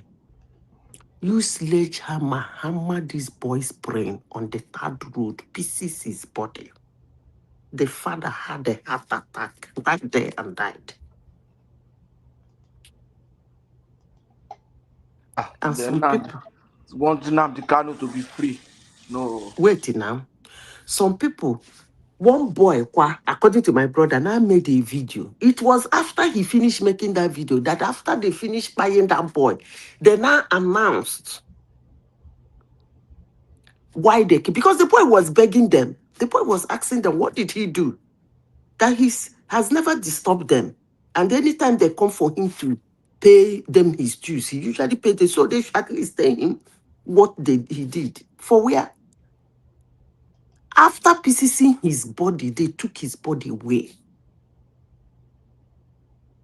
They put it in a truck and drove off. Blood. My brother said, if you see this thing, it is horrifying. Somebody now made the video and put in the village WhatsApp group for everybody to watch. They started looking for that one. That one has a brother in Canada. That's how they put him in plane and send him to Canada. Otherwise, they would have kept that one. And this is the same man. Some Igbo people. What is even wrong with Igbos? They came and said that he did not have a fair judgment. But Muhammad Yusuf was the leader of Boko Haram. Did they give him opportunity to have a lawyer? Not even that. I think the Southeasterners, sorry, let me just chip in this. I think the Southeasterners that are supporting him, they forgot some stuff. If you had the opportunity to watch the Rwanda this thing, I've had the opportunity to watch Hotel Rwanda sometimes in April, and I've also seen the documentary on the trial of the people that committed genocide in Rwanda. the International Criminal Court had a trial for them. So I saw the documentaries. It was through this kind of radio. In short, if you see the way Nnamdi Kanu, it was as if Nnamdi Kanu has maybe he has seen that movie and he was just playing that script. If you see Hotel But why Rwanda, was he doing that? I don't. he wanted to achieve that aim of Which aim? The aim of he was thinking he could mobilize his boys to go into the others out of Southeast.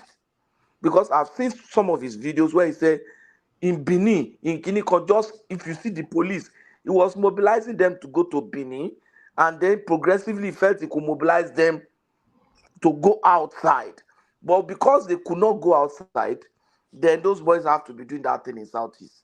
Because I nobody said and say I saw the video where he was telling guys to go to Benin, and when they see policemen, they should collect their guns. That guy should be killed.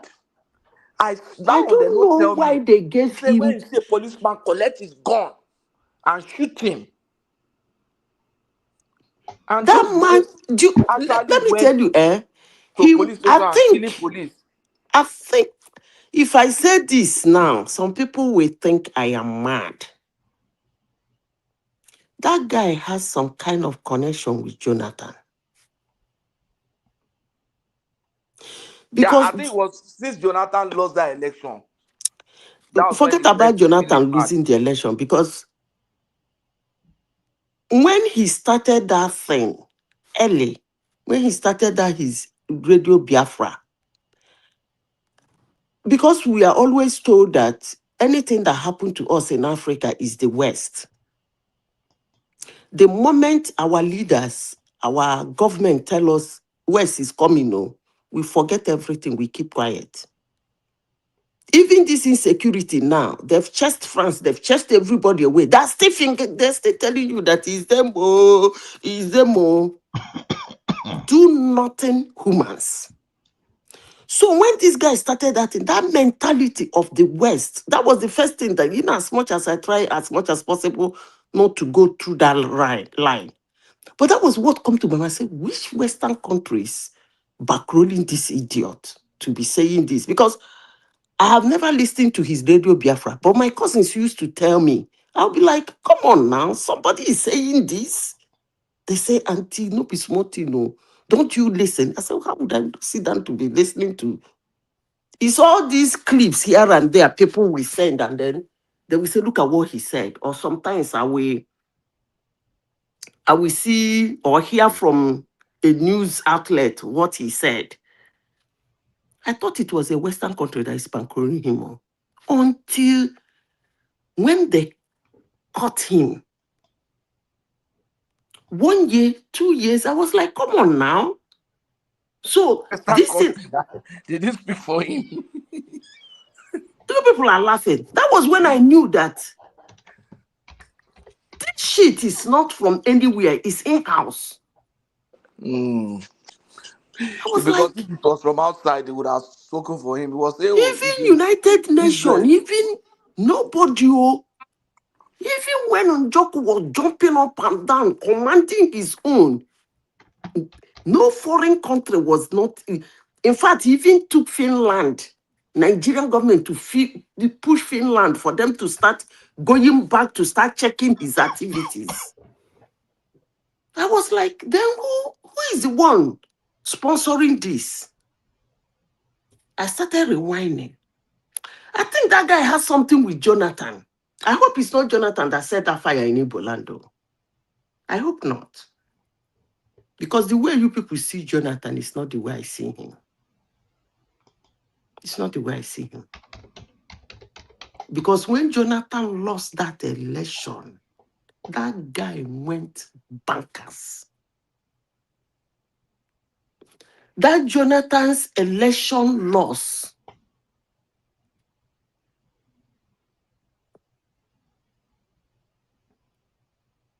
make Nnamdi Kanu to go hell wire. At a point, I was saying, even if he's Even if he paid you to make sure he wins, okay, you've done your job now.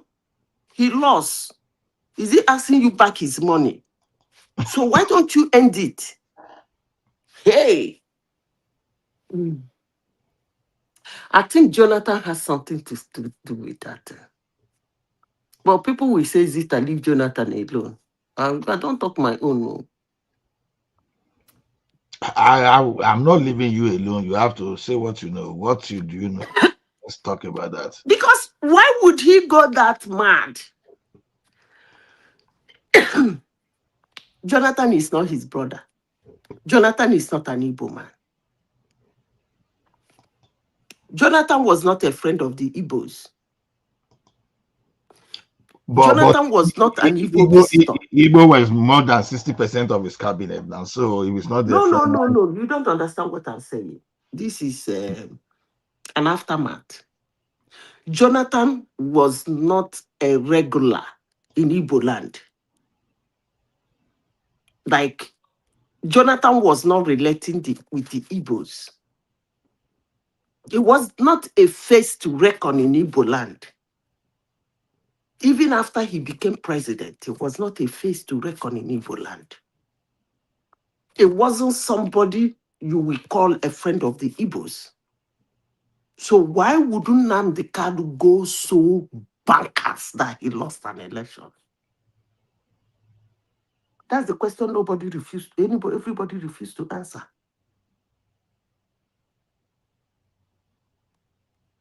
And since that guy has been in prison, But what did Jonathan say? Madam Zita, do you know what is even very making me more ridiculous? To think that I went to secondary school in Southeast, I just feel very terrible. How can people be thinking that it was not IPOB that was causing the killing in the Southeast, that it was the government that is doing it and they are putting it on IPOB? That's some narratives that is going around now. Though that it was government that was killing people in Southeast and lying against IPOB. No, that region is known for propaganda, and it's very sad. I don't want to say the region. Maybe some people. No, you will see the thing is almost general. Okay, look at Adichie, for example. Now, someone at that level, you understand, because this is an international figure. You see a bias sometimes that you will never expect of person of that status. So this thing is like the way we pass. The question I ask, nobody is answering me. Why would NNAMDI Kanu go haywire that Jonathan lost an election? Maybe he got a commitment from Jonathan. Maybe Jonathan don't promise an oil block. Say, if you help me mobilize the youth in Southeast. But he didn't mobilize the youth in Southeast. No, he didn't do underground work. No, he didn't. But he was just got the result. He was just speaking trash about Buhari and all manner of bullshit he usually say. He did not that's mobilize the way of anything. marketing Jonathan now indirectly. To pull down Buhari. If I know they happy that Jonathan lost. So no, I was very happy. I was just no. If Jonathan has won that election, me, I was very happy that Jonathan. It's just like saying Kamala Harris win election in the United States. If Jonathan had won that election, now God save Nigeria. Insecurity would have overtaken Nigeria completely by now.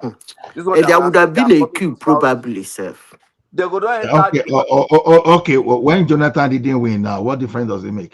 A lot of difference. A lot of things. Jonathan, by now they would have been in Atlantic Ocean. You are talking of they are coming to Southwest. By now they would have got into Atlantic Ocean. Let me tell you one thing. Anything that will have made Jonathan withstand that will have reduced the insecurity. I think they tried. Jonathan couldn't withstood it. Jonathan will withstand there. They tried Jonathan And since that time, they are embodying. They seems to think the leaders from the southern part are weak. So because that's the thing I can see. They are so emboldened now, and they do Jonathan whatever was they not like. fighting security at No, all. see, no, that's not the reason. Let me tell you something. You see, there are too many angles to this insecurity in Nigeria. And one of the angles I look at it is Jonathan's incapability. You know, Obasanjo was a southern leader. He wasn't weak. Insecurity, I used to tell people, insecurity has always been a challenge in Nigeria. For decades, it depends on who is the president. Obasanjo was doing then what I call potompo. Obasanjo could. That was why he didn't win the Peace Award. He wasn't taking it from any of them. When he left, that Muhammad Yusuf, he blamed them that they did. Yar'Adua and Jonathan did not handle it well. Insecurity Now, has been a problem in Nigeria for decades. now this is the problem I have with OBJ now. You understand? You could go to OD, you could go to, is it Sakibia or what's the name of that place? You could do all those stuff. You understand? Then nobody is running after Obasanjo as a war criminal. So, or maybe someone that committed a crime against humanity. Everybody they seem to understand him from the point of security. Now, why are the likes of Jonathan Tinubu so coward? They're coward. I don't Now, think OBJ, so. they I are. don't think so.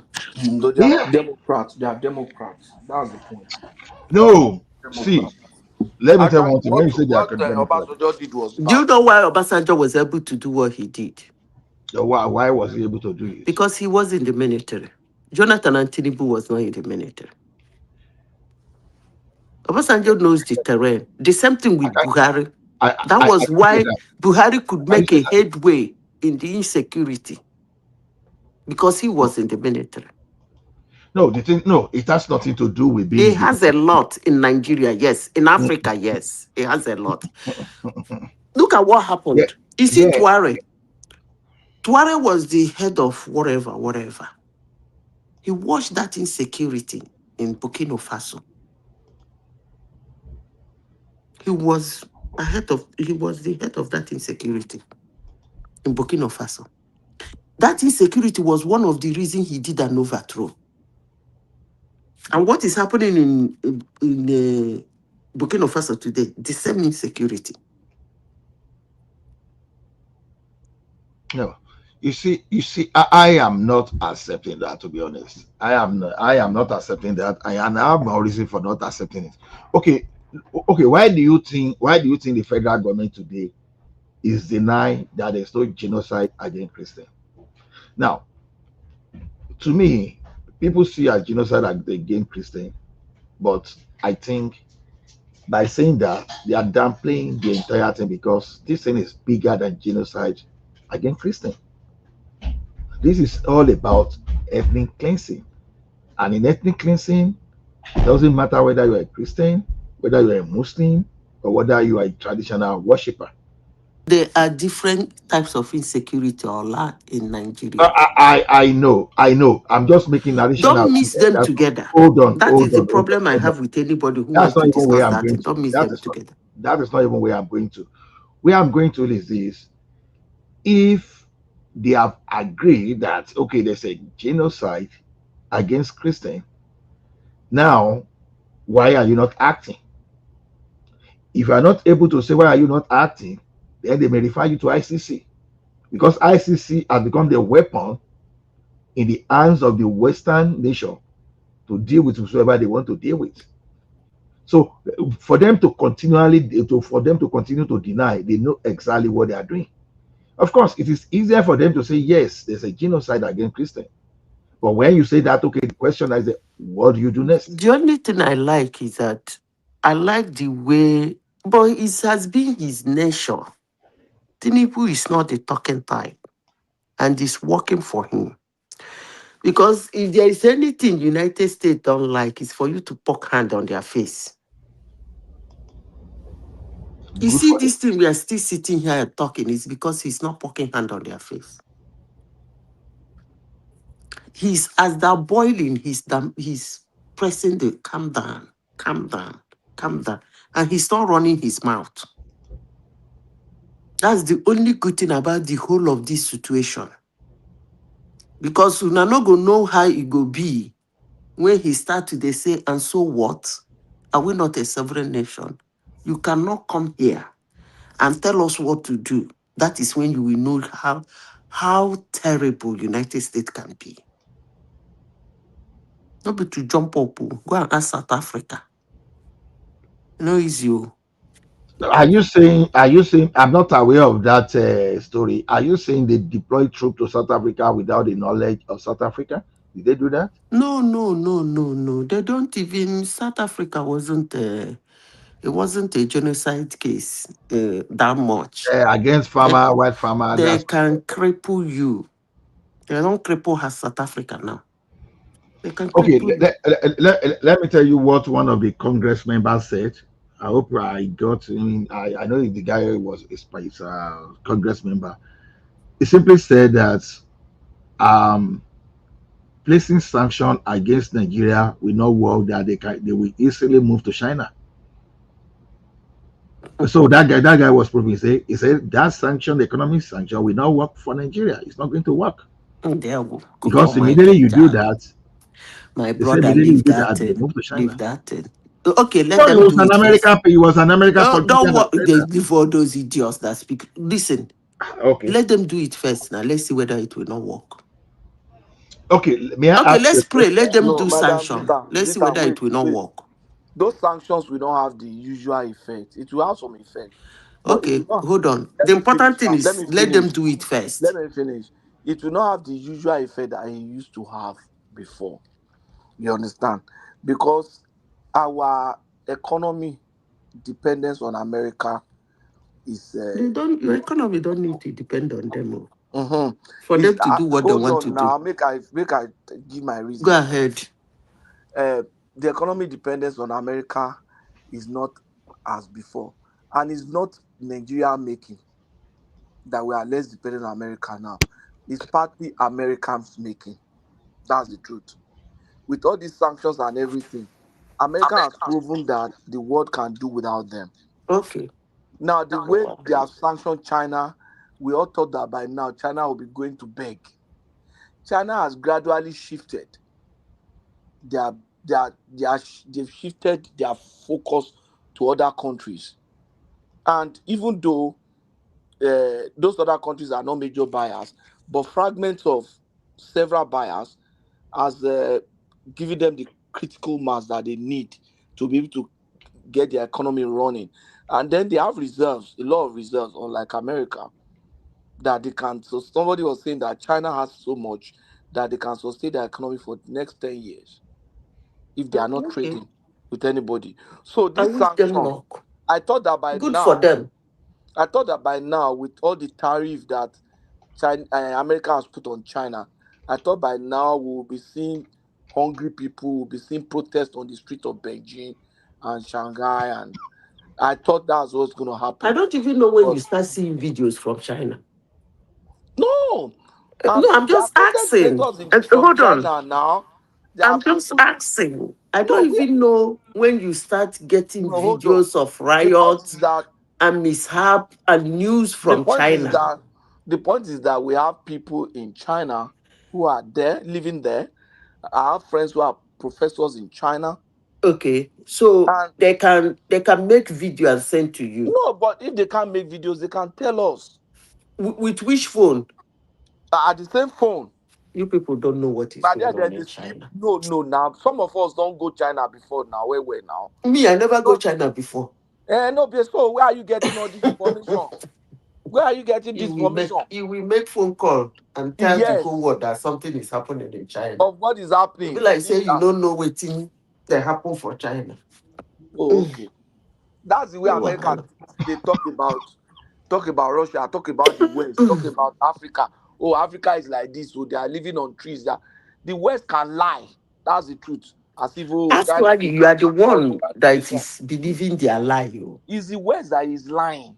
No, Patoski, you are the one that is believing their lies because this thing you are saying now. When I went to US and I started telling some people about Africa, some black Americans and some white guys, they have a wrong notion of Africa completely. What You mean notion do Africa is they not have like this? about it? They have a What notion do they have They have about a Africa? notion that is that like we are living on trees. We are so poor. Everybody's kwashoko on the road. When I met some people say, so did you school in Nigeria? I said, what's wrong with this guy? As if you mean you have universities there? You have so many universities there. You mean you have? Those are kind of crap now.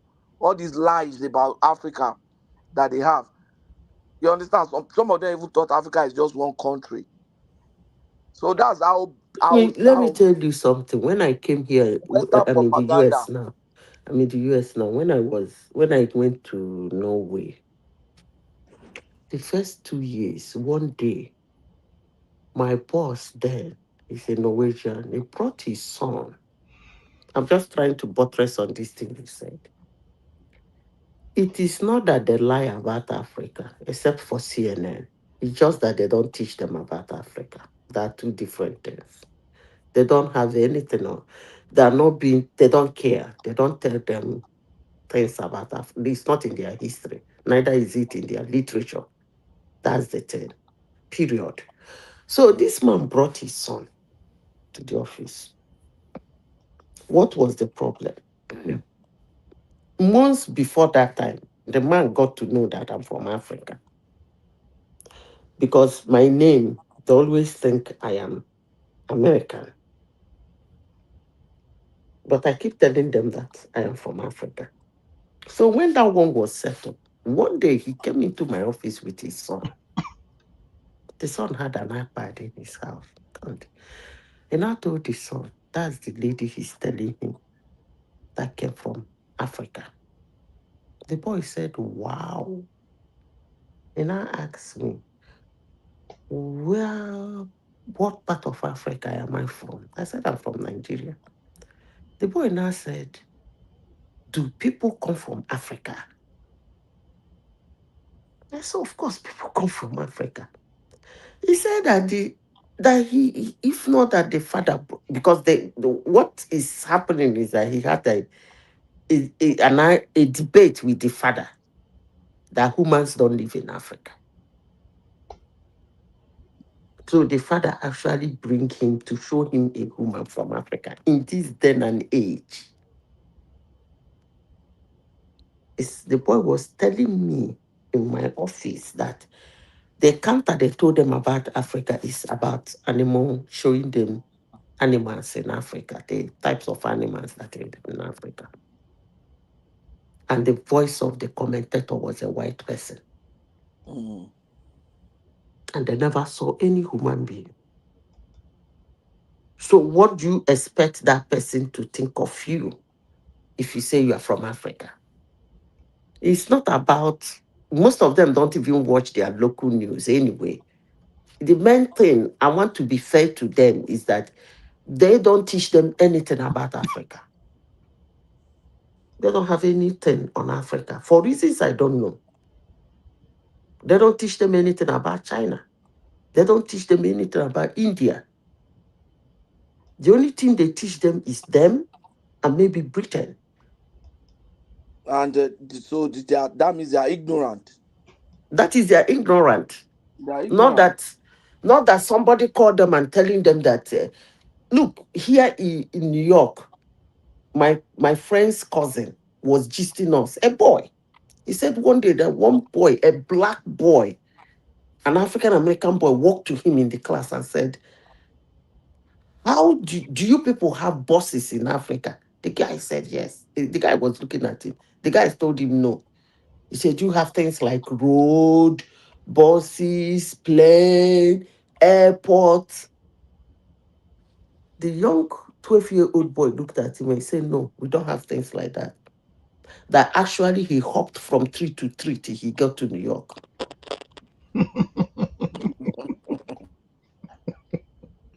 It was funny, but it's serious.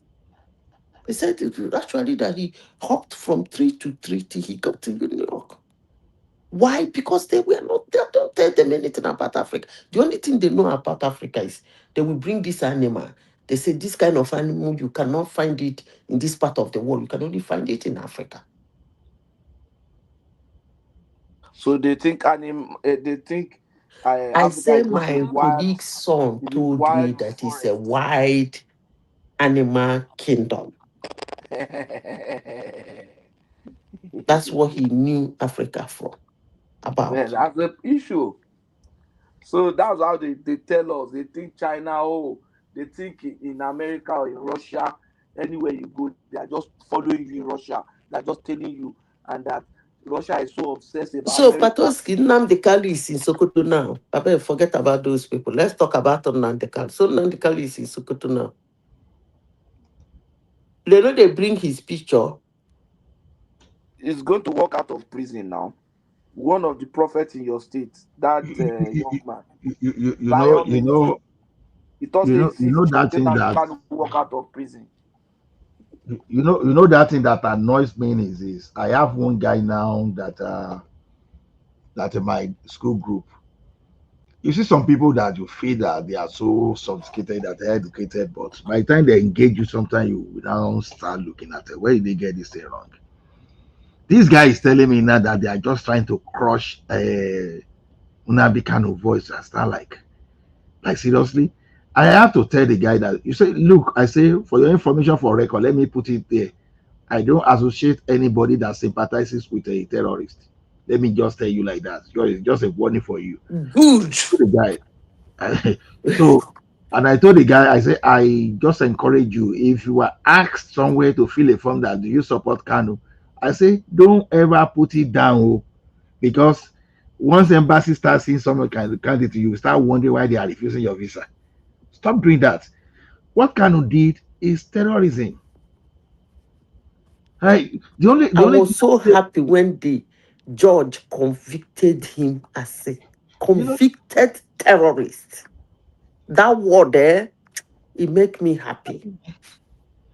You know, some guys don't really know what they are supporting. They don't really know what they are defending. I was trying to educate that guy. They are stubborn. They are stubborn. And these are the guys that when they start analyzing, it is not as if I'm tribalistic.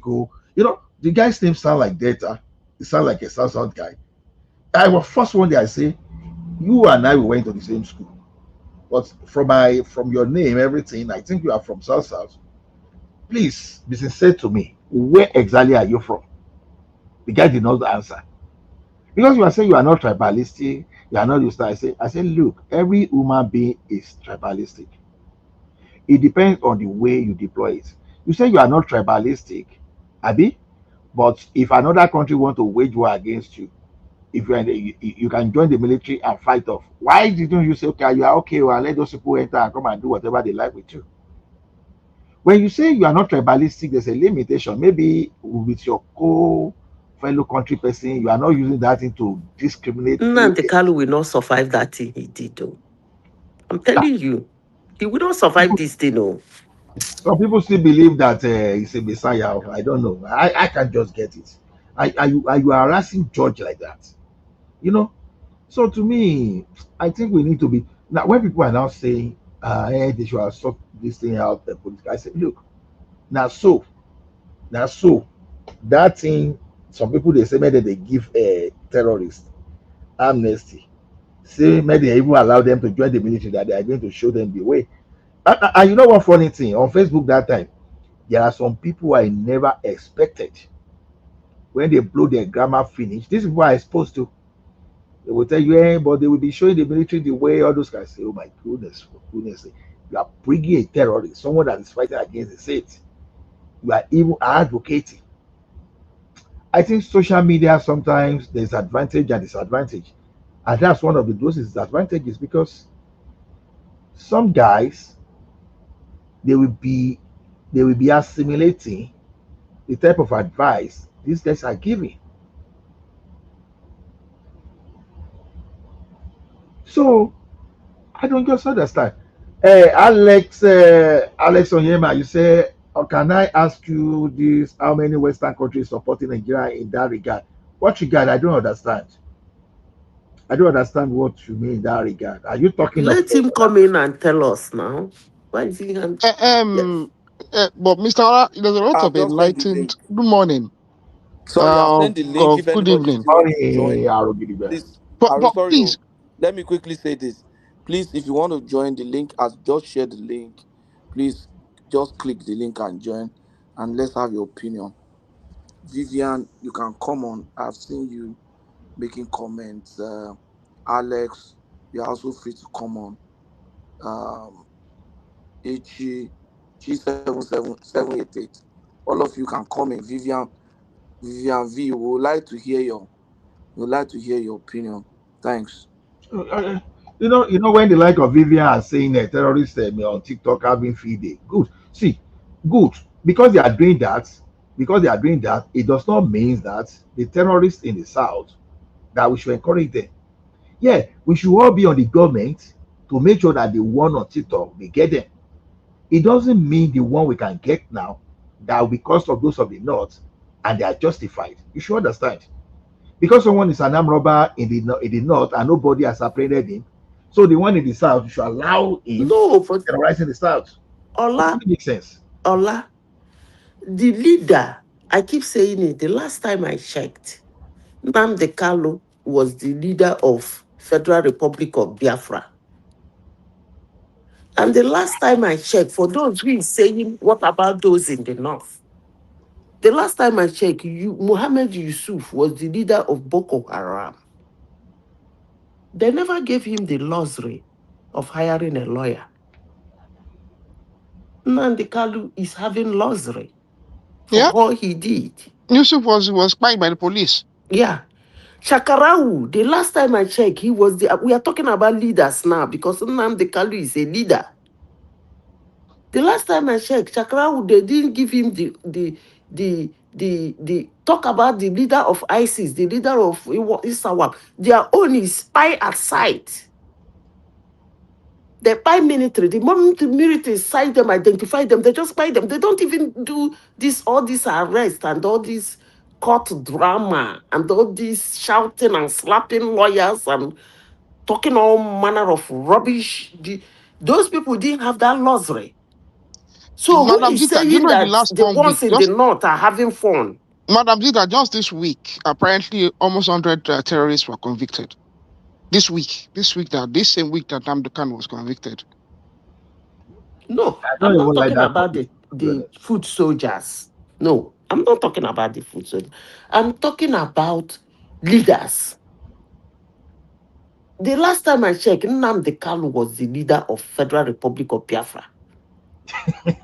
The last time I checked, Yusuf Mohammed was the leader of Federal Republic of Boko Haram. Where is Yusuf? Where is Shakarau? Where is second command? Where is second leader? They were leaders and Boko Haram has had up to 4 leaders since their inception. Where are they? Did you see any of them appear in the court to slap lawyers, to take microphone, to speak anyhow? NNAMDI Kanu is on cruise. And I'm angry he's on cruise. He doesn't deserve such cruise. The treatment he should be given is the treatment his fellow leaders in the north are being given to. Nonsense. But we already have someone we have lawyers, senior lawyers, going on. I was on Dr. Damages there. I mistakenly ventured onto that Dr. Damages. It's the first time I've ever actually ventured onto that show. I don't even know whatever brought me to the show this afternoon. It was just disgusting. They had one barrister, Amadi. He said he's Esquire. He said he practices in the first or second circuit. I think Tunaija went there and posed a question to him because the man was trying to say NNAMDI KANU'S rendition was illegal. And then Tunaija posed a question to him that even in the United States of America, it's already been put beyond doubt that the nature of how you are brought before the court is inconsequential to the charges against you itself. You can then file for civil damages for the nature of which, if you believe you are kidnapped. Yeah, you are very you can right. file for civil damages. Apparently, that's the precedence in America. He brought Tunaija brought forward some cases. No, And this the Mr. way Amadi was talking about the appeal court, the NNAMDI KANU won an appeal court, and then when he talked about it, he dismissed. And I see this tacit intention of not informing the public that at the Supreme Court, NNAMDI KANU did actually win damages for this rendition. I believe 200 million naira was what he won in damages for the nature of his rendition. However, that did not dismiss the fact that he still needed to go and face the charges at the High Court. I mean, I don't know why if informed, educated individuals, and I don't know why everybody is so desirous of a political solution, Madam No, Zita. they are being misled. You see what is happening in the United States today. ICE, we go for request. I'm just trying to deviate a little. You will see some people throwing stones at them, just like you said. You can ask for damages later. The way you are brought doesn't really matter. If you think it matters to you, you can ask for damages. You will see these people throwing things, fighting them, ramming vehicle on them. I will be asking them, who is advising these people? Don't you know what is called law enforcement agency? Their duty is to enforce the law. Even if you hit your head on the wall, they're gonna take who they want to take. They're gonna take you anyway. The only thing that can stop them from taking you is still the same law. You have to go through the law for the law to tell them not to take you. But throwing stones at them, ramping your vehicle at them, slapping them, hitting them, blocking their road, it's not gonna stop them. They're gonna take you anyway.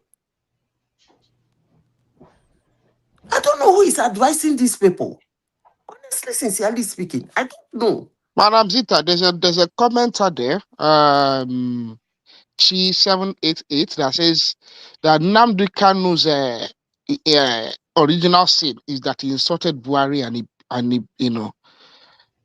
he have broadcast equipment. I don't know how people think. So you still want to NNAMDI discuss KANU that was person? convicted of incitement to hatred, of being the leader of IPOB, which has already been proscribed as a terrorist organization as far as back, I think, sometimes around 2019, of incitement to hatred, incitement to violence, of organizing the Eastern Security Network, which actually then went forward to commit different atrocities. All the atrocities were listed in court. I believe the judgment is about 700 and something pages long. The DSS did a fantastic job of listing all the different crimes, incidents of murder. They listed all the victims of murder. Several police officers were fired. Several individuals, public individuals were fired. Too. Army were fired. This was all listed very, very well. In fact, do you know what they got? Please, Mr. Ola, let me respond to No. I want to address this, Vivian. Vivian, see, I don't know when you see all that still realizing the kidnap key situation. Probably you heard someone else. If you are not sure of the name, please don't mention my name next time because I'm not going to take it kindly. So please try to hear very well and put the proper name. I never talk of any kidnap keys today. And even the time I talk of kidnap keys, I never trivialize anything. What are you talking about? Please be attentive and be very sure of who speak. Thank you, Aaron. You can. Yeah, thank you, Mr. Ola. So let me land and just say, Mr. Nnamdi Kanu had 7 charges, clear, defined charges. And each of the charges listed is, the severe crimes, including importing and radio transmission devices without license. I believe what he received for that particular crime was 5 years to run concurrently. So please, he received, in fact, the true punishment for being a leader of IPOB, a prescribed terrorist organization, incitement to violence, and whatnot. Nnamdi Kanu on TV went on social media and said because his second in command was quiet, that they should present 100 or 200 heads of virgins or something like that, and it was actually the DSS were able to prove that within less than a week or thereabouts, that 10 heads were presented, which means that 10 individuals were quiet. Do people even appreciate human life? Yeah, Do people let me appreciate ask you a that it question, is man. people that lost their life? It's not goats, it's not chicken. It wasn't the head of chicken they presented, it was human being. But because Nnamdi Kanu is an Igbo man, I don't want to share a country with people like you. I think people like you got to be put down like dogs. Anybody You know what? I beg, make una anybody tell that that defends a Vivian. I terrorist should don't be know put what down he like a mean by dog. Dr. Damages. I don't know what that means. Because we Never cannot be been in a that country platform where before. we defend terrorists, where we defend Boko Haram, because that's what it's going to come down to.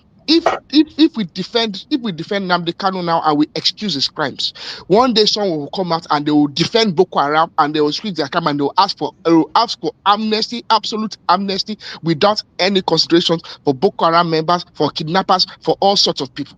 And we cannot continue like that. At some stage, we must put a stop to the nonsense. Well, let me ask this. Let's say Nnamdi Kanu let's say he was a Yoruba man, and then he did all those things and create problem in Yoruba land like he did in Southeast. A lot of Yoruba people died, and then he's charged, right? And then he was sentenced. Maybe the judge was Igbo or another tribe.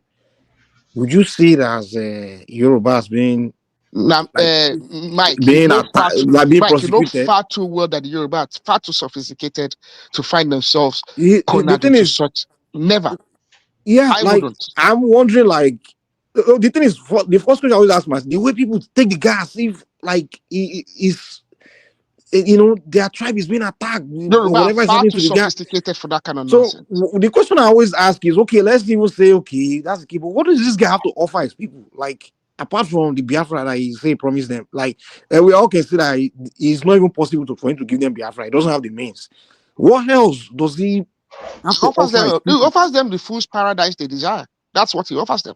No, I'm just saying, like, what possibly what power does he have, like, tangibly that he can offer anybody? Mr. Or what Mike, importance? in Nigeria, you don't get what I'm going. What importance will it be? Like, let's say even release him. It's a fool's paradise. That is all. It's just, when a foolish man wants to hear what a foolish man wants to hear, and someone tells him that sweet lies. So I always wonder what's so important about the guy. I don't even understand. Don't so many people from his ethnic group take him as cause. Ask the people that believe in his cause and that they excuse it. Oh, hold on. I'm even going somewhere. Calm down. Hold on. Okay, now you mentioned the man on that interview today on Dr. Damages and so many other, even pastors. They are all like kind of inciting, like some kind of tribal problem between their ethnic group and the Yorubas. And I'm like, over who? Nnamdi Kanu? Like, are you kidding me? It's almost like you want to carry one individual. I see it's almost like a pattern. Like, I don't know what it is with the Southeast. Like, they always end up making one man's problem their problem, or one group of individuals that want to act on their own. No, they will take the person's problem and put it on the head of the ethnic group. For example, we'll use a 1966 school, for example, where those guys want to carry a coup. No, nobody send them. The tribe don't send them. They want to act on their own. They do coup on their own. When I was reading Babangida's book, the guy was talking about how some Southeasterners were turning the coup to making it their own. Like, we don't take over. And some people in the north, I'm like, why not go carry these guys? Nobody gonna send them. You didn't send this guy to go and do a coup. and they want to do a coup, and then you people decide to make it your coup. Like we're gonna celebrate, say we don't take over. Now, in this case of Kanu'S, the guy say won't go do Biafra. Nobody not wake come say me go do Biafra for now. Now even volunteer by himself say won't go agitate, go commit this Mike, against. Kanu was not convicted for agitation. No. Wait, I didn't say was. That's not what I'm saying. I mean, you say because the judge you don't get my main point. Let me agitate. Calm down. You don't get my main point. The guy wake up in the morning on his own, decided they want to embark on this journey of giving these people Biafra, and he took the different routes where landed him in a mess. Why don't you people say, okay, you went on your own to do it? Well, we wish you to come out without. I don't have any issue with them wishing him to win or come out or not be arrested or escape or whatever. But to now take his problem, trying to make it your tribe problem. When at the end of the day, if it becomes a tribal conflict where people die, over who? This guy? Mike. Why are they making the guy problem their problem? Mike is a Nigerian thing, and I don't think it's peculiar. I don't know how many Yoruba people go and die in the name of one stupid Yoruba guy that has nothing to offer them. I don't defend it. Even Abiola, no Yoruba people wanted to go and die for him. The guy go run election on his own. Mike, the Yoruba are quite unique in Nigeria in the way we practice. I don't even think Northerners or any other group who say they go and turn their tribe into. They go and fight tribal war. I don't know any. Even Ijo or they'll say going to start tribal war over one individual. But Mike, the problem is the problem now, okay, because one of the things that some people are citing is the fact that the likes of Asili Dokubo, Tompolo, Boylof. But the judge didn't say they were going to die or go and start tribal war with another tribe. Because, hold on, wait. The judge never killed their people, though. He just exactly. Even but militancy is terrorism as well. Hello, calm down. Let me learn first before you start arguing against me. When Asai Dogo was arrested, or when some of the job people didn't say they want to start tribal war with some other group, when they know that their people who are living in another territory. Ijobi wouldn't make it a tribe, say they want to start an ethnic war with another ethnic Mike, group because they are one of their individuals that choose to. The Yoruba people don't enter problem because according to all of them now, the judge is Yoruba, the lawyers are Yoruba, so and the they are preaching, making it look like Yoruba what happened people say when. That's according to them. Yoruba people say when. So you want to start tribal conflict between Yoruba and Igbo over individual, they have Igbo presidents that they will round up all the Yoruba people and lock us all in cages. So why are you bothering yourself now? I would know no one is bothering me. I'm just saying like there's a I would know that was in prison. So you suddenly started the Biafra war and where you are. See, let me tell you what. Don't listen to all those emotional blackmail. You understand? They can rant and whatever they want. No, but don't say it too. There's a history. There's the history to this. It's beyond emotional blackmail. If you look at the things that end up becoming Biafra war, it started with what? Individual men that went to do coup. We don't concern their tribe. Some people try to make it. You understand? If that's 1960s coup, just say it happened, right? Those Zogo, those guys. This guy, Yoruba man, was among them now. At least two. If to say there are people just say, okay, hey, we don't send these boys though. You understand? This with like let's say there was no celebration in the north, no people giving support. It's almost like the one led to that attack in the north because I started reading about it. It's almost like the ethnic group where kind of Igbo living in the north were acting as okay, we did it. You understand? We did it.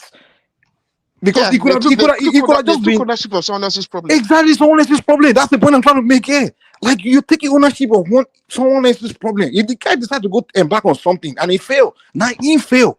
Nobody understand that may go do it in the first place. It's not like the Igbos or the one that call them the kind of come and lead us to Biafra. Mike, he's the one that decided to take on that. Just Mike, like we have seen it. Igbo wake up. They come now. They come. Igbo wake up. He say one lead us to Yoruba nation. We say okay if you can do it. Fine. He tell us they get it jazz. We go they do everything. All of us say, oh, this guy is confusing us. We all say okay, do it. But when the guy, if he go laugh for Allah, me I don't go start war with anybody because of him. Because I didn't call you to go and do it. You decided to go and do it. So go and face your Allah. I mean, wish you to escape or to get out of the walla, but I won't go and start a tribal war with another group of people because of you. You did, or when Dia did coup, right? Oladipo, Dia was on coup his own now.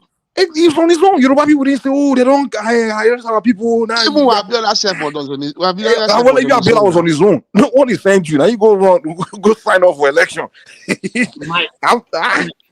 But the Southeastern, they go carry that individual problem. Trying to use them to start tribal war.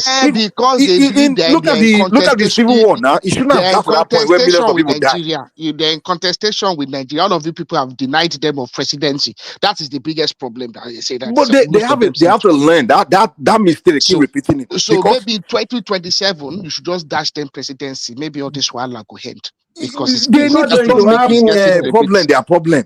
Somebody go behave somewhere. One individual from your tribe go and misbehave. Let the individual. Don't make it your tribal problem, your ethnic group problem. Mike, it is not.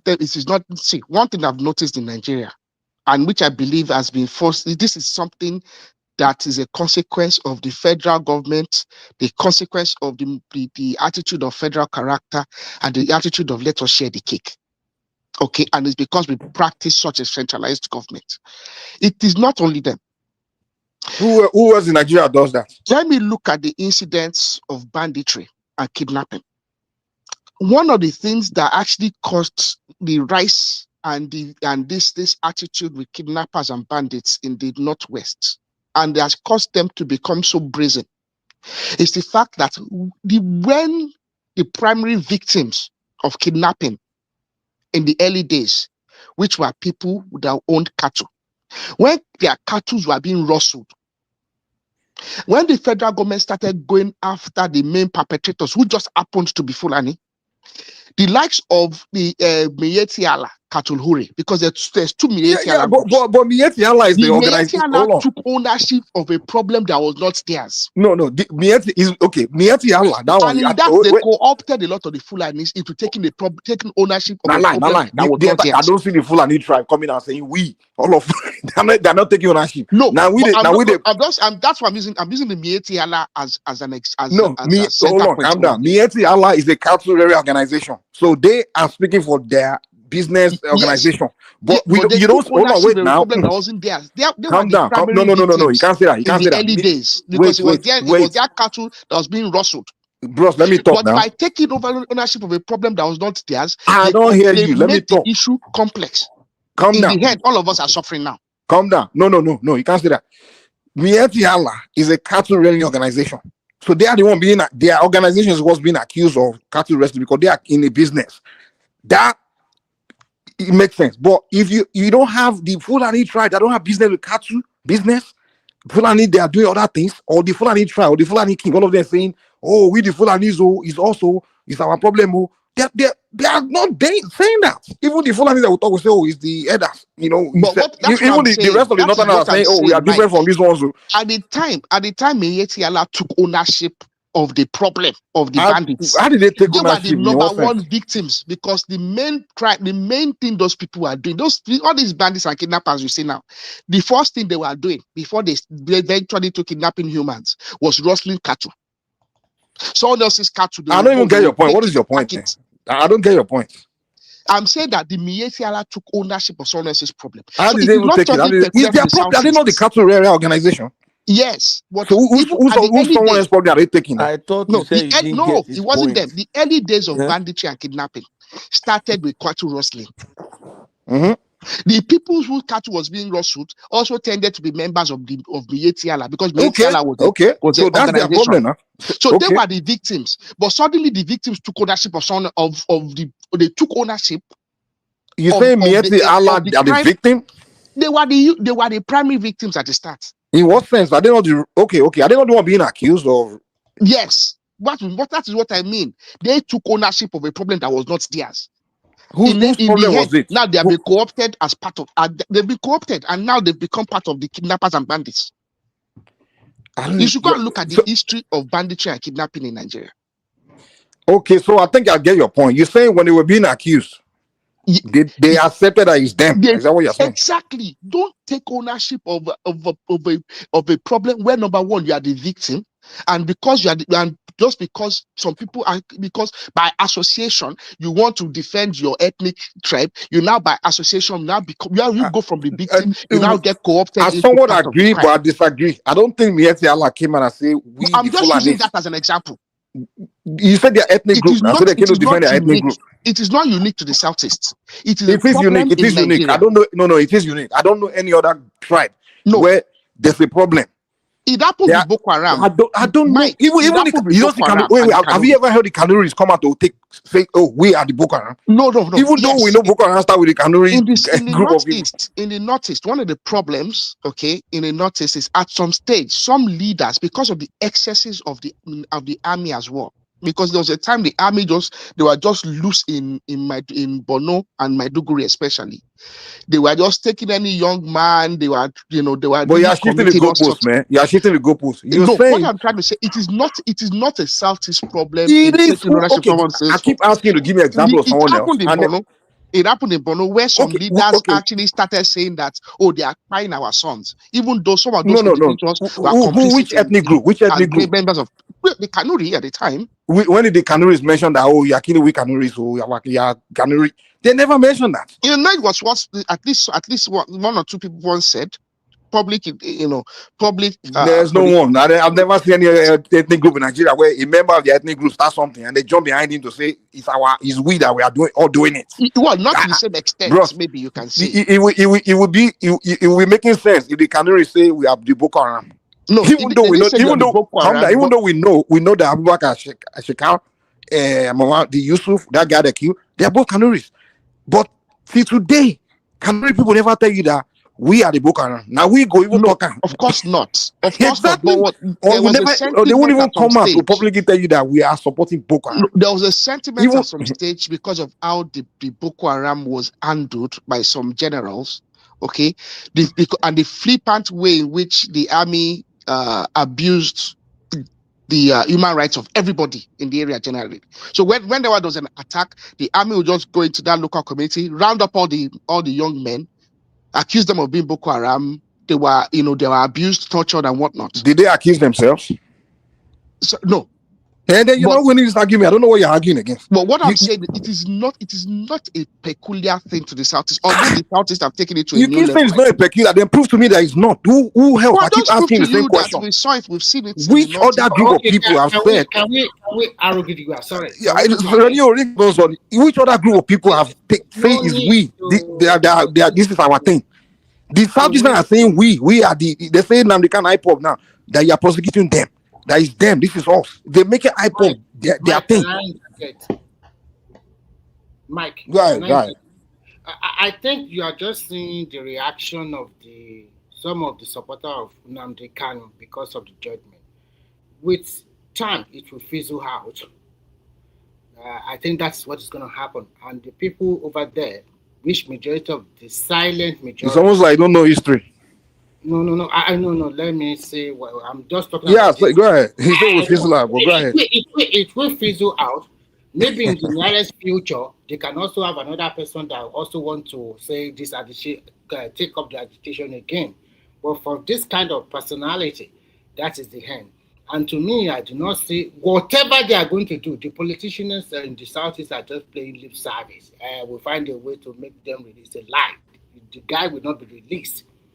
I think if this guy is going to be released, at least he's going to spend some jail over there. At least minimum of 6 to 8 years.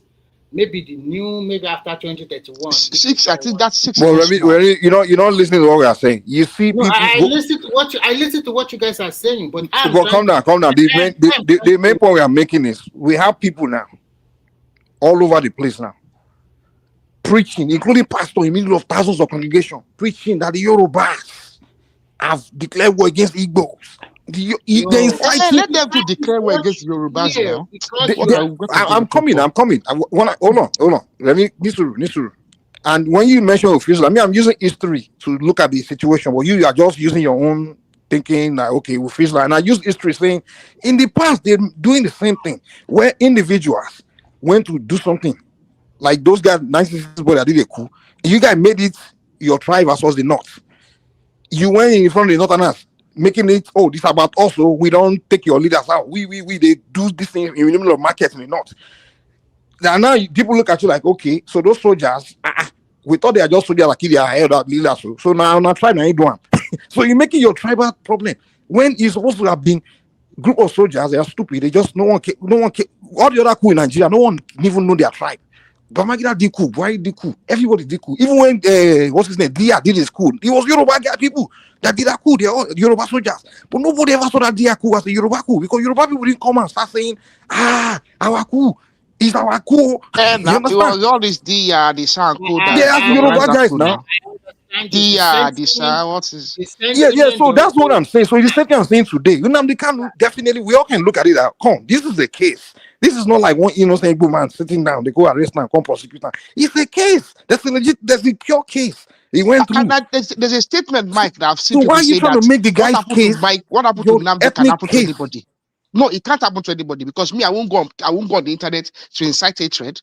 I will not form a terrorist organization. I will not ask for them go and bring me the heads of hundreds of 100 innocent people because my friend was quiet. Exactly. So the guy had I will a not case. do that. And so I cannot find myself in jail, and I cannot find myself in KANU'S situation because I will not do what KANU did.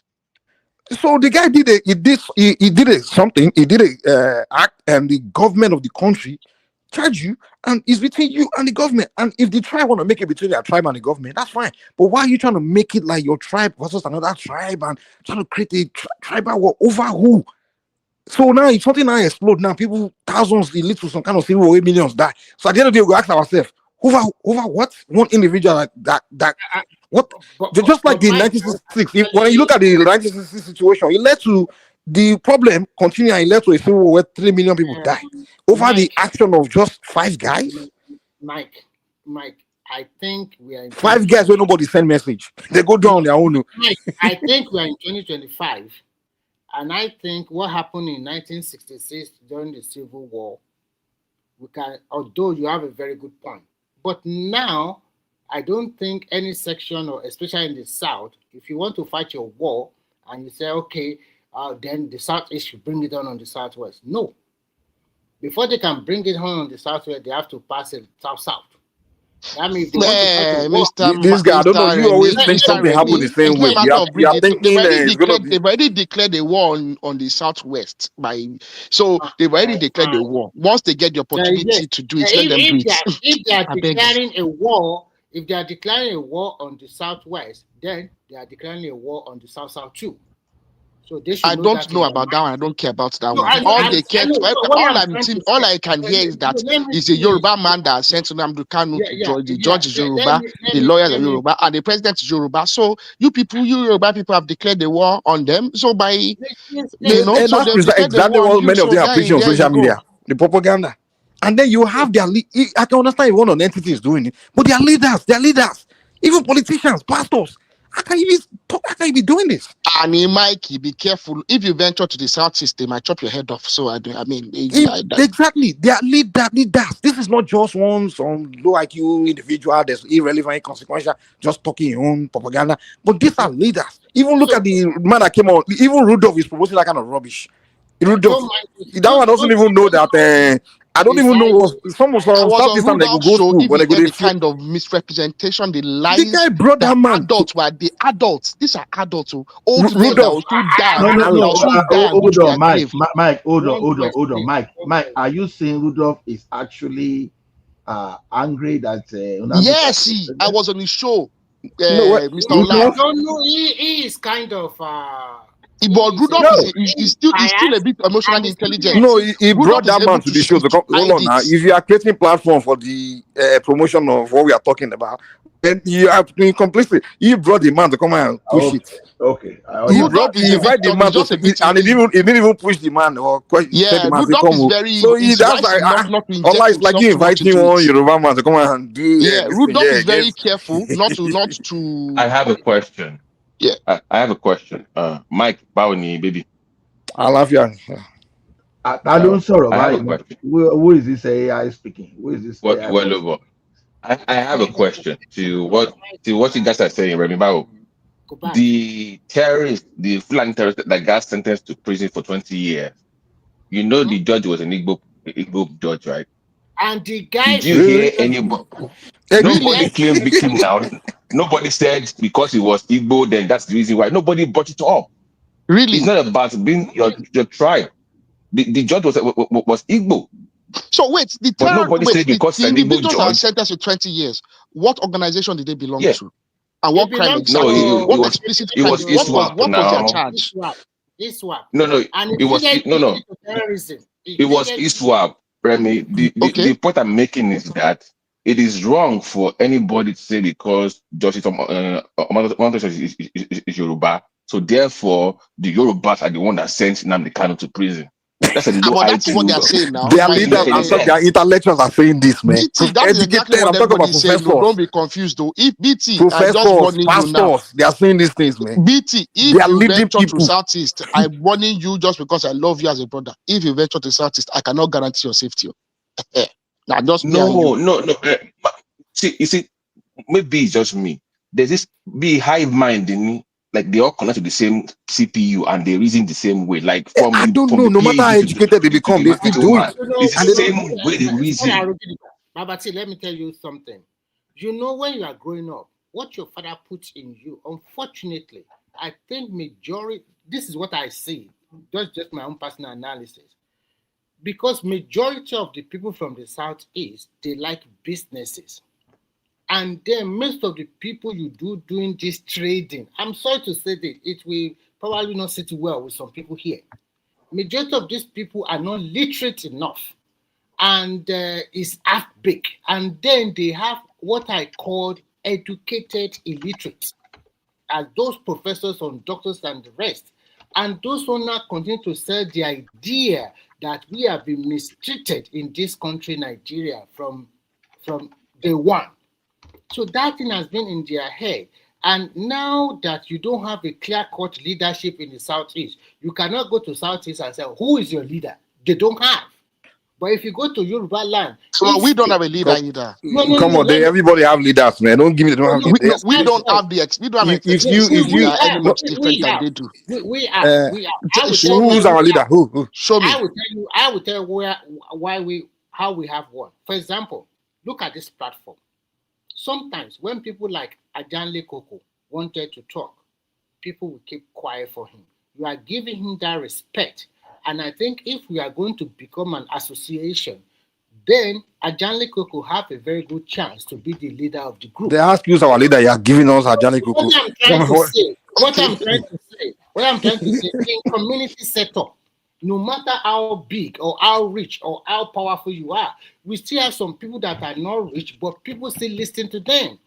But that's just our culture. That's our culture. Remy, we don't have a political Can I keep in this? Sorry. Remy, everybody have leaders, man. Sorry, everybody has leaders. It's just the nature of it's just a cultural thing we're talking about, Remy. Aro, sorry, let me chip in this. I think what Remy is trying to say is this. It might be our socio-cultural nature, but our socio-cultural system or structure has a way of allowing a natural leader to evolve, which we know that, oh, this person should be. If that person did not step up, we can say yes. You understand? Most of the time when we say leader, and we want to, maybe all of us will say, let's choose a leader. Somebody like maybe Aro will not want to contest the leadership with somebody like Baba or somebody. You would think you know, those kind of. So we have our own system of Patoski. I'm sorry to say our this. leaders to evolve because of the culture and the upbringing. But Remy is saying they don't have. No. Sorry, Patoski. Please, guys, just give me 1 second. Listen, when people call someone your leader, it's not because you as an individual has accepted that person as a leader. For example, when we say the leader of the United States is Donald Trump, it doesn't mean all Americans really accept him as their leader. You understand? The fact of the matter is when you establish you are in a position of a leadership of your people, whether the people accept you or not, outside I see you as the leader of those people. So now, when Ohanese have created an organization, so Igbo social cultural organization, whether all Igbo accept them as their leader or not, when you have a pastor in the Southeast where they are running congregation of thousands of Igbo in front of them, preaching to them, and they are following, they are listening to them. People are seeing you as a spiritual leader in that space. When you are a politician, you've won an election there, you are a senator, a governor, whether everybody there accepts you as a leader or respect you or not, everybody outside from that place are seeing you as a leader in that space. So whatever you are saying, we are seeing leadership of that space speaking. So this idea, oh, they don't see them as a leader. No one gives a shit. You are an elected official in the Southeast, and then you come in to speak, talking even ethnic matter, and you are the leader there. You are a leader. You are not policy maker in that space. If you are the socio-cultural leader, you are the one who's in Igbo. You speak as the Yoruba person and see Igbo leadership speaking. The same way when so you can't see and say they don't have leader. They don't. No, they may not accept them as a leader, but those people have put themselves in a position, organized position, where they are leaders. So they have to speak like leaders. They have to speak like leaders. Just like even at the socio-cultural leadership of the North. Not most of the tribes in the North don't even see them as a leader but when they start talking, there are people who say, oh, the Northern leaders are speaking. Whether the people there, all the people they are saying as their leaders or not, we see as their leaders speaking. So they have to speak with responsibility. And that's what I'm saying. Like, why are you guys talking like this? You are leaders. Come on. Can we vary the topic? Yeah, go ahead. Can we vary the topic? So let me ask you guys a question. How did Tinubu rescue people from Erukwekiti? Money don't change hands. No casualty, no casualty at all. Money has changed hands. I have 60% answer for you. I cannot say 100%. Actually, some of those guys were arrested. Those abducted them. They were arrested, and the video that was any evidence, please. No, just that's what I'm saying. Now, relax yourself. So everything we do today, we need evidence. Yeah, that was a video. That was a video that was running around that they arrested some of those guys, and they even through their camera to pinpoint one that you are the one that carried that AK-47 that day. So. And when they arrested them, unfortunately, some people leaked that video outside. So I saw that video. The police quickly came out and said, no, that's the fake video. That was not a fake video. So who should we believe now? The police or what they are trying to do? The police says fake video. So you now you are saying it's real video. What the police are trying to do, not to jeopardize the investigation, because they are still on the verge. Did they tell you that? Oh my, come on. They are still on the verge of trying to. You are speaking for the police now, so I'm not speaking for the police. Let's answer that question, Remy. I do not interject you. Let me give you some information that I have. I have the information that those guys were in 2 batches. Those ones caught by the vigilante were the ones that were covering. They were the ones providing cover for the ones that went into the church. So eventually, when the thing cast, they caught those ones. And then the other guys that caught the people, they had moved. I think they also had some logistical problem. So when they were able to locate them and they discovered they couldn't cope, they abandoned those victims and fled. What a story. They abandoned those victims and fled. Now, let me give you another issue that I think is happening. Do you know that some of those Catholic Church, Niger State kidnapping? 200, though. That one is even more. 200. They some of them had gotten back. Yes. And the military has to move because that's an indication that those people have logistical problem too. Yes. For you to have how can you move 200 people easily? For you to have like 50. For you to have like 50 that have escaped or something. Out of the 303 that they said, it means that there's a logistical problem. Mr. Patoski, how can you move 200 people without having logistical problem? I want to say if they have their structure and system, I want to say this. I know that Nigeria we are in a very terrible mess now, but I think we must shout out a big shout out to the military as well. I was following these verified journalists for a long time now, who used to tell stories about how the armies are performing. That verified journalist, I beg you. I believe it's more of PR. I they listen to the guy too. The guy sounds too good to be true. I beg you. So are you saying that the military are not making success? Ola, no matter how you look at it, that guy verified journalist is was a response to America. Now, hold on. No, let me hold on. You are not the only one. When did that verified journalist? Let me finish what I want to say. You don't know what I want to say. When did he start doing video? Ola, let him finish now. You can't know what he wants. There's so many episodes that he releases. I just want to mention about this particular one that there are two. Most of these terrorists, they dug the ground like several kilometers under the ground, and that is where they kept their guns and their food and they hide. So the army discovered this, especially in the northwest, northeast, sorry. They discovered this, and inside those drug what they dug, they find out the ammunition, a lot of things. From that angle, they were able to locate the people that are supplying them drones. They have arrested the guy already, and some of his accomplices. They have arrested them, and then they come to show us the person, the face, and everything. Do you know how Nigerian? Not immediately that they will show you now. So they've arrested somebody and they haven't come to the news to tell us details. No. Are you the national security advisor? Who are you? Advisor, they just show you the face like that. Have they come to tell us? Have they come to give us details? Who are you that they will come and give you? Are you they can't give Nigerians details from what's going on. So how did Remy get the details then? You're not looking at that line. So how is Ola looking at that line? If I'm looking and Ola is also looking, that means what we are researching on is different. So that is the point. They don't even owe us, Jerry. Let's be objective. They don't owe us the thing is, I get more information from other Nigerians than I get from the government.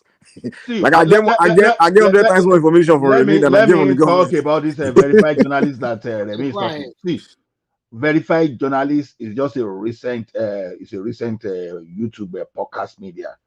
I think it's more of a response to this America thing. You understand? This video station is about 2 months old.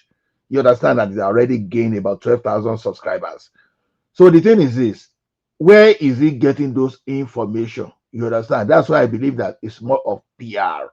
That you got that information, but you cannot corroborate it somewhere. That you are the only one that exclusive, that you have the exclusivity of your information and everything you are broadcasting. I beg, I no be rap, no be mumu now. But Mr. Ola, can you acknowledge that Nigeria is in information warfare at the moment as well? Because I don't think what I'm saying that if you must give me something, don't lamba me. Don't lamba me. You understand? See, it's more of promoting the government. And the guy has intensified immediately the Trump and America started scrutinizing. But Mr. Ola, do you think the recent spike, the rather sudden spike in kidnappings?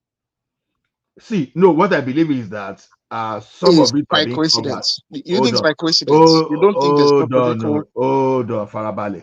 See, these guys, they be hiding a lot of information because there were a lot of things we got on YouTube circulating that they were not coming to the main media. You mean the government? I think so. Who's hiding the information? The government or the who? No. I say many guys from YouTube. You know some community. Ola, a quick question. Oh, no. We'll be talking. You say Ola, you didn't even let that person land. You understand? You are promoting verified journalists now as if I'm not promoting. I'm just giving what I. Okay, go ahead. As if we are talking from American intelligence. So the thing is this. You understand? I think government actually suppress some of those information. You understand? Look at this coup. That makes them incompetent. I think so. You understand? So I think America, all these American guys that enter into the matter, is the reason that they are now trying to bring out information and now be showing that they are doing something.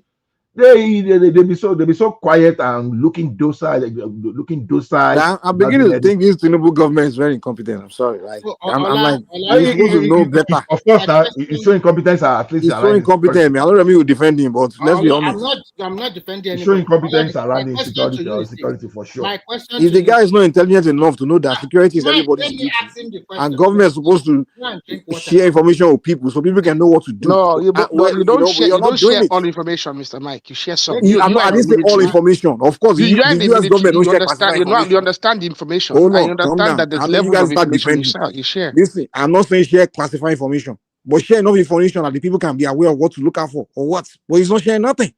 Because if government is sharing details of things, I mean, not the classified one that might jeopardize missions or whatever, so, but just give us findings or even the so prosecution we are talking about. But you know that the security architecture is not sophisticated enough. Hold on, listen. For example, Yeremi just mentioned that they convicted one terrorist, right? So One the guy, more than okay, 100. more than 100. Thank you, Remy. Allow people talk now. If you have convicted arrested these people, you must have what they call it, interrogated them, draw some information from them, find at least whatever you get from them, and he's supposed to share some of it with the people so the people can know that okay, this is the mind of these people, this is where they come from, this is what and what. But you don't do that. But incompetent government, man. Remy, I think there's two things there. Sorry, Mr. Remy, Mr. Mike, there's two things there. I think a lot because of the nature of the intelligence, okay, and the nature of the security architecture, it is quite possible that a lot of the information they do gather is the line of investigation that they do follow. So if they are still pursuing those lines of information, and in a situation where there's a socio-political tilt to this whole insurgency and banditry and insecurity, they have to be very careful with the way they share information. And For they also 20 have to be years, they careful haven't shared with, information with us. They've been doing this for 20 years. You know how long I Boko Haram wouldn't say started? they've not shared any information. They haven't told us who's doing what. The Bro. information. Also, you have to understand this. There's the National Security Advisor who is employed by the president. Yes. There's the Office of the Presidency. The Office of the National Security Advisor and the Office of the Presidency are two different things. So the president's essays that are on information and whatnot, they are different. I mean, they wouldn't have the authority to go out there and start saying, "Oh, terrorists did this or that." No, their own job is to if they, on social media, for instance, is to defend the policies of the presidency. But what's the point of you saying that? Am I even accusing national security anybody? So what I'm talking saying about the government itself. The government should have a spokesperson that comes to brief the public of that is what I'm saying. Listen, the government should have we have to start to demarcate. Listen, man. Let's stop defending, man. Let's just be straightforward, man. You live in the advanced world. In America, hold on, calm down. When something happens, the government will tell us we are investigating. And once we get our finding, we'll come. Hold on, wait, calm down. My brother. Investigating. My brother. The government will say when we get to a conclusion of our investigation, we'll give you facts of this and that. But right now, these are our theories or our whatever we know so far. This and then when they get to something that's very classifiable, where they feel like, oh, they shouldn't put out, they will say, oh, there's something we also know, but it's classified. We can't put that out for this reason. That's it. But with our own government, there's no briefing. They don't brief us about anything. No briefing at all. We're just dying. The government don't brief us who kill us. No, you are wrong. It's not wrong. Let me tell you. It's not wrong. It's not sufficient. You go hear people die. Government don't come brief us for anything. No briefing. No, man, I don't know what Remy is talking about. Well, no, I just want Mr. Mike to differentiate between when you say government, we have to make sure, because for instance, if there's insecurity, for instance, in the community where you live, it's the sheriff or the police authorities or the FBI, the CIA that would, they might put out a press release. Okay, the mayor might co-opt and co-sign that press release, but that press release will not come primarily from the office of the mayor. So the National Security Advisor should be saddled with the responsibility of disseminating information on a need-to-know basis. I do agree with you. There should be a need-to-know basis, what information can be disseminated, what information they think they can actually, what help they think they can get from the public. I think they should also, put it out there. Yes, we are doing such and such and such, but at the same time, please, if you know such and such and such, if you think you can assist us with such and such and such, exactly, and contact me such and such and such. And that point, that's the part where they really need the people, because what you are sharing with the people can also share something with you. You understand? Because if you briefing us and tell us what you need from us, what we can do, because security is everybody's responsibility. It's not just the government. In fact, the people have more to offer in terms of solving the problem than the government, because the people are the ones that live in the society. There be some people in the society that might even run to the government like, okay, from based on what you told us, your briefing, I think we know one solution. You understand? The people themselves are the one that will give information. Even when there's a mass shooting in America, the government will say, okay, there's a person of interest, this and that and that and that. Next thing you know, the citizens, somebody among the population will say, I have information. They will share with the government. And they will share with the police. The police will now use that lead to solve the problem. But in the case of Nigeria, the government don't even give us any hint of who to look out for. All the only thing we know is Fulani. That's it. I don't think the government themselves know very accurately sometimes who exactly they're looking for. Sorry. Mike, you just mentioned mass shooting in America, and we have seen a lot of mass shooting for more than 20 years. America, the biggest democracy in and the most advanced country in the world. But they solve every case. No. My question is this: have they find an everlasting solution to mass killing? That's the argument here is no everlasting solution. We don't know everlasting solution. It's not. Sometimes you guys just look at. The argument you are presenting doesn't make any goddamn. We are not looking for everlasting solution. But we are saying it should not aggravate. We are not looking for a solution. The situation is different. Exactly, is the everlasting solution. You're talking about one crazy guy that in the mass shooting is more of an individual that wake up and go and commit crime. Institutionalized criminal. No, exactly. We are talking about an organized group. This is organized. Remy. Wait, don't get me wrong. I condemn any act of terrorism. No, so what? How is that question relevant to this one, to Nigeria case? How is it? Very relevant. I don't even know how to do it. You want to justify it's like saying I'm a guy that go and state in the market. It's the everlasting. You can't find everlasting solution to that. You want to justify Tinubu's competence. No. Because over here now, exactly. I've already mentioned it earlier. Don't defend. I am not justifying. Ọ̀gbẹ́ni Tinubu, when it comes to security, is very incompetent.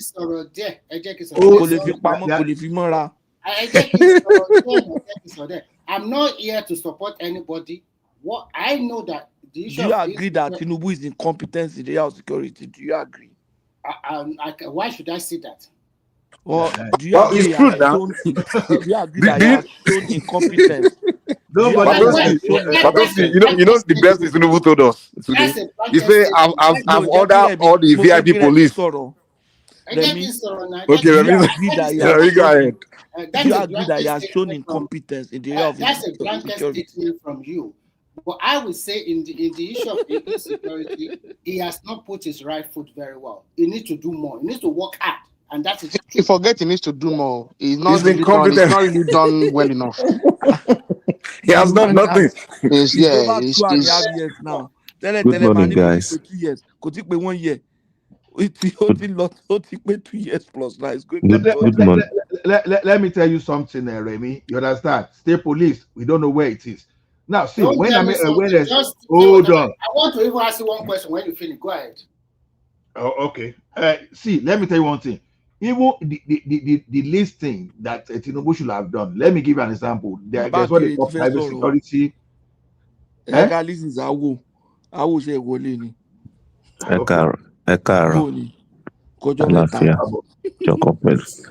Yeah. You see, let me just say this.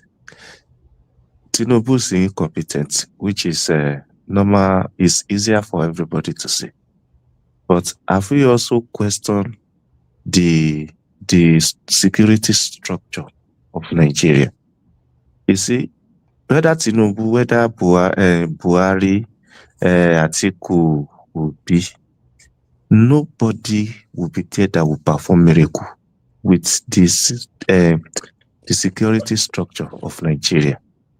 Do you actually know that for the population of 200 million, we only have about 300,000 police, which is not even enough in the first instance. Yeah, but that is why we advocate for state police, But Mr. now Awo. is now. we are not asking him. We are not saying he's Hold on. incompetent because he hasn't solved it. Hold on. Let me address the incompetent part. Yes, we are not saying he's incompetent because he hasn't solved it. We are saying he's incompetent just looking at this approach. Here's my point. Now, Remy has gotten an assistant. No at problem. our own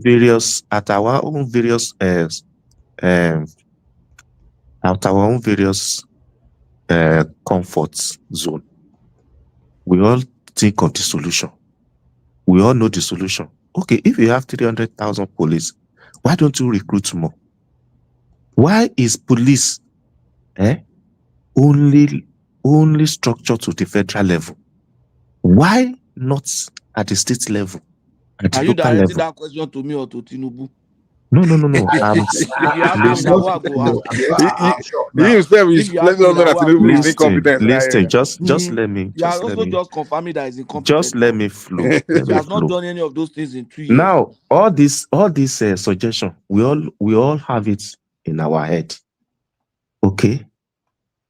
Now that they are now even raising the idea of state police, how many states have been able to come out and say, yes, we have the resources to do this thing? 34 states have supported. Why? What is slowing it down? There are 34 states that are eager. Guys, we are even skipping. You know, the first step of the test, Tinubu already failed it. And all the other presidents, wait. And all the other presidents, they've all failed it. The first step of a problem, right, is to ask, what is the problem? You want to find out when there's a problem, if you want to approach a problem, the first thing you ask yourself is, it's like you're taking an exam. You want to read the question and ask, what is the problem? The first step, hold on, let me land. I'm going somewhere. The first step, all the presidents failed it, is what exactly is the problem before I start taking steps of solutions or approaching solutions. None of them have been able to define the problem.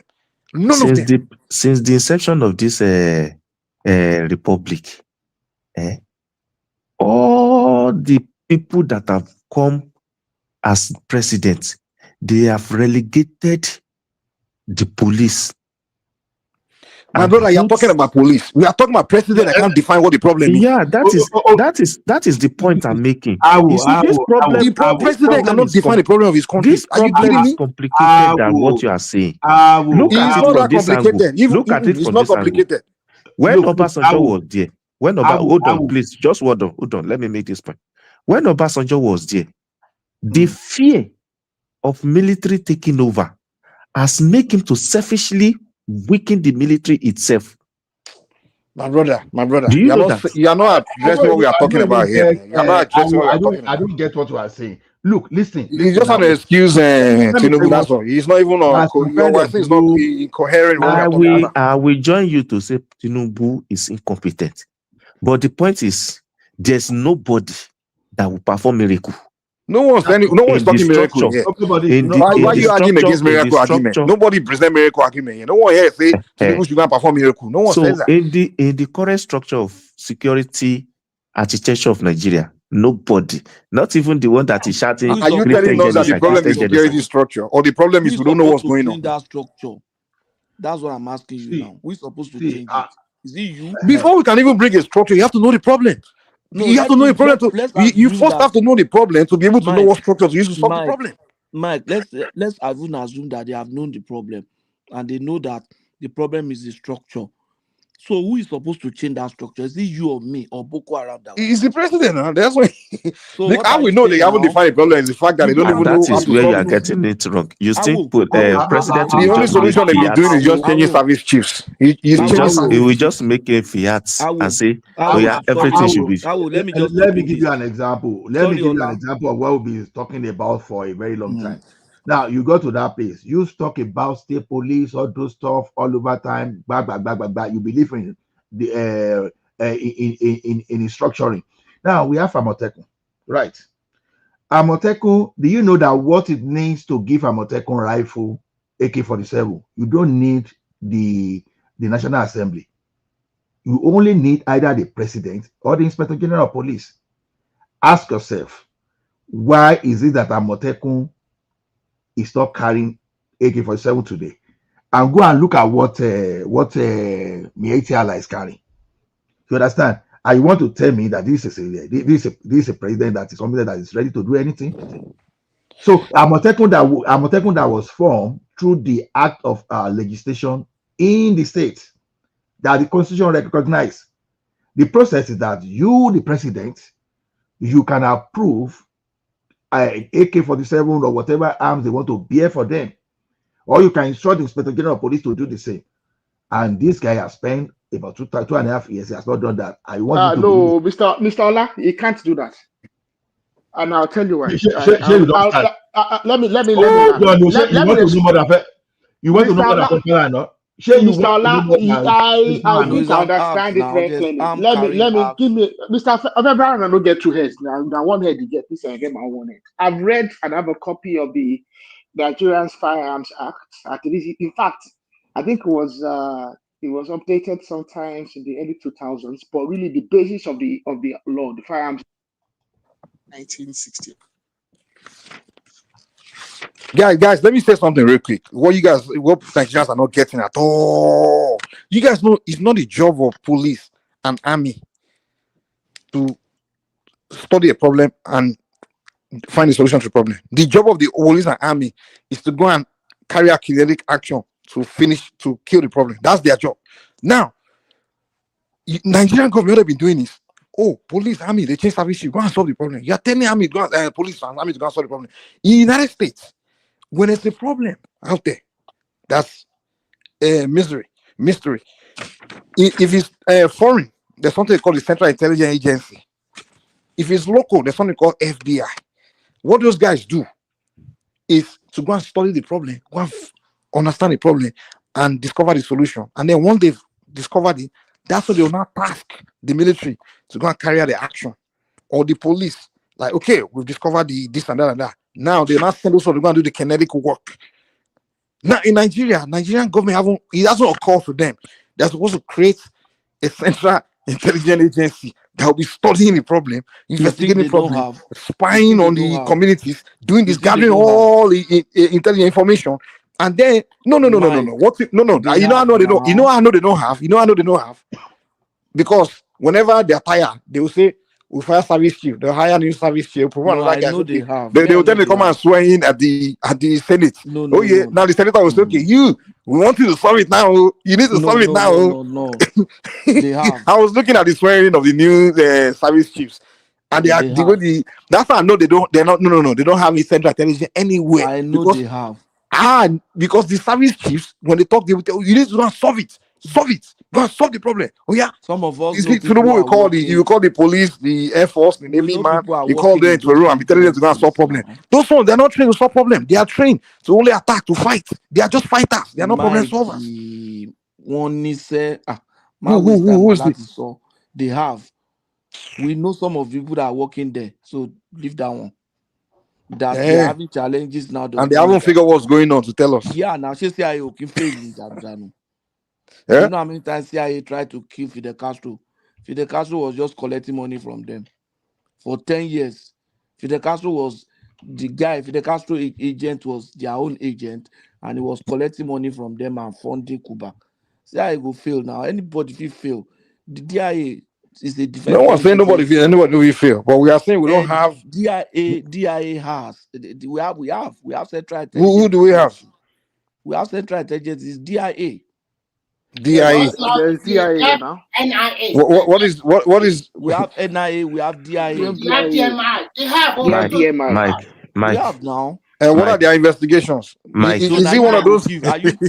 Mike, no, they work. Is he one of those agents where president got appointed? No, it was DMI that failed to coup this. So they will come and give DMI that appointed that. Mike, as much as everybody have a reservation for this government, are we taking a backseat and think twice of what is going on? Since this Donald Trump started shouting Christian genocide, did we see the level of the arising in the attack?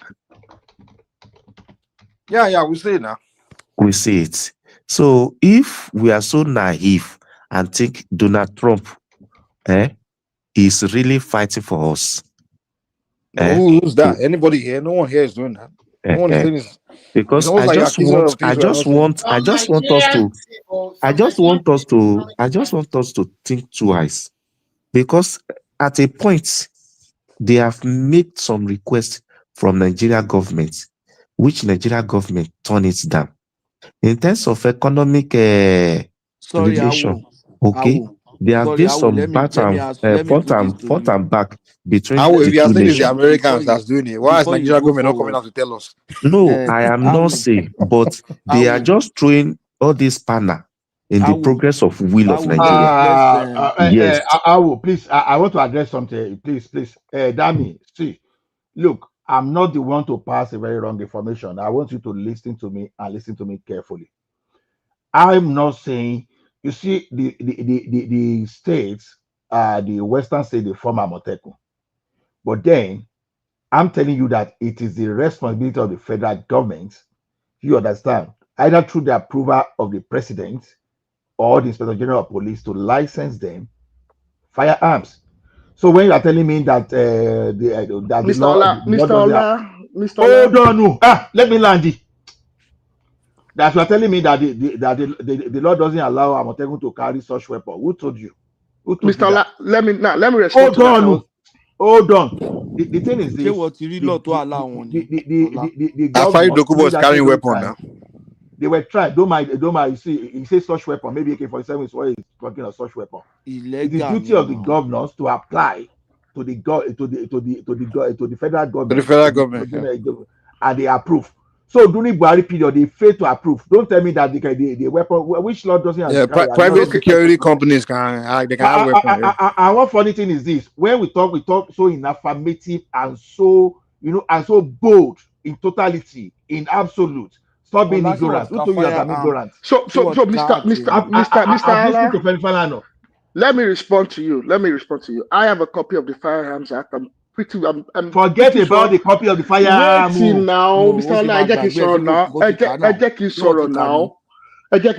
Ala, I have a copy of it. If there's a lot of laws that I'm not familiar with in Nigeria, that one is one I'm personally very familiar with. I've read it several times from head to bottom. Several times. It's in fact it's very ancient and archaic. I think Nigeria needs a new firearms law because I think it was updated sometimes in the early 2000s or thereabouts. But the law itself is from like 1976 or something. It's ridiculous. Now, the Inspector General of Police is the one that issues licenses for firearms. However, it cannot issue a license for a long rifle. Okay, it cannot issue a license for a weapon, a rifled. I know you know what I mean by rifling. So it can't issue a weapon, a license for a weapon that's rifled, okay, that displaces ammunition larger than 0.22 millimeters. So essentially, you can go and apply for a license for a long rifle that shoots a 22 LR. I'm pretty sure Mike understands some of this stuff I'm talking about. So the governors can apply for licenses for shotguns. However, they cannot apply for a license, okay? And in fact, this thing covers everything from air rifles as well. So the Firearms and Arms Act needs to be amended. If Amoteku are going to be equipped with any weapons that fires any ammunition other than shotgun shells. Patoski. And even that. Okay. Patoski, you mentioned DEA. DEA is the Nigerian drug law enforcement agency. Is that what you're talking about? No, DIA. Oh, DIA. Okay. Okay. What type of gun? No, I saw Sari Dokubo brandy shaking for somewhere anyway. That is illegal. That is illegal. Hold on, no. That's not even way. Okay, who licensed gun for civil defense? Civil defense is actually covered under the Firearms Act and that, I think it was when civil defense was able to carry firearms was when they made an amendment sometimes in the early 2000s. Yeah, I remember now. So That's civil defense are able. It was in the early 2000s that civil defense started using firearms, and that was when a small amendment was made. Because I listened to Femi Falana that said, okay, apply for that firearm, because Femi Falana will always be telling you go and check the law first of all. Yeah, but Go when and Femi Falana says firearms, you can apply for shotguns. Essentially, they can apply for So semi-automatic. the ATL are now getting So it is illegal. all That those is all illegal firearms. It is not legal. But Amoteku is a legal organization, no, and what you Bola. are advocating Ola, for. Are you telling me you believe that they approved that firearm for Asahi Dokubo? Are you telling me you believe that? Because government gave him a security contract. No, Don't I will forget, be there was a time they disappointed. gave him. No, Hold don't on, confuse it. let me land you. There was a time they gave him that security contract to be safeguarding the Abuja. It's intelligence gathering now. No be saying that then go safeguard that. It's That means intelligence gathering. Moni Agidi. I have Agidi. At least I've made my whole point though. You know, I will tell you guys where Nigerian problem began. It started from the beginning when when British came and they gave hand over, and then the kind of group of people they hand over to were people that had this mentality of everything Africa, everything that exists already have to die. We just have to copy and paste American and British everything, and because before, you guys have to remember, before the British came, every tribe in Nigeria or every village, they have village warriors. They are warlords. Yoruba, I'm coming. Let me land. I'm going somewhere. It may sound primitive, but just come down. Let me land. The responsibility of the I'm serious. In Africa, the ethnic nationalities, the nations, they all had their they had a structure among themselves. They already existed. They had those people I mentioned. They were the one. Their job is to defend the village or like defend the perimeter of their tribe or village, whatever, their kingdoms, right? They had these things in place, right? Which was already in place. Now, I'm not saying they should have kept it the same way, no. But what I'm saying is that structure was there. What those people should have done was to find a way to keep that structure. However, maybe not necessarily have superpowers, the military or whatever. But that should have been, they should have kept it and kind of modify and incorporate into the Nigerian news system. Because if we have it today, because back then they had a way of maybe, in fact, those the war laws of that time, they used to protect the village, the perimeters, and everything. The villagers used to pay tax to the king, to the central, to pay them. But that was their only job. So those kind of structures should have been kind of maintained, at least indirectly somehow. But what Nigeria did was they abolished all those things, and then they started to build police stations. If nothing, we would they copy and paste in England. What's going on in England? They copy and paste it in Nigeria. So they abolish everything the Africans already had in place. Yeah, but and then they build police stations, and then they will bring a CP from Sokoto to come and be a man from Sokoto to come and be CP in Ibadan. And then they bring police. That's a crime. Nigeria became a crime rubbish place because the structure the people already had, where they were protecting themselves back then, they just see it as African stuff. It's rubbish. Everything African was just rubbish. Those bourgeoisie, those intellectuals back then, they were mentally. I don't see a group of people that you can't accuse the bourgeoisie because they themselves inherited the colonial police. The colonial did not abolish everything Africa. Even when the British were there, they were even using the local rulers to rule Nigeria. They were using. They didn't abolish anything. It was when the British said that these people just want to be British. No, but they abolished everything. Yeah, but Mike, when we started to centralize government, okay, that is what we get. It's everything starts with the centralization of government. Yeah, okay, yeah, I'm pretty sure that I don't know how. Even before the centralization of government, we were doing regional. The regional king rulers, Gandhi, they didn't respect whatever was already in place. They don't even know anything about it. Most of them were just they were already going to British system from childhood. So but Mr. Ola, even then, they still had their Agbekoya and Co now. But they were. Are you telling me that the regional government were working with those people? They were disrespecting them. Yeah, but even in communities, Agbekoya were functional in the communities. Yeah, they were still in the community, but they were not part of the constitution of the region. But they were still able to provide security at the community Yeah, level. you are making my point. They were not incorporated into the constitution of the region. Like, okay, whatever existing before, let's find a way to incorporate it and modernize or what they didn't do was look at what's useful from whole, even if you're going to abolish your whole system, at least look for whatever may be useful in it and keep what may be useful. But what they did was truly baby out with the bathwater. That's all those bourgeoisies did. They just threw everything Africa. They threw it all out and just copy and paste England. How they do it in London, how they do it in... I'm like, dude, you can't just throw things the way Africa's already for thousands of years. There are some things they already master. These people already know how to master their... If you know if you enter before the break, you're a woman king. You know if you just enter somebody's village, you know born you were. They go know you, man. You can't just spend... They already have... The people know they know their borders.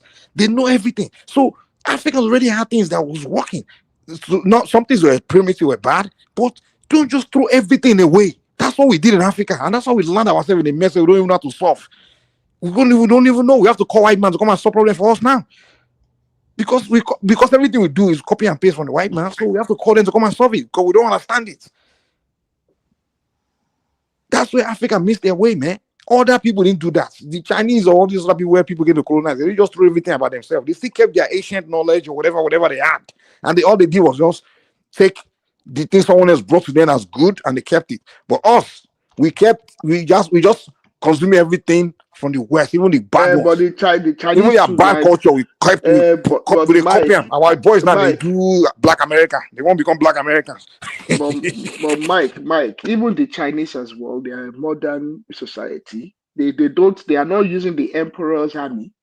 Yeah, they're not, but they kept things that were still good from back then. Things that they thought was not good enough, they threw it away. It's something we should have done. I don't contend with you that a lot of the Chinese society they've kept it's not just China. They write in Chinese. They write their own alphabet. You go to India, you go to Japan. They use Confucius philosophy, their own ancient philosophy. Confucianism is the basis of their society. Yes, I understand. That's what I'm saying. They didn't just say, oh, the Englishman was ahead of us in something. They say, oh, Confucianism is primitive. I just threw it away. But also, Mr. Mike, I want you to understand this: that the Chinese society is substantially more advanced than the European society in terms of the historical context. We have a new person. Don't pretend with you that a lot of the Chinese society they kept. Somebody is muting now. Don't let all the reply go. I'm muted though. I'm muted. Maybe it's that new person, I guess. Can you speak? You don't know law. We have added you. You are welcome. Can you unmute and speak to us? I think it's a Nigerian. Yes, they don't know law. Asking them the color. It's Nigerian man. I don't know why participants don't know. Nigerian man, you don't know law. Don't know law. Show me the law. You don't know law. Nobody can convince me. You don't know law. All the judge don't know law. Show me the law. Now, you know what past judge. Now, may God punish you now and forever. I stand by my argument based on my understanding, because this act we are talking about is only the president can license prohibited weapons. What does that tell you? AK-47 and all those things, they are prohibited weapons. So only the president can license prohibited weapons. So the question is this. Okay, we know that Ondo State apply for all those. They apply for about taking the past. So why these governors that are still part of the Police Service Council cannot even compare the president, at least for them to take unusual decision? When it is treating, only the president can license prohibited weapon. Let the president license that prohibited AK-47, and let Nigerians that are not happy go to court and sue the president for trying. But the question is this: has the president even ever tried and let someone take him to the Supreme Court and prove that he cannot do that? So when people are saying all these things, it's not as if we know they look at this thing too now. At least I've heard from where I Mr. did it. Ola, I don't want Eh, God president to license Amoteku with AK-47 because why? his battle will come and say they want AK-47. Let us just keep sanity. Let us go and do state police. No. No. You are changing the story now entirely now. You understand? The question is this: is Ishba not like a state police to them in Sharia state? That's the problem. But I'm saying in my territory, I want Amotekun to carry AK-47 if the president can license them.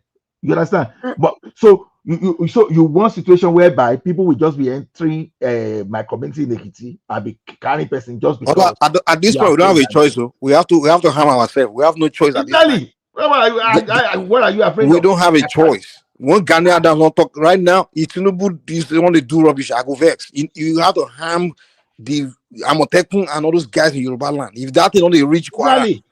we'll be harmed. The moment I start to hear about all these things I'm hearing right now in the north and southwest, I go Nigeria, they go harm myself, they go harm my people. Because I'm not taking that rubbish. Pato don't hold where. Pato, can you please It's tell not Mr. Ola? it's Mike that is speaking. It's not Pato. I know, but Pato is here. Pato is here. Pato, I want Pato to happen. I want me to tell them, say, when What armed robbery, I want to tell Mr. Ola and Mike when armed robbery became so prevalent in Nigeria. Was it not after Civil War? When you start harming people and putting guns in the hands of all different Varo, what are you talking about?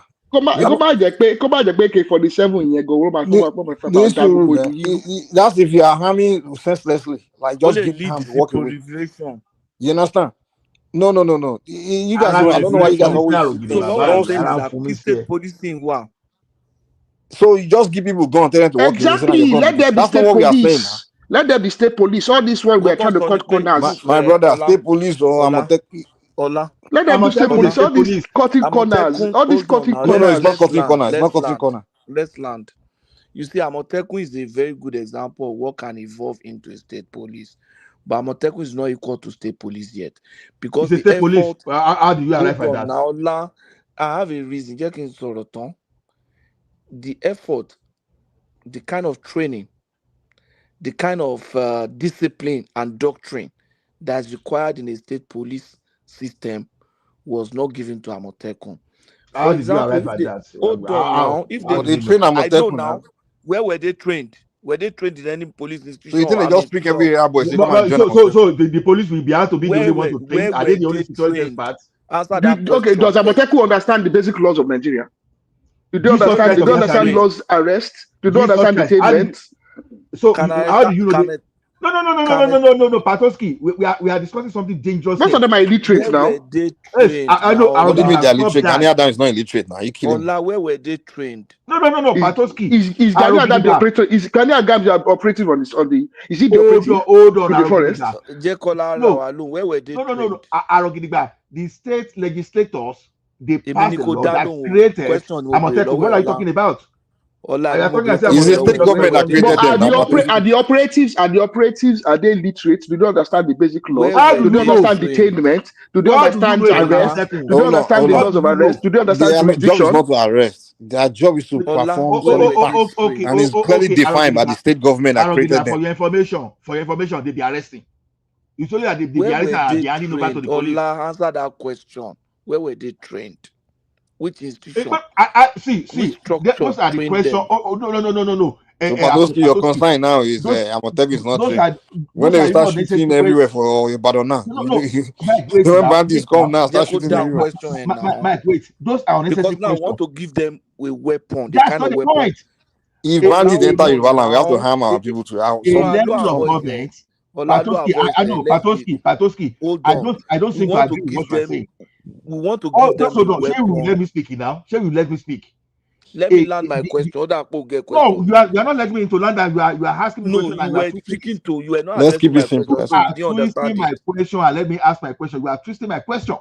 No, I'm the one asking question. I was saying that now we want to give them a weapon that requires special training, and you say they are ready. I ask you, where were they trained? Where were they trained? The question is this. Don't repeat my question. Answer my question. Where were they trained? I don't answer this type of But question. Patoski, if the state government created them, then the state government would have given it. Hold on, let me answer it this way. Just a one ordinary. Patoski, if you ask me where hold on. the Nigerian army trained, I Patoski. can tell you. Okay, let me That they answer are it. trained in training depot, NDA. I can tell you all those things. See, Where are the police you are just being Wait. police you don't know college? the type of people Wait now. Let me talk a bit. Where they trained? Patoski, are you telling me that the state government, Southwest state government, created Amotekun and they didn't create a defined this thing for them? I just I No, want you can't say OPC that. They are not members. that foolish. All these OPC, SOPC guys, They would have defined their task. I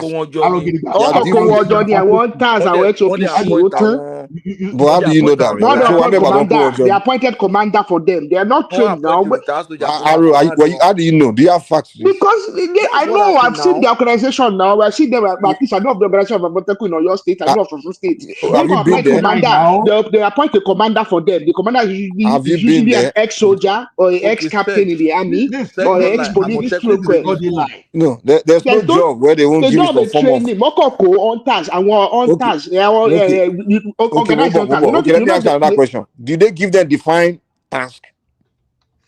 No, these people are doing what they've always done, which is I'm just asking you a question. Local protection. I mean, I want task association. Well, you're not answering my question. Did they give them defined? Hold on now. Did they give them defined task? What their objective will be?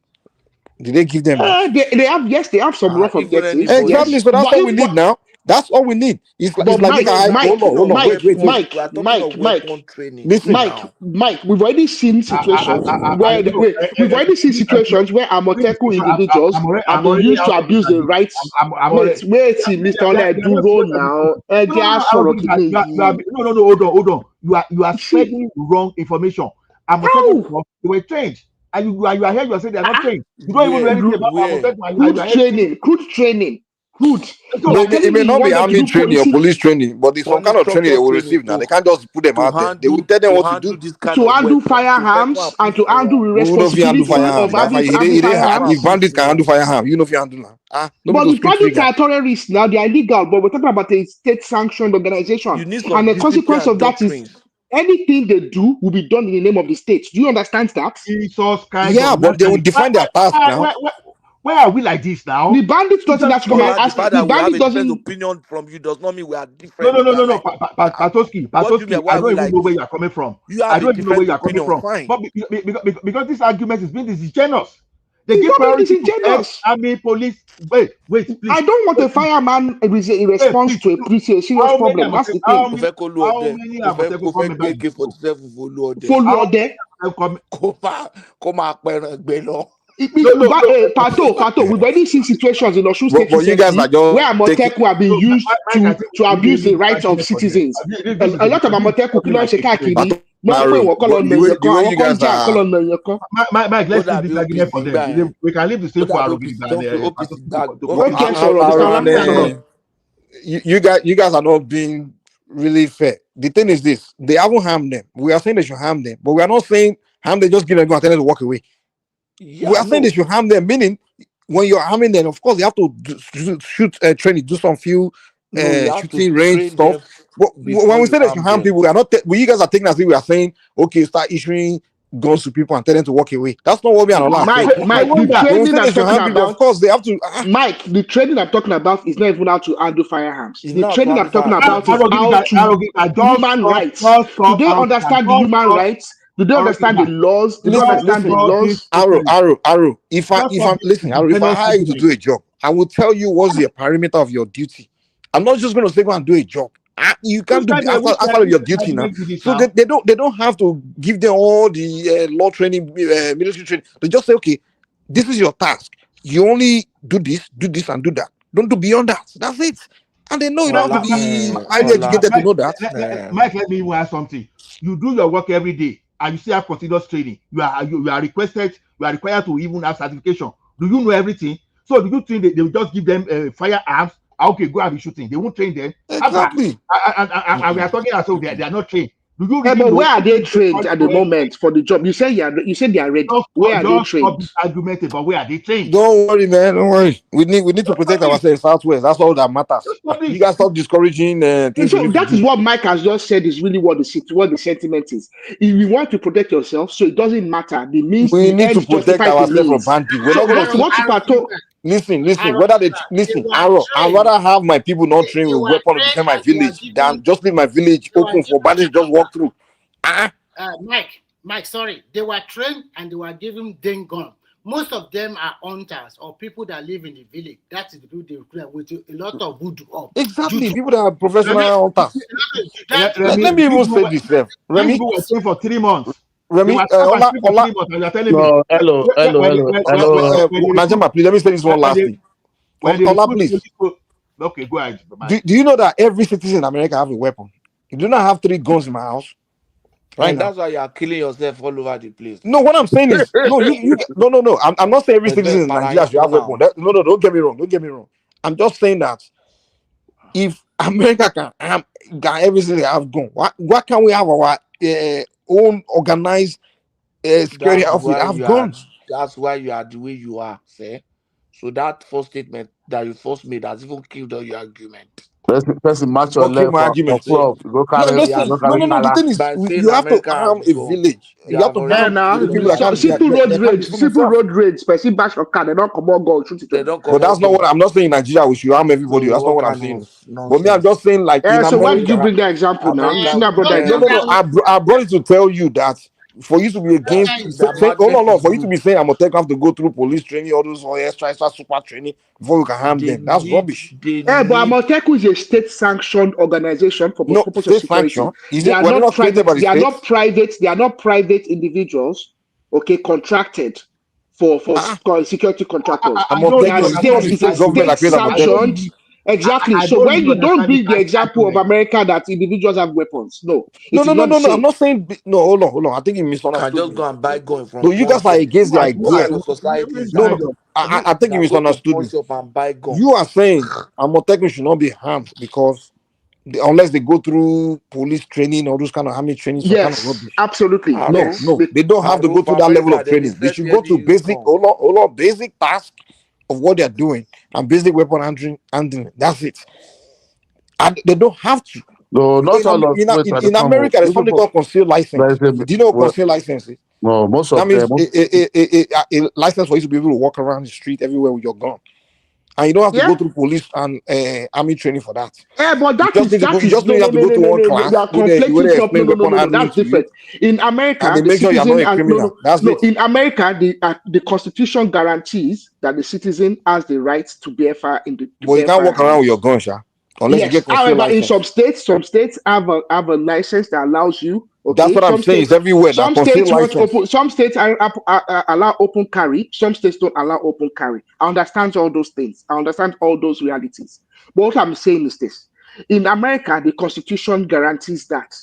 In Nigeria, our Constitution does not guarantee the right to bear arms. Who's telling you that I want the right to bear harm for everybody? That's not what I'm saying. Now. So don't bring the American example. So the American example does no. The reason why. Are you listening? The reason why I mentioned that is because you guys are against the idea of you guys' idea is that before Amoteku should be able to be harmed, they have to go through this police training and army training. And I'm telling you that if a country like America, the citizens don't have to go through army training and police training, and they can all be harmed. No. Mike, when I talk about, you see, I don't need them. The training is actually not so they can carry guns. The training is so that they understand the rights. Number one, civil rights. They understand their jurisdiction. They understand what arrest means. They understand how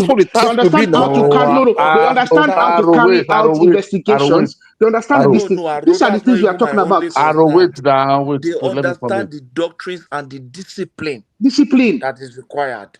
Yeah, but they have okay. Now, do you ever see any Amoteku with that? That is what is lacking in American citizens. So they gave them gun. They know how to use the gun. They lack the discipline. And somebody's wife. Let's even forget America. Let's forget America. So when police officer wanted to join police officer, they carry gun training from heaven. But a police officer is trained. A police officer is commissioned. Stop this type of argument. Stop this type of argument. Don't compare police officer to commissioner. People like Aro, they will be parties to overrun Yoruba land now. With all these intellectual boogers. I don't understand what these people are doing. What these two are doing. The question is this: who told you that they are going to give Amotekun gun without training them? Who told you? Exactly. Who said that? First of all, need to put those training in place before they even stop argument here now. You are not taking us for a play. Okay, Mr. These people are not trying to help us, man. They are the kind of people that will go against Tinubu. Say when Tinubu start, we won't begin to harm. Exactly. They will be the one to go start arguing intellectually. They do intellectually. Bandit on their way to Oyo. Tato, don't argue with Mr. Ola, Mr. Mike. Let them go and give them. The thing where they kill Yoruba people, over intellectualism, and they kill Yoruba people. That's why I'm telling you. Everything in one store, they will start blow grammar. They will start blowing grammar. They will kill. Start blowing grammar. That's what we have from. So bandits are on their way. We say we need to harm ourselves, and you are here telling me blowing grammar, telling me about the. Hold on. Let's listen to Babati. Just call me Babati.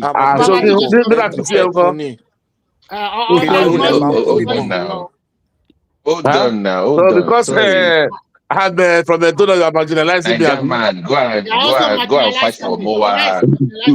Go fight for your Moa and leave us. Anyways, hold on. I'll go open platform. Hold on now. You don't know law sorrow. Don't know law. First of all, let's not disrespect law there on this program. I think people, Patoshi better for accusing the law there of not having what it takes. But here's the problem. How, when Mike said that people here have guns, that is true, but not everybody, because if you fail a background check, you don't get a gun. But we don't have that base to search in Nigeria to know who is who that will truly qualify to own a weapon. So how do you verify that person's mental health or criminal history? You don't have any database to cross check. That's my to me. Hold on now. It's a concern. No, hold on, Remy. It's a concern that I want us to have weapons. I get it, but how do we know who is who or who qualifies for what? Based on their past medical. God bless you. God bless you. God bless you, BT. That's exactly my point of view. They are recruiting Amotekun now. They know them. Okay, we are talking of Amotekun. We are not talking of individual. We are talking of a government for security outfit. But Mike said individual. No, because he said individuals should own weapons. No, I never said that too. No, there's a question. I never said that. BPT. Maybe you misread me. I didn't say that. I didn't say that at all. I said we have to harm our Amotekun. That's what I'm saying. I think you misunderstood. There was a context to that. Mike was just even though those who the federal government or the AIG license gun, how did they do their background check in Nigeria? All this one with pump action. How did they do their background check in Nigeria? There's no base. Wait now, many people have, my father have, many people have, my brother have. That's why it's just pump action. But they still do it the only two ways. No, we are talking about individual. And I said, Babati said, no. How would they check their data if we say individual to how do you know who is the question? How do you know who is who? So that's what I'm asking you now. Those that they give license in Nigeria, those individuals now, how did they check? That's why they don't know. Let me give you an idea. They don't just license random person. For example, in Nigeria, at the current state, if they license you, maybe you are a hunter, your hunter association will come, you get clearance from local government. You understand? So you can't just randomly say you want to go and license. If you as an individual say you want to go and license, they will check you. What job are you doing?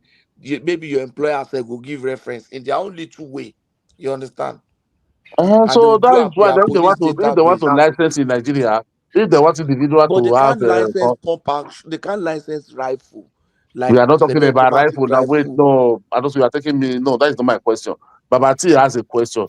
He said that there is no way in Nigeria. Let's go to Nigeria context. Now he said there is no way that they were able to license people in Nigeria because there's nowhere to check who is who, your No, mental they are still health, all this. You licensing. They understand? are still licensing currently.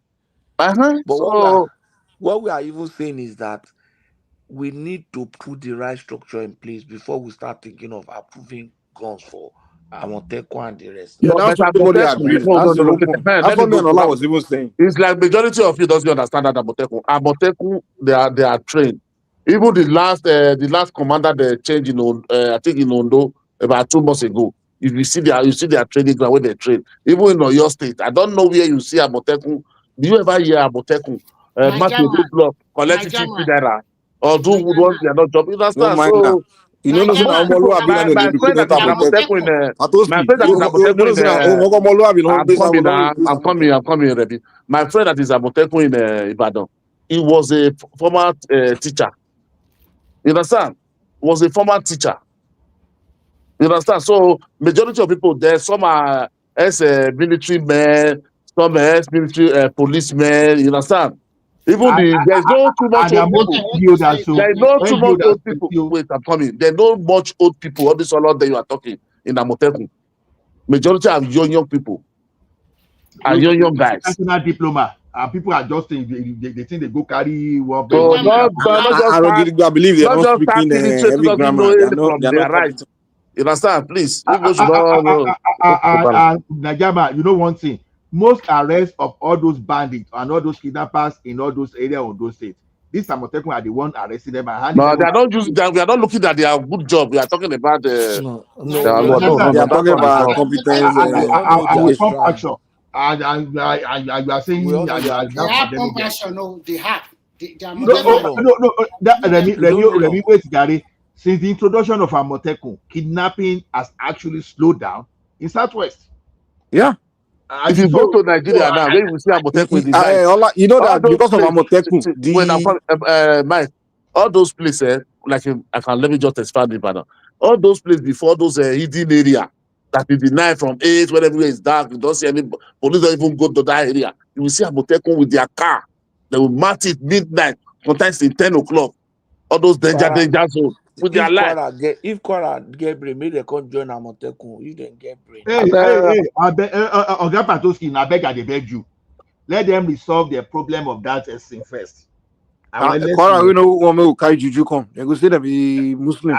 Let them because they go say no, we can worship Shango for their land. Say they be Muslim. They be join Fulani. Be they sit down there Fulani.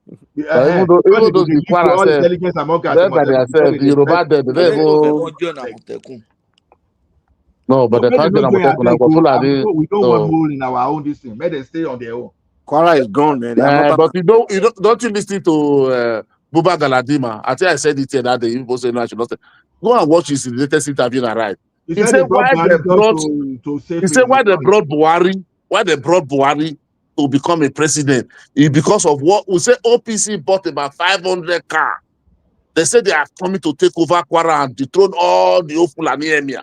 And Tinubu was not saying anything, was a governor. Masojo was not saying anything. So that's why they want to go and bring Buhari. They beg him to come so that they can intimidate Masojo and take over power so that they can save Kwara. They are Fulani. I'm going to listen to the latest interview. You know why that guy? You know why I say that guy is lying? If they say there's any liar I in don't the care world, whether it's lying. Buddha that hates Buhari from the depth of his heart, that is looking for any way to discredit Buhari. No, it is Buhari. After when Buhari win, those are the campaign. That was the engine. No, engine room of Buhari. Buba has been trying to discredit Buhari for like years now. No, that one is different. No, we are not talking about the. He said why they brought Buhari. Those were the people that brought Buhari down. Forget the aftermath. You don't know law. You don't know law. Hold on. Show me the law. If they say show me the law, God punish you now forever. Ajama, I don't know law. Don't know law. Show me the law. You see, if they say somebody to back paro, Yoruba say your paro brakata. If somebody sabi lie brakata, that man is number one. If he say 10 things, you can be sure 9 are lie. I don't know why. I think he enjoys it. No. Why? Okay, tell me why you said it's lie. No. I'll tell you why. I'll tell you why. Now, he said they set up Okay, let me not say total lie, but I saw do one be. You know what they I saw do? You don't know law. Make person they put sweet Sugar for and talking. for talk. Now this guy said that because of OPC, they brought Buhari, and the reason was that he said Obasanjo was there, he didn't say anything. Tinubu was there, he didn't say anything. Tinubu was just an ordinary governor that time. So Yes. it was, you can see bringing Tinubu into the picture is just to No, sweeten see why bring Tinubu. Ask me why. Was No, it? no. Let me tell you why. Let me tell you. No, wait. I'm No not be the. Obasanjo, talk. Wait now. How people are talking shit now? no be Obasanjo put Gani for prison. Wait, Then and after later, then wait. Now let me tell you. after I then didn't was when finish. he arrested Gani. Hold on now. Wait. Let me explain to you why he brought Tinubu. He said, see the way he started it. He said the Yoruba leader. None of them was saying anything. So that anchor now asked him, say, why do you use, you want to talk to the driver? He said, that's Obasanjo was the president, that Tinubu was governor. You understand? He said, after they brought Buhari, Tinubu was when not they not even a see Yoruba Buhari leader challenging then. him, Tinubu was not even Yoruba leader then. That time we still had people like Ibrahim Adesanya. No, don't you understand? When the anchor now asked him, when he wanted that to one make it like sugar. Yoruba, that one na the sugar where they tell you. But he wanted to make it like Yoruba elder. He said Yoruba Ibrahim elder. Adesanya was still there that time now. Or I even said Yoruba. Ajaz Wait, hold on. No, that man is not lying. What he said is 100% true. that If you're man letting me know they that, lie like fish. If they drink like fish, they drink water No. for inside river. Okay, wait now. You have to Now ask why because did they you don't think give like him appointment, they sweet time. They pain no? now. This was just about a month ago. Yes. You understand? Not Since Buhari during time. Buhari. Since Buhari time, the thing they pay now. If Tinubu had given him something now, tomorrow now Kwakwanzo. No, since Buhari time, you could have said something good about Obasanjo now. Jama, let me even type Patoski this thing. See, I don't understand in Nigeria, we are fond of just discarding everything. When they talk that OPC brought militants in, when Ghanaian Adams are they talk before they say, oh, no lie, it's nothing, all those stuff, until they begin to kidnap. Now, some people don't talk their own as far back as 2015. You understand? People say they lie. And those people that did that thing now, they started talking in 2023. You understand? Sometimes when someone says something, don't let just discuss and say it's a lie. Because this guy is too okay for someone to call this just thing like political propaganda. where Commander Olawumi talk. Nah, this is their job. This is the job these people know how to do. They are just political you see something then, merchants. wait at the corner. You see something then, what I wanted you to ask, say, after that time when all this thing, after Buhari came, why Obasanjo now had to be very harsh on OPC? Is it these people that after, because of all those things, they now create insecurity in the Southwest? So that Obasanjo, there is many things you have to think. You are not thinking those things. These people was against OPC because OPC, maybe those people just announced that they are coming to Ilori to come and dethrone all the OMA and put Yoruba there. These people now say that is why they have to go and beg Buhari, beg to make it to be president so that somebody can intimidate Obasanjo. When they not see, when Obasanjo now see, when they not see that Buhari is getting ground, but then when Obasanjo now become not take action. So you will ask yourself, so I feel like these people they can't create security for Southwest to defending these people. No. Now You're not telling me why it's like. Oh, you're telling me why it's like. Would never believe him. Jama, let me say something. Someone said that attack of Buhari, in Kano. Now it was just because when the guy said he was not going for presidency again, that it was an attack, they warned him that he must go back to the presidency. So no, he was doing campaign now. He was doing campaign that they almost killed him in Kano now. He was doing campaign now. Thank God. I don't just know. I'm tired. Go on, Mr. Ola, go on. No, I'm not talking again. No, he has lost his thought. Let somebody else continue. No, I didn't lose my thought. I was even narrating what someone said, and they say it's a lie. Let's continue now. No problem. Continue. For somebody to come on national TV, be saying that kind lie, talking they street. talk, that man can But lie. why you okay now? Prove it now. Commodore Olawumi spoke on TV. Some people still say a lie. They see where that say a lie. Did Obasanjo dealt with OPC? Yes or no? All of us so, know say Obasanjo deal with OPC now. So this man is telling you the because background. What somebody did you built know? it, because somebody built a story around it, you believe it. No. That is Some not. It of us, didn't be a story. How did Buhari came back? How did Buhari my that came to brother, power? my brother, if somebody else have said this thing, I will believe. Not Buba Galadima. Who somebody else? Who brought? Who are the people? Who was the AG room of Buhari? Do you Who ask was AG yourself room? why that man didn't contest? Which man? Buba Galadima during that Now I know why Buhari. no contest. Now that's his So he problem. said because they come together that they will not contest. They will give the AG room. He said, why did they have Why does problem he with want Buhari? appointment? When Which AG Buhari now room? came, he was no Which more. AG room? This, Now he bring their Buhari to campaign. power. Oh my God! This man, they even follow politics Which by then. political influence? Which political influence Buba get? What kind of political influence are you talking? Which political Anything influence Buba start with get? no, people start Buhari. Do you know how was strong that man? Buba can't even win his constituency. I think. Oh Buba my na zero. God! See these people. You see, all the job places is to win Buba where election. they jump from one person to another. Now he's supporting Kokonso. He's supporting Nobody, all of them. Buhari not jump from one party to another. Say Kokonso will win the whole country. Kokonso. No, that is politics day now. You go to politics, what you want or you lose, you will lose. I don't understand this man. Buba is a liar. But you are not proving it. What he said, what he said now. All You are those not things prove this wey one. they I prove talk, this one all for those God. things where they talk now political maneuvering.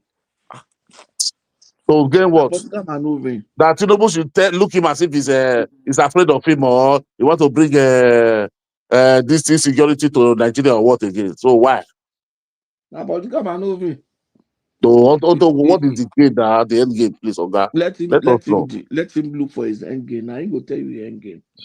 That question should be directed to him. Man, no say Galadima na liar now. Okay. The man they look for something, but he no get. The waiting pain and be say he work for Buhari for 8 years. He no get anything. I don't know why Buhari treated him like that. It's actually unfair, but now he know. But the thing someone was if people like this we are there saying this kind of a thing, that means their agenda is for bring Buhari come and take over Nigeria, make it Islamic country. You are not looking that side. You are saying No, Islam. that And guy when is full Buhari of now fail now, lies. at the turn, when Buhari now fail there, he said when Buhari come, was not listening to them anymore. Buhari was not listening to them anymore. Listen to them because all what is supposed to dey tell Buhari to dey push agenda wey supposed to dey push for Buhari now sidelining. They are good. There's something I wanted to say before I call you about this guy Gumi guy. I get one question. Do you guys think? Because I noticed that there's a growing in Christianity in the North. Like there's a statistic that shows that more Christian. You know how these pastors are pushing. You know in Nigeria now Christians like to win souls and they do so many crusade. The missionary work, apart from the missionary work in the North. I remember when I was in the North, there's some pastors from the side like that. Also, I always will come to the North to come and do this. Even apart from crusade, there are a lot of missionary work in the North that I know. Yeah, I'm saying, yeah. Do you think because like Christianity is starting to grow in the North, people like Gumi, Sheikh Gumi, they say that we have to stop it, so they begin to push all these, this anti-Christian attack on Christians, so that way they can scare them to chase them out. Do you guys think that may be another factor why in the North? That may be. It can be part of it. But I want to go back to Galadima. The same interview, German, you are talking about, is that same interview that man also said that Tinubu gave one of his daughter appointment. You see that guy, Patoski is 100% right. He can No, the daughter is working in Tinubu. No, the daughter is working now. Even the Buhari's government, The daughter is working. He work with Buhari now. He work with Tinubu now. The daughter work with Buhari. Two of his Buhari now. daughters. That is true now. Two of his daughters work for Buhari as well. One fine lady like this, very beautiful. You don't know law.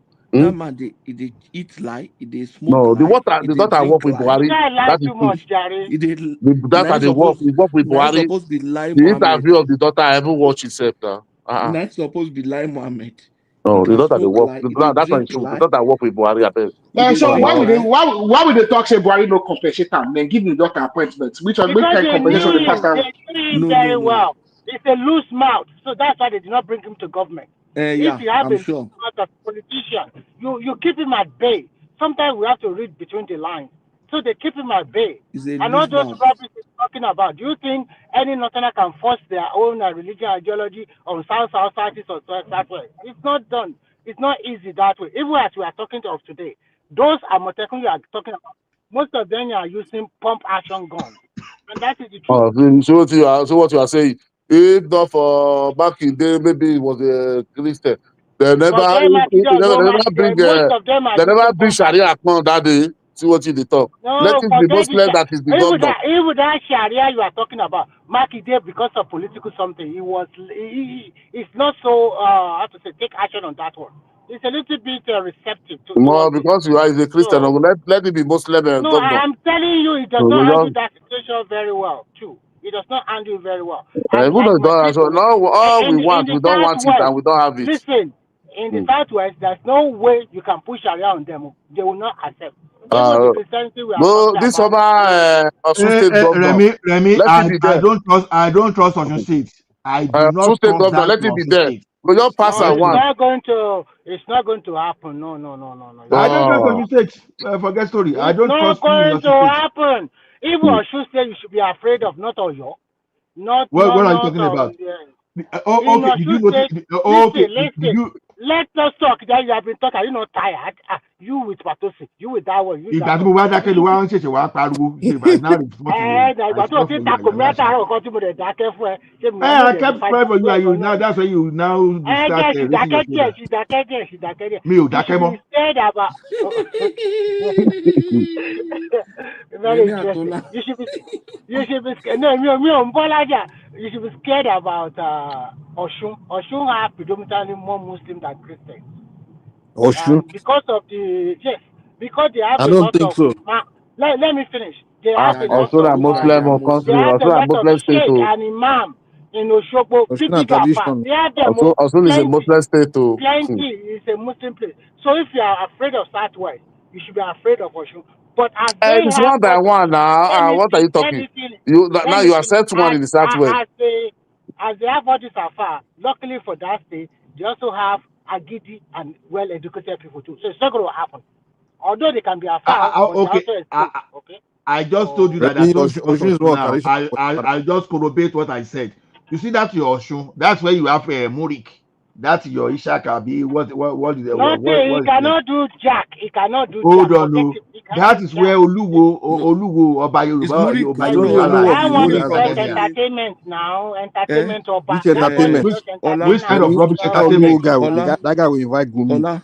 I'm telling you. Is Murik from Osun? Even yes, it's from Osun. I thought Even Murik is from Lagos.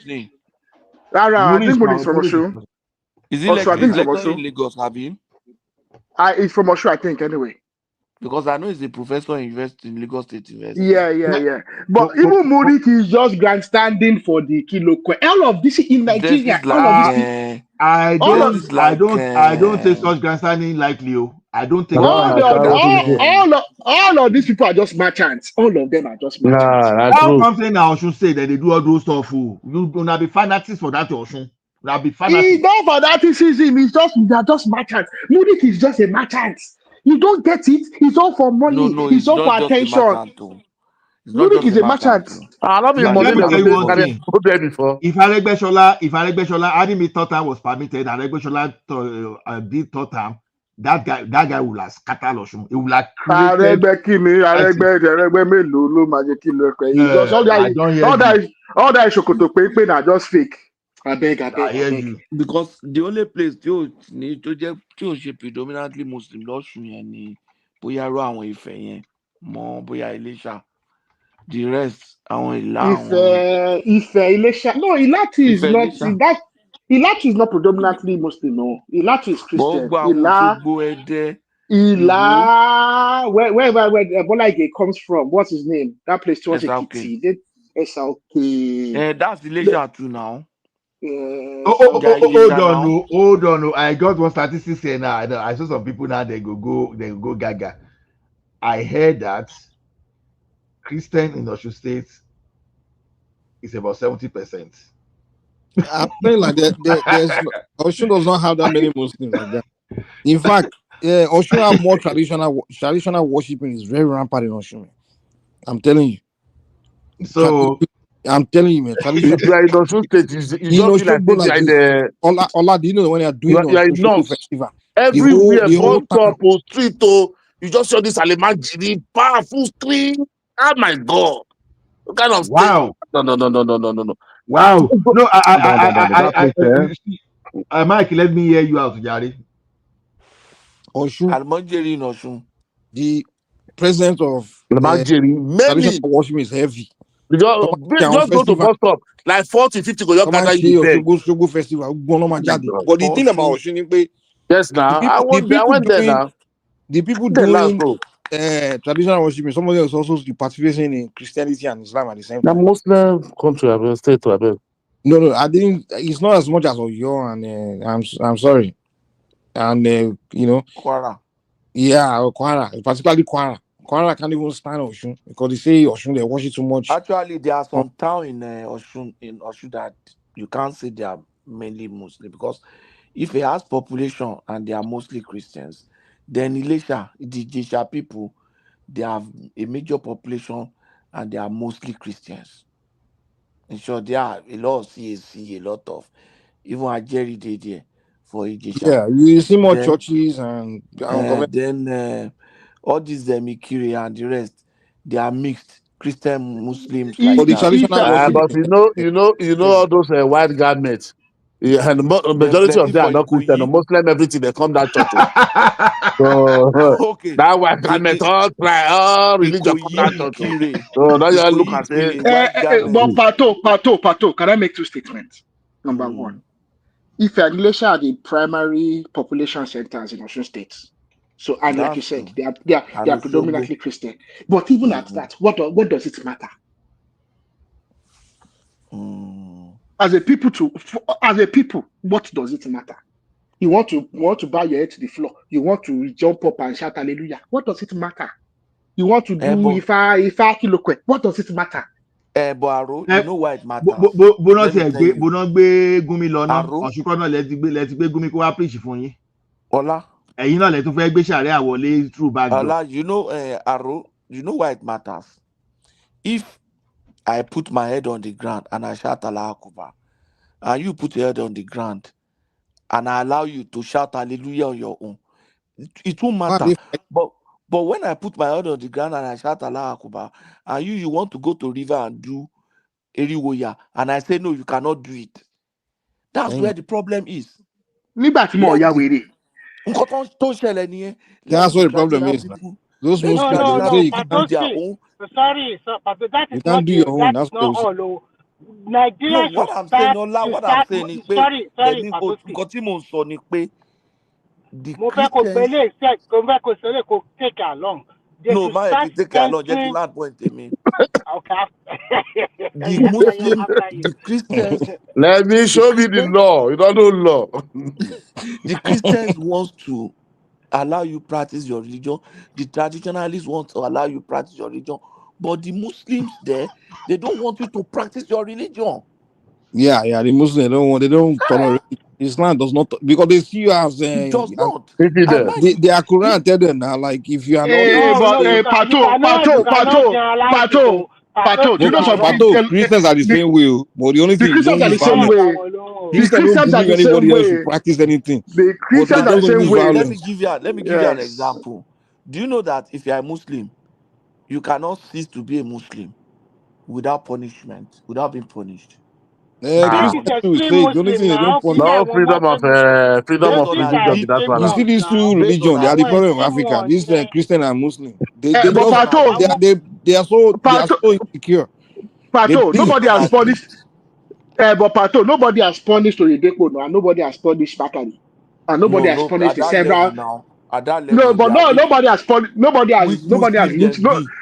Because they are not from the north now. If they were in the north, they don't. Which Muslim then be? They were just born in Muslim home now. They don't come on their head. Patoski. Like Governor Adeleke now. You will see him One in the by mosque. one now. You will see him for One church. by one. You will see him for white garbage church. You will see Oh how my they God, do God, now you everything. go to do that one is stupid. Doesn't know what. Patosky, what I want to say is this: Nigerian government should start censoring all those afa priests and pastors and whatever. They Their always preaching sermon, rubbish. some of their sermon is hatred. Okay, It's in hatred both now. religion, they should start sermon. Look Let at me what there's happened there's to just Christian this one education. pastor in Government Southeast. cannot do that too because Why not? they They use can do them for that now. politics now. They can do that. They have No, to do they that. can censor They him have now. number for politics. Government will They should not do that censor now. them, Gary. Remi jẹ́ kí n dá ẹ lóhùn question kan tó sọ yẹn. The Muslims and the Christians, they can be extremists. One preach negativity and hatred in both religions. But the pastors have not preached it. They have not preached it so hard to the point that a Christian go out No, and that, enter a mosque that is and the fight problem people I'm there. having. That is the issue I'm having Jẹ́ kí with n you. dáhùn, jẹ́ kí n You land see o. all these big Jẹ́ kí n prophets. land sẹ́, jẹ́ kí n land tán. Èmi náà ń jẹ́ kó land o. Torí pé There's gbà no tèmi náà church. pé jẹ́ kí èmi náà kọ́kọ́ There's land. no church. Jẹ́ kí There's kọ́kọ́ no land. church. Jẹ́ kọ́kọ́ land. Jẹ́ Yeah, kọ́kọ́ land. land. Jẹ́ kí kọ́kọ́ land. You see the issue is this. Those ones that are preaching hatred are those big ones that they have more than 50 or 100,000 congregations. Look at the Yes. last week. That Oyedepo was just talking about genocide like that. Come on, this is a country, and you know this Okay. topic is volatile. Have you So this landed? kind of people should be censored. Yes, I've Have you landed. But the landed? politicians need their follower to for Have election you now. landed? So they Let me cannot censor finish. them. Let me answer him. Oyedepo talk about Christian genocide because there is Christian genocide. There's targeted killing of Christians. Tebandina F. That's what problem Nigeria. So exactly There that's is what I'm saying. targeted killing of Christians. All those that big Let and me fat, finish. you know, up in the north, Let me they are finish. also saying the same thing about the south too. There's targeted killing of Christians. Tẹ́ ẹ bá fẹ́ kó solve kẹjẹ ká mọ̀. Ẹ ń pààyàn ẹni pé kó má sọ̀rọ̀. There's targeted killing of Christians. He was a pastor in Kaduna. He's giving you first hand. Ebedamina said the same thing. Ebedamina is from Kaduna. They almost killed him. But what we are saying is that Christian pastors, they preach hatred. But I've not seen where the pastor preach hatred to the point that Christians went to the mosque and blow up themselves. So which hatred are you talking about? But that's because I've not seen a Christian the Bible after haven't said hearing a that. sermon on Sunday They blow tie a themselves. bomb around his neck in It Nigeria. was the Bible said Tie a they blow bomb. themselves. They blow themselves. Christian left one banner. Our Nigerian Christian left one banner. Let me tell you, the Muslims brother in Nigeria need to speak to their people.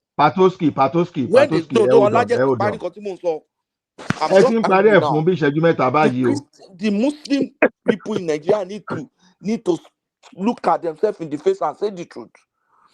Somebody Amodidi Abelori. It's not about Muslim now. Don't look at it from Remy, I want to say something though. Don't look at that. Okay, Patoski, this is the way. Okay, do you know why? Okay, hold on, Patoski. Do you know why I'm against this? Do you know what? Yes, Let me get your answer now. One after the other now. Kí ló ṣẹlẹ̀ gan? Remy ò ní jẹ́ kéèyàn sọ̀rọ̀ now. Any slight thing wọn lọ wá jó church. Any slight thing wọn lọ jó church. Okay, Patoski, let me tell you, people, some of us are not buying to this Christian genocide. It's not as if we don't know that. Targeted killing of Christians. Hold on, no. Hold on now. I don't want you to buy into it. That's your business. Hold on, no. The thing is this. I said something here several times that we black race, we lack defense mechanism. If Chinese, Caucasians, and all these people that are of different color, if they want to clear us, honestly, now we then go use to clear us. We don't have that defense mechanism, and we try to hold on to sub content of all those things. See, the people that are out, it's not about religion. They want to wipe you out as an ethnic group. Unfortunately, those people that are carrying that thing, carrying out it now, they think they are carrying out because they too they feel like black. They don't even know that the person they are serving, they have another agenda. They just want to use you for now, and they will not come later and they wipe you yourself out of that situation. That's what we are not looking at. Okay, now someone want to wipe out an ethnic group, and we are now downplaying into only religion. I would have told you that a security expert like Teofilo Danjuma has said this thing before, we can't know more than a person like that. Someone that was former chief of army staff. Are we going to do? Our minister of Which defense. ethnic are they trying to wipe out? Is it Yoruba? Hold on. No, hold on. You know they have history. They have history when all those Fulani, when they came, you understand, they put the Hausa into surrender and they took over their land. They rule over them. But now, so when they go to those middle belts, what they do is this: when they chase people away, they take over their land. They chase people away, they take over their land. That is not religious. That's not Christian. No, you said they want to wipe out an ethnic group. Are they trying to wipe out Yoruba? Ola, you are right. Hold on. I'm not even talking of Yoruba. No, I'm not even talking of Yoruba. You know, we have history with Fulani too. Hold on. So when they are hold on. When they are now wiping, hold on now. Let me land it. Killing Christians. Hold on. One voice, please. Jesus Christ. Boko Haram is killing Christians. Lakurawa, they are killing Christians. Let me talk of the area I'm talking about first now. We are just limiting it. We are talking of insecurity generally. Don't narrow it down to middle belt. Hold on. Okay, let me make my opinion known. Now, when you now talk of when people are chasing you away and are taking over your land, they are chasing you away, they are taking over your land. Now, that land they are chasing people away from, you understand? We have Christian, we have Muslim, we have Aborisha, we have people that know they don't even believe anything at all.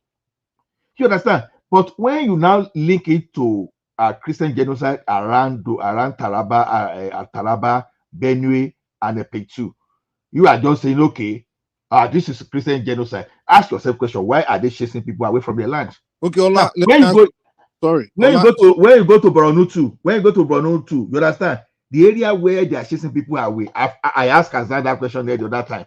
Do they have Emirates there? That was the first question I asked. Now they are chasing people away and they are reclaiming their land and they are renaming the land.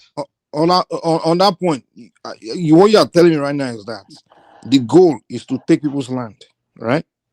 Yeah. So they chase people off their land and they'll take their land. Because if that's what they are doing, then that will be an easy solution for the Nigerian military. Because all Nigerian military have to do now is allow them to chase those people away completely, and the bandits that now occupy the land, they build their houses, they build their farm. Now the Nigerian military just have to surround that land and just wipe them out.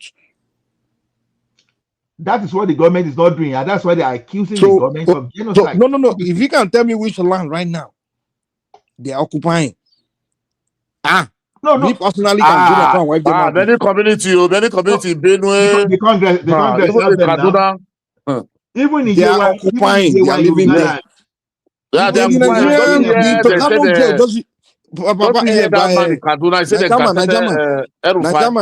but if the bandits are the only one now occupying that land, that village, all the Nigerian government have to do is fly to KANU'S and just rain that bomb. That's why they are Muslim agenda jihadists that they are up there and don't want, they can't let it happen now. They did not allow us to use KANU'S jet on them. America. That's why they are sabotaging everything now.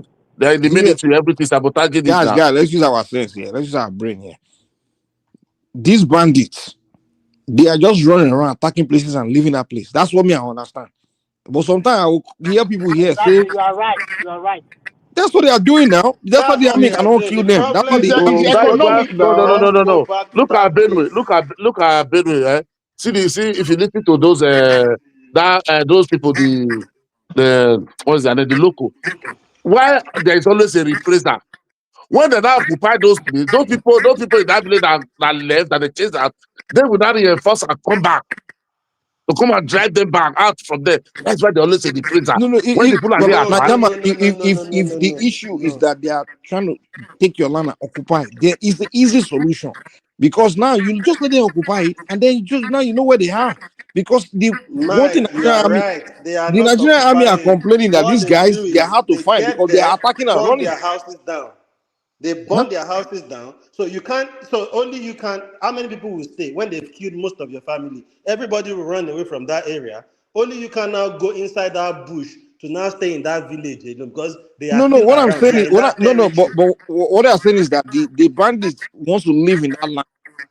That's They why are they. not living in the land. They don't mind anybody saying they are living in Okay, the land. exactly. That's what I'm saying. Because me, They are not living in the land. Like, what they do, they burn the place down, kill people. Obviously, if I live in that kind of village and I escape, you think I will go back there to go and live? exactly. I I'll agree go with to the that. neighboring town. So they make all those places useless. So it's more like they are still within that village, but you can't go and stay there because you can see them. You can't stay Some, there alone. some, some, And the majority, issue is, I some think of that we land need to get have this right. they start mining. Maybe they I find the think this mineral resources problem, there. sir, is our government, and there should be something in the law. Fine, everybody can practice whatever they want. It is only this. GOG. It is hold on. It's only when it comes to Muslim we see violence. Most cases, even the people that people think they are the devil, the babalawos, the Ifa people that they don't harm anybody. They just do their own thing. They do their festival. That is what we hear. They It is harm Muslim that will spiritually. burn They a harm student to spiritually. death just because of one statement. They will burn somebody. Why is the government not tackling those things then? Why would the governor come out and turn a state to Sharia when you know that possibility there are Christians there? Why are the government allowing it? The major problem is the government. Why are we allowing all these things? We've seen a lot of things happen in the northern region, even in the southwest, where Muslims will attack people. I've never seen where Babalawo or traditionalists are going to attack people. I've really never seen Babalawo anywhere attack people. Christians. Where? Spiritually, all those way, all those killing people, children, making their life miserable. Let Babalawo be that. Those No, ritualists are Babalawo is different. different No, from ritualists are Onisegun. different Don't from forget, Ifa people. They are Mike na different from Osho Babalawo. people. Just Don't let's mix it up. People that are doing ritual are not, Give me okay. out of they your are not, conversation.